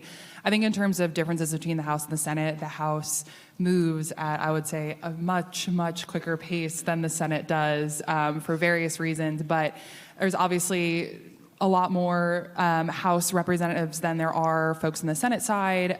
So I think we anticipate that this bill will hopefully move in the House and then move in the Senate. Obviously, it's hard to predict with sort of how polarized politics are, but at this point, sort of what will happen next is once we get a good number of co-sponsors, that Energy and Commerce Committee that I mentioned before feels comfortable with it, they will move it through the legislative process, through our committee. Once it leaves our Energy and Commerce Committee, it will then head to the House floor. From then, there are a lot of various options that could happen in terms of passing the House, passing the Senate. But it's just important to say that we do have champions on both the House and Senate side. The bills are the same. We're all very aligned. I think it's just a matter of finding our champions and then finding a path forward in this political environment. Thank you. And Tatiana, when you speak to members of Congress tomorrow, what is one thing that you hope that they take away when hearing about your daughter's story? I think for me, it's important for them to understand how important it is to get a diagnosis. I know on page 20 of the pamphlet, it talks about, there's a line in there that says it takes an average of 6 years and 17 different medical encounters for an individual with rare disease to obtain an accurate diagnosis. Just to put that in perspective for my situation, my daughter's 6 years old and she's had 217 medical encounters. Before she got a diagnosis, it took 11 medical encounters and 2 intubations. It is a life-changing bill for families to have the access to get genetic testing and identify what diagnosis they have for proper treatment. It's literally life or death. Perfect. Thank you so much. And again, I want to give a big thank you to our panelists who are all fantastic today. With that, now we can go into our break. Before we head into our break, I want to give just one housekeeping note. We're going to have a session, as you can see, when we come back, preparing for successful meetings. Following that session, there will be one-pagers that you've heard us talking a bunch today for everyone to take away. We'll talk more about that there. I also want to flag there'll be some additional handouts there. As everyone here is aware, we have a lot of things to be thankful for in terms of legislation that passed recently. And so to recognize that, we have thank you placards for co-sponsors of the Give Kids a Chance Act, as well as the Accelerating Kids for Access to Care Act. And so if you are meeting a member who was a sponsor of that legislation, we encourage you to take that, sign it among the group, and then give that to the staffer or the member when you meet with them tomorrow. And again, those will be alongside the one-pagers later this afternoon. Again, thank you all so much. Please enjoy your break, and we will return here at 2:55. Thank you.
All right. Just a quick announcement. I hear confusion about this next session. So we will be in our state breakout groups for the next session that starts in about 10 minutes. So if you are across the hall, you can go ahead and move over to across the hall before we start at 2:55. If you're in here, you can stay in here. There's a live stream in the other room, so you'll be able to hear Kenley's remarks as well from there. Let me know if you have any questions.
Also, we are currently in the atrium hall, so if your state is in the ballroom, that is the live stream room across the atrium with the live stream. So ballroom is across the hall. If your state has a number next to it, that's a number at a table here in this room. And Utah, we're saying is at table number 5. Oh, no.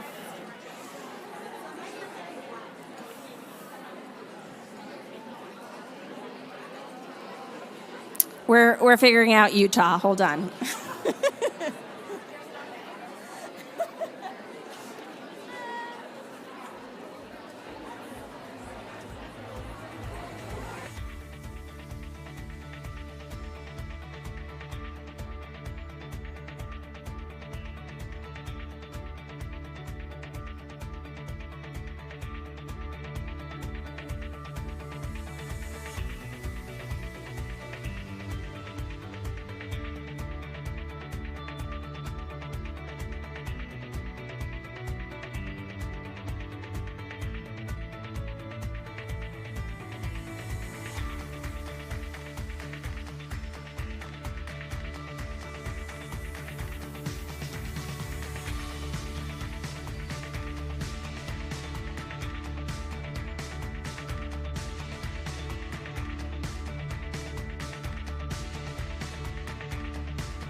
All right, Utah is at 31. So if you're with Utah, they are at table 31.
All right, everyone. Thanks so much.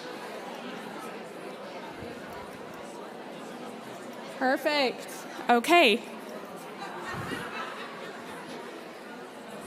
I love hearing all this conversation and hearing everyone getting super ready for their meetings tomorrow. I can't believe it's tomorrow.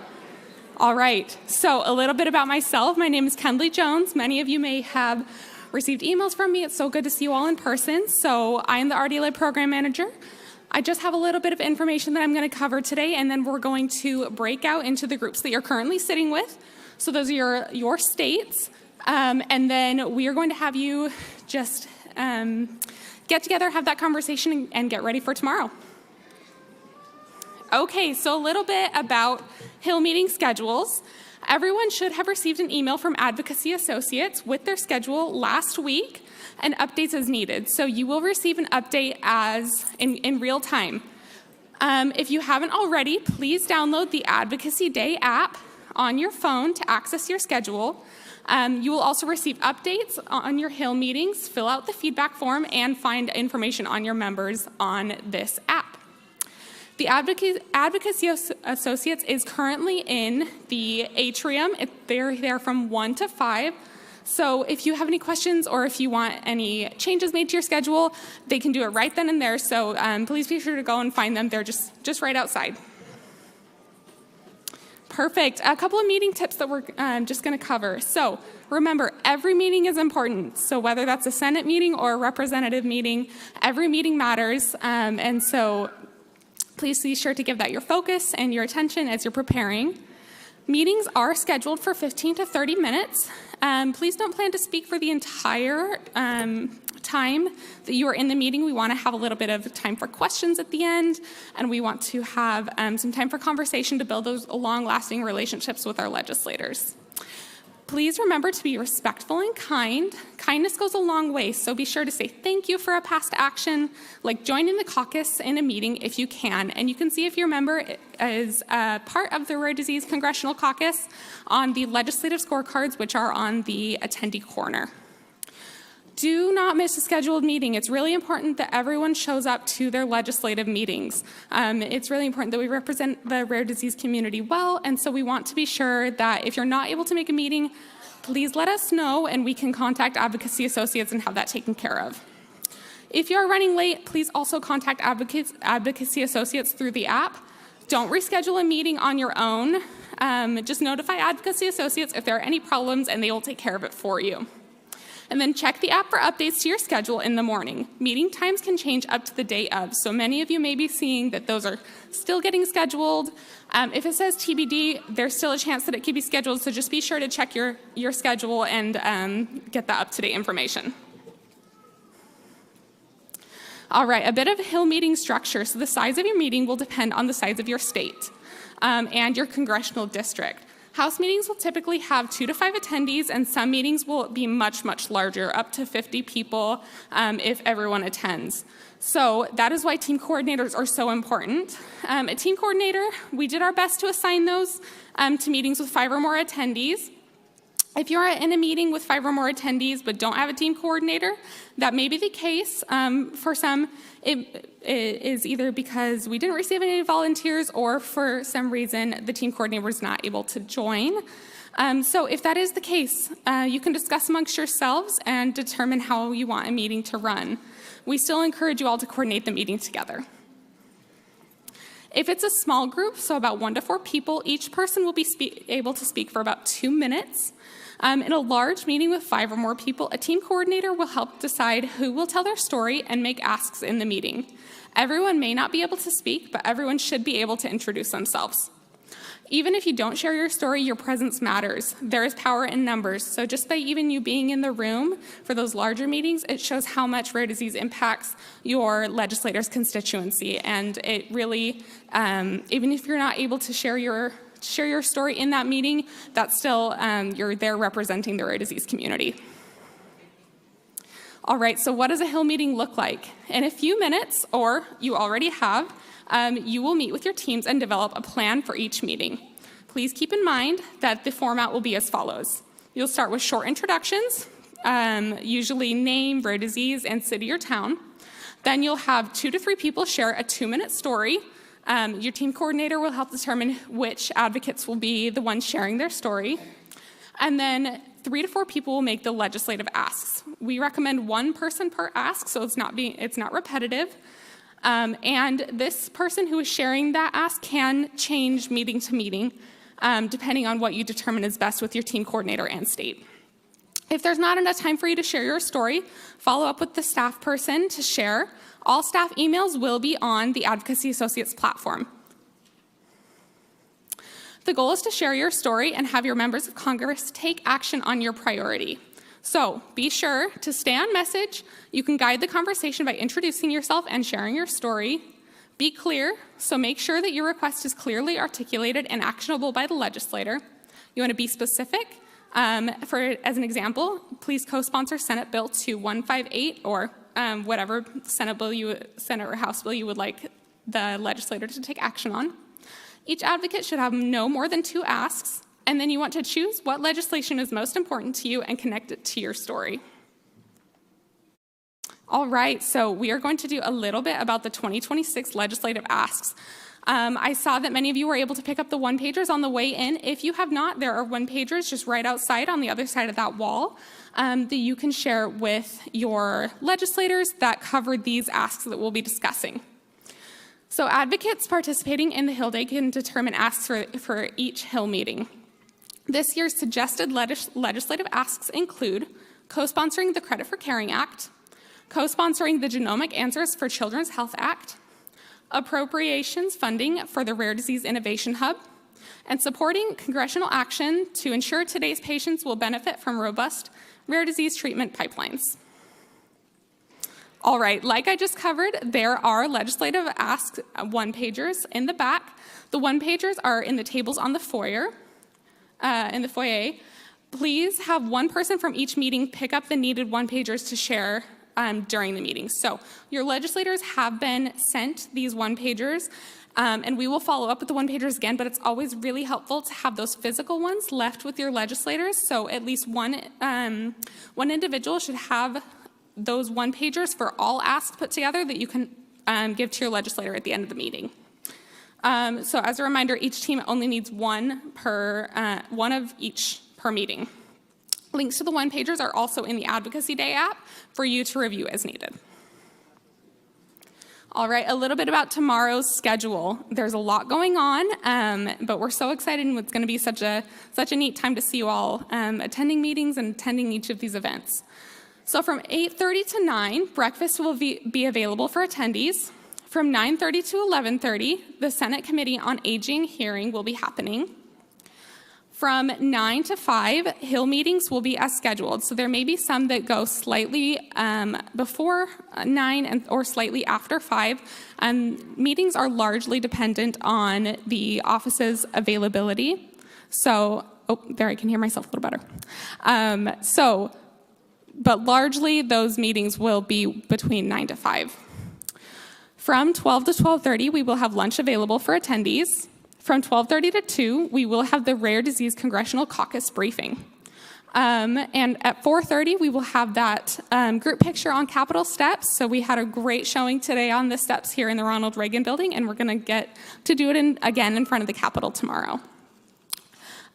Immediately following the picture, we will have the closing reception from 5 to 7 at top of the hill, which is very close to the Capitol stairs that we'll be taking the picture on.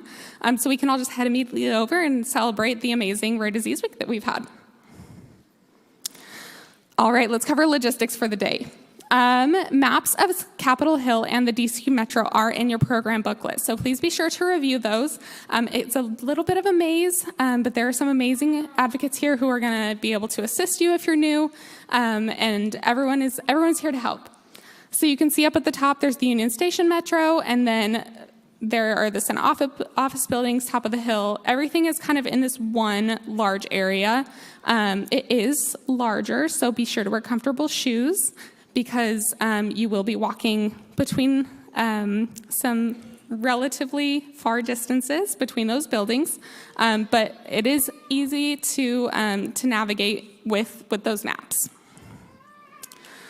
All right, so please stay and meet with your teams. You can find your teams at the tables listed on the next slide. Some groups are assigned to meet in ballroom A or B. I believe we also have a state in a separate room as well.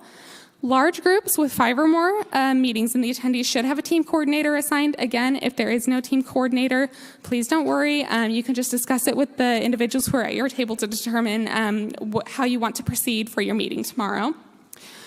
Then once you're in those groups, which I see you all are, you're going to discuss strategy for your Hill meetings. You're going to discuss how you want to share those stories and make the asks. And then you will decide the order everyone will speak in the meetings. So this session is really to help you determine, to help you feel comfortable when you go into your meetings with your legislators and to feel prepared and ready for what's next. All right, so these are, I believe you are already all sitting in that section, but in case any of you are not aware, please go ahead and move to the correct table, depending on which state you're in. And I believe that I'm happy to answer any questions, but I believe that we are good to go after that. And we'll have staff walking around to assist as well. Okay, perfect. Can we go back one slide by chance? I don't know. There we go. Okay, in case anyone needs it, but I heard some great conversation going, and so we're going to go ahead and move back into that conversation now. Thanks so much.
Yeah, let's just sit.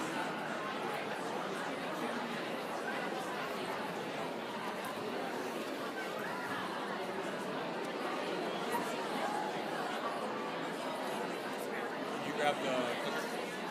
Just for reminder slides at the end.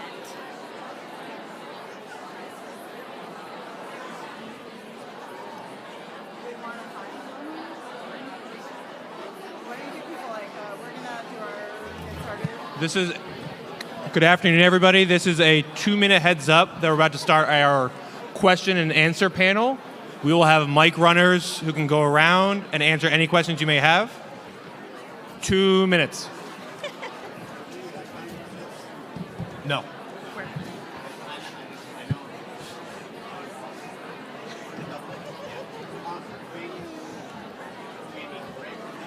I just talked to him. No, it's not that hard to get line savings. I would have to restart my task out account, which is straightforward enough, and then just book them. So that inevitably would take some time, but like.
Let's see if we have any live real. All right.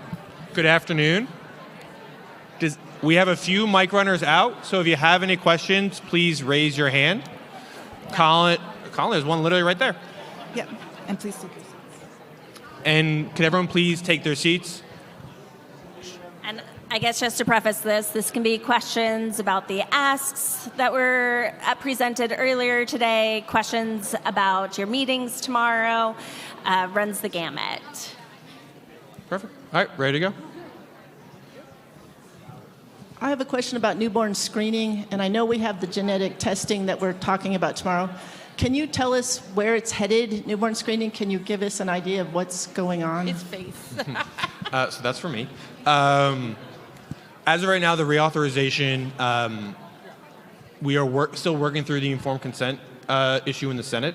There has been good progress in terms of finding new champions in the House, maintaining our champions in the Senate, and we have developed some new language, but we are in a bit of a holding pattern as we sort through the consent language. I will say we've had some good initial meetings, and I hope to have more information for you on the status in the next few months. I know I've been saying that for a little while now at this point, but I will say there has been some really good progress over the last few months. Steph, do you have a question? Oh, yeah. Just a question of logistics. Our group is starting off in the Dirksen building. And is there a preferred or better entrance to go into Dirksen? Or what side, what street, other than just the name? Probably the Yeah. one is it Constitution? I think that it's hard to say for certain because in some days they change around the entrances and which entrance will be open for visitors and which is just for staff.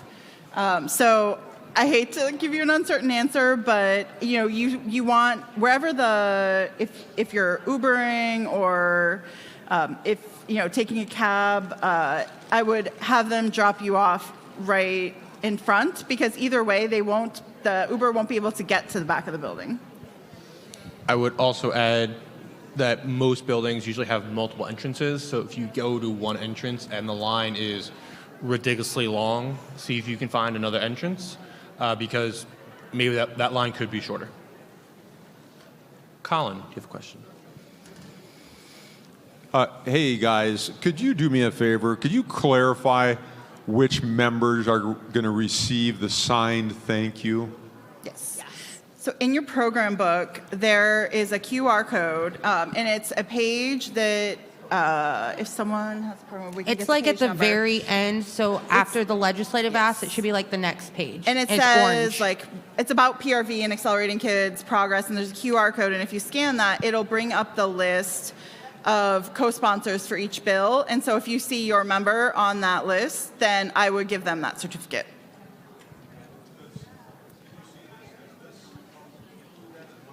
No, that's the Rare Disease Caucus members, I believe. Oh, yeah.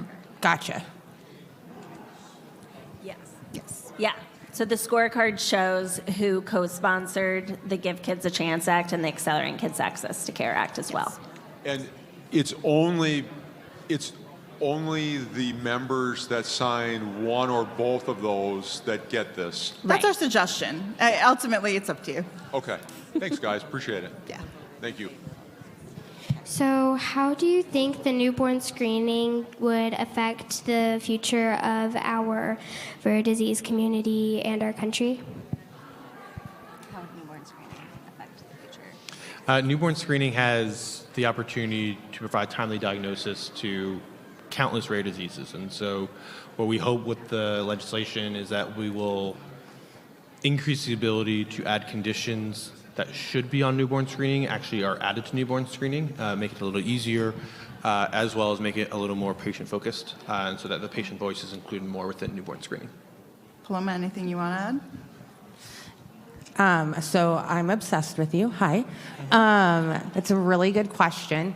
As a parent who's watched the benefit of newborn screening, like we are creating opportunities for young people. That's the job of it. It's not necessarily can we cure it? It's how many more opportunities do you have? So can my son navigate traveling to come attend an event like this and feel confident to use his voice about why it was so great? I think the other really amazing thing about newborn screening, and we've seen it a lot in our patient community for Pompeii, is once you can watch a person get diagnosed within that first 2 weeks of life and then grow, there's so much more opportunity to realistically understand the very nuance of that disease. What kinds of things did we not know? For us, this idea of late onset, meaning, oh, you're not going to have symptoms till 30, 40, 50 years. We know now that's a lie, but we wouldn't have known that without the program. So I think that's always something to stress too, that it's not just about adding new disorders, it's about showing the impact that you've made on the disorders that have been on those newborn screens. And I think that's always a justifiable way to say why it's important.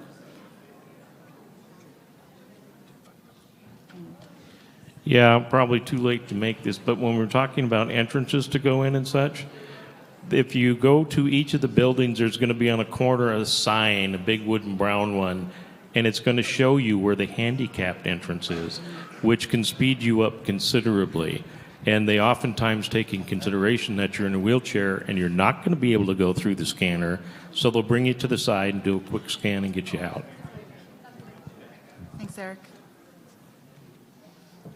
Steph, do you have anything? Well, we can take one. There's one in the back. Okay. While we wait for that, Dylan, why don't you answer the question we received online about what the status of the Safe Step Act is, which has been an ask in the past. It has been. I should have Yes. checked. Do you know if something did? So I believe there's efforts, if just recently, the bill has been reintroduced in one chamber, and we can pull that information. The Safe Step Act has faced some challenges in getting momentum, in part due to the committee. We talked about committees this morning that is in charge of regulating reforms for self-insured insurance. So it goes through a labor committee, a workforce committee rather than a healthcare committee, and that's been really challenging to find more champions and do education. So as I'm stalling so Dylan can find the bill numbers while we talk, and excellent. So it has been introduced in both chambers. Those bill numbers are HR 5509 and S2903. And it's a really big feat. For those who don't know Dylan, I just was able to read his handwriting. So thank you for asking that question. All right, Colin. Hi, guys. So here yesterday and here today, and I've got these HR numbers and S numbers, but I don't see a one-pager for the HERD 1750, or we mentioned something about the Expert Act, which is HR 1532 or Senate Bill 822. Yes, we do not have a separate one-pager for that ask. That ask is sort of a part of describing what are the types of things that Congress can do to help improve the rare disease, the regulatory process for rare disease therapy development. So I wouldn't expect that you have to go into too much detail. However, we could post on the participant attendee corner the slide that we showed with a little bit of detail about the Expert Act if you're interested. Any other questions? Steph? Nope. We had a couple questions come in online about two of the asks, so we could go ahead and jump to those. The first was, what was the initial problem that the Rare Disease Innovation Hub was addressing? Great. So the initial call for the hub, or initially a center of excellence, was really based in the fact that you had, let's maybe use an example. So let's say there's an example of a rare disease that affects 1,000 people, and the knowledge about that disease, the natural history, the knowledge about how you measure, what you measure to know whether it's working or not, that knowledge is really specific and limited. And let's say that a company decided, or two companies were in the field, one was developing a drug and one was developing a gene therapy. Those two products would be in totally different centers at the FDA. And what one center knew about the disease was different from what the other center knew, and those two centers didn't talk. And so you were basically starting from scratch. You'd have to educate the drug division, you'd have to educate the biologic division. They may make different decisions because they weren't talking. They may say in one side of the shop that you could use a certain endpoint to measure in that disease, while the other side said no. And it just really didn't make sense, right? So the initial problem was really about communication and coordination between the centers, and even within the drug center, there's lots of different offices. So it's really about making sure that there's more consistent approaches and more internal communication, so that at least within a disease area or a certain group of diseases, there was coordination in solving those challenging regulatory issues. Steph, I see you have a question. Hi, I'm Cheyenne with the Channeling Hope Foundation. My question is in regard to ultra-rare diseases and investigator-initiated trials. So how would ask number 2 accelerate approval for investigator-initiated trials? You're thinking the regulatory ask? Yes, the regulatory ask. Well, in theory, the more the Rare Disease Hub, as they're more resourced, will be able to, they have, I think, 40 some odd submissions that were from the community that said, these are the challenges, the regulatory issues that are delays, the bottlenecks that we want you to address. And so that is, their ability to do that, to tackle those issues, is limited by resources. So that's one way, is that they'd be able to take on more challenges and might be able to say, if the process for investigator-initiated trials was a bottleneck, that they heard about, they might be able to take on that issue more, and they might be able to make that a focus of those internal the council that Amy talked about, or they run a staff review, staff training. They can do more of that. So while it's not a direct correlation, the hub is meant to tackle those challenging issues or those bottlenecks. And if that is one of them, then the more resources and staff they have, the more ability they can take on more topics.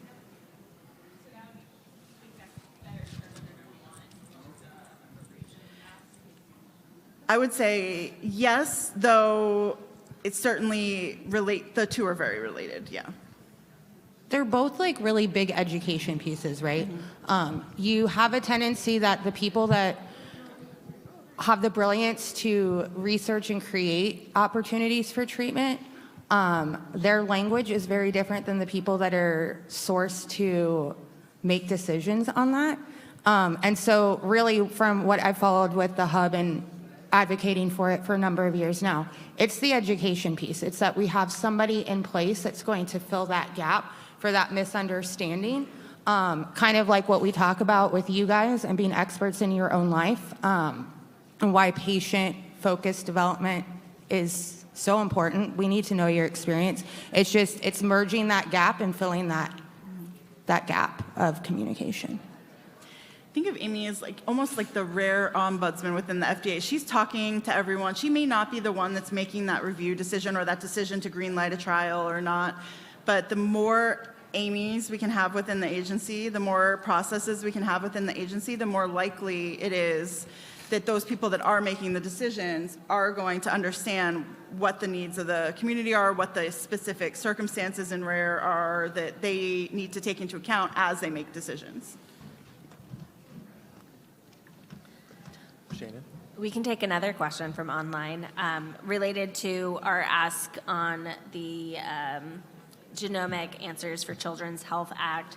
Someone asked about the cost of genetic testing and the cost benefit of that bill and genetic testing for rare diseases. So I'll start with the second part first. In terms of the cost benefit, that's really where the conversation is because we have data that should be on all of everyone's one-pager around the impact of a timely diagnosis. And so in the first part of that question, genetic testing can be expensive. That cost is continually coming down and will continue to come down. It has gotten much more affordable. However, I'm not going to pretend that this is a $20 test.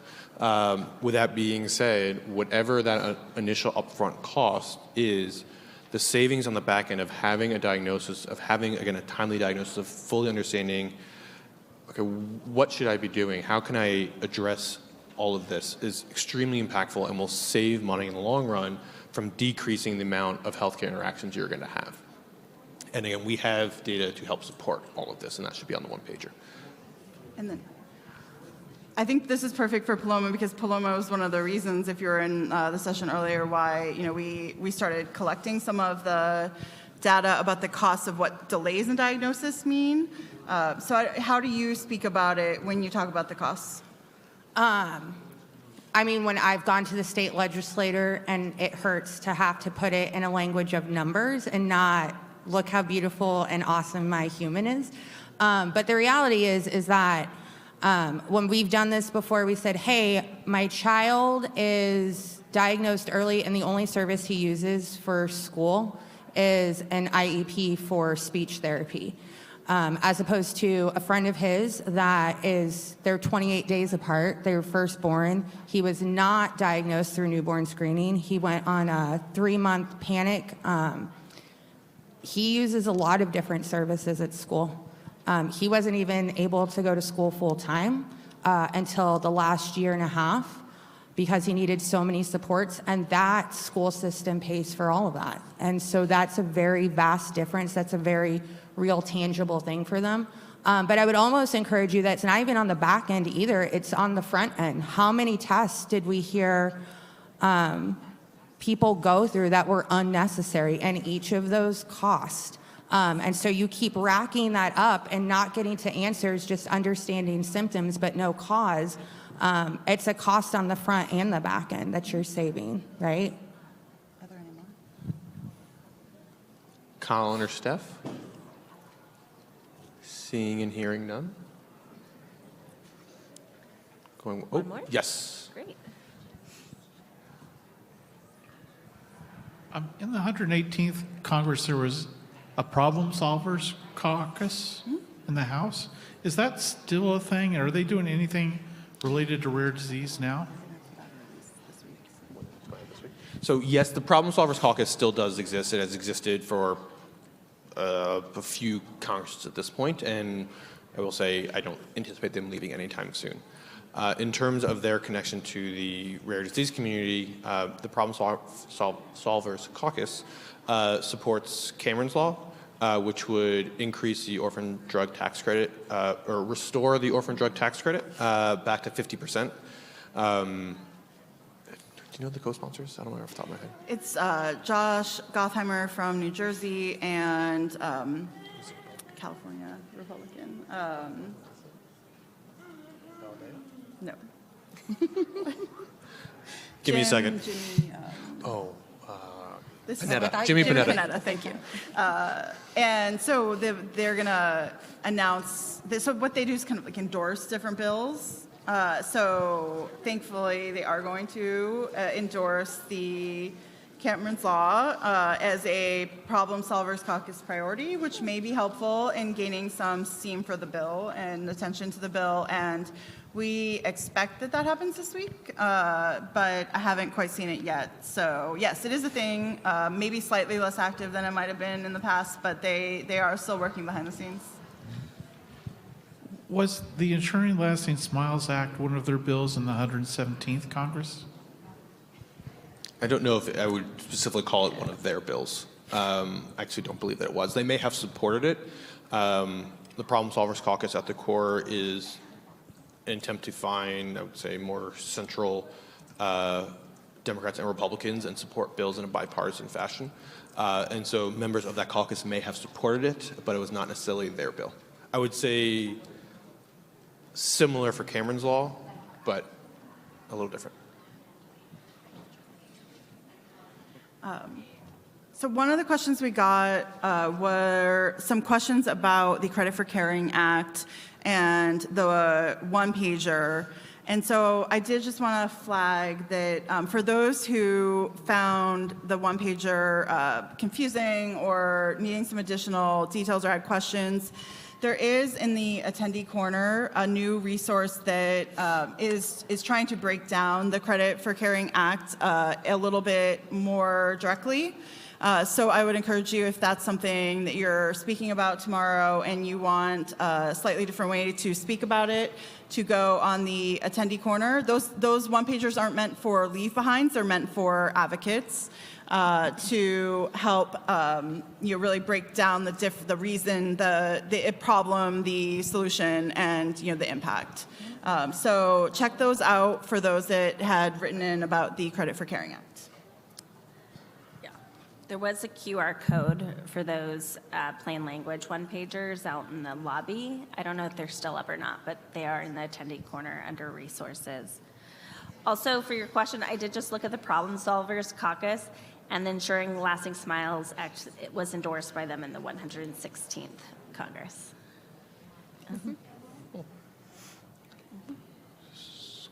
Anyone Colin, else? are we good? Going once? All right. Okay. Thank you guys so much. Hopefully we'll see everyone in the morning. Yeah. Yay. We've got some closing reminders for you all, surveys each day, fill them out. It ups your chance of winning a travel reimbursement to Rare Disease Week next year. The more you fill out, the more you are entered into the drawing. Tomorrow, if your meetings allow you to come and meet us for breakfast, that'll be available at 8:30 in Dirksen G11. We'll have grab-and-go items from 8:30 to 9:30, and then we'll be live streaming that Senate Committee on Aging hearing there. So if you have a break in between your Senate meetings, come stop by. Attend your meetings as scheduled, as they show in your app throughout the day. If you're able to join us for the caucus briefing, that'll be in Cannon Room 390. We'll have lunch boxes available starting at noon, so you can grab those and head out to your meetings or stick around for the caucus briefing, which will run from 12:30 to 2. And then, of course, the group picture, if you're able to join us on the Capitol steps. And then our closing reception at Top of the Hill from 5 to 7. Make sure to wear your scarves for the picture tomorrow. He's Umbrellas coming. if it rains. The weather seems to be on the right, trending in the right direction for everyone that's been tracking. And So no guarantees, but if it does rain, keep an eye on your text messages. We'll send an update on whether the picture is happening or not. If it rains, here's the information on both the hearing and the Advocacy Day launch pad and the briefing. Of course. All right, I think we had one more question. Madison? Can you guys repeat the information regarding the raffle? Sorry. I didn't catch that. I'm sorry. Say that again? Can you repeat that? Can you guys repeat the information regarding the raffle, please? The raffle? The raffle? Oh, the travel reimbursement? Yes. So you wanted more information on it? So for the surveys, when you fill them out each day, you should be getting them by text message. And when you fill them out, we enter everyone's name into a drawing, we'll contact one person with who is receiving the travel reimbursement for next year. Yep. Got one more. One more? Oh, two more. Okay. Get us before we go. He ran right past. Hi, I just have a quick question.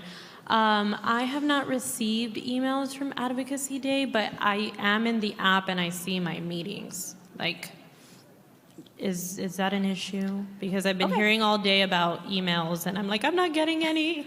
Well, Advocacy Associates is out in the lobby until 5 o'clock, so you Okay. still have time to catch them. But if Perfect. your meetings are showing up, you should be fine, and you should be listed as an attendee in that case.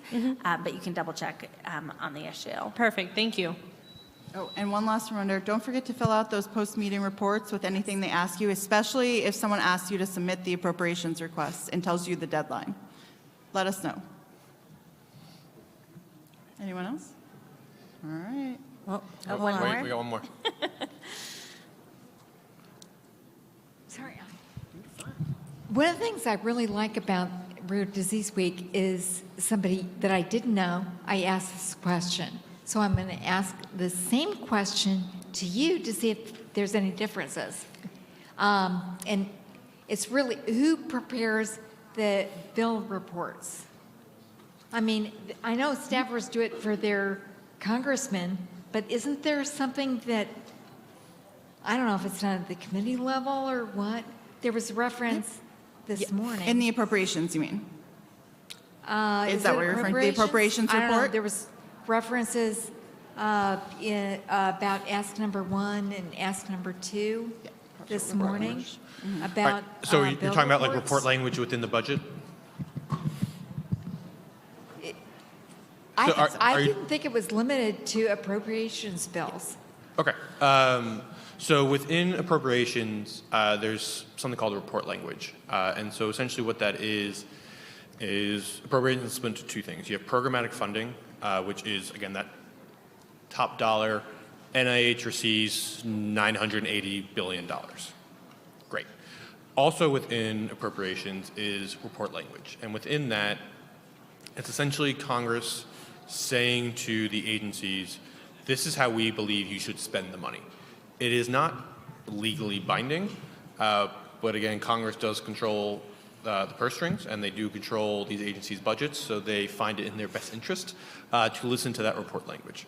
And so, for instance, within, let's use NCATS as an example. So NCATS sits within the NIH, and that is really the center and the heart of a lot of the rare disease research that occurs at the NIH. The programmatic funding number is just under $1 billion, I believe about $980 million, if my memory serves me correctly. But then we also always submit report language that says, this committee or Congress is saying that we value rare disease research. It goes into a little longer, it's usually about a paragraph in length. And it's essentially saying, we think that the work you're doing here around rare disease research is really impactful, and we want you to continue to do it. And in terms of who developed that language, it is going to vary across the spectrum. Now, some of it is from external stakeholders. So, for instance, Jamie and I will develop language and submit it to various offices as well as the Appropriations Committee. So the ask that you saw earlier today, Ask 1, that had report language, EveryLife Foundation developed that language. There are other asks in which members not on the Appropriations Committee will develop the language that will often focus around their key priorities. And so I do not know this for sure, so I'd like to say this is a hypothetical, but for instance, we had Leanne Fairley here earlier. Congressman Bill Arakis, Parkinson's is a really important issue to the member and something he cares deeply about. That office might decide that they want to submit Parkinson's report language to ensure that that's within the appropriations budget. And So then where would the language be? The report language, is it in the bill itself? It is usually referred to, it's called the bill report. That's where you get report language from. It is usually posted alongside the actual bill itself, which typically has a dollar amount. And each subcommittee, as well as the overall committee, will post it on their both House and Senate website. Okay.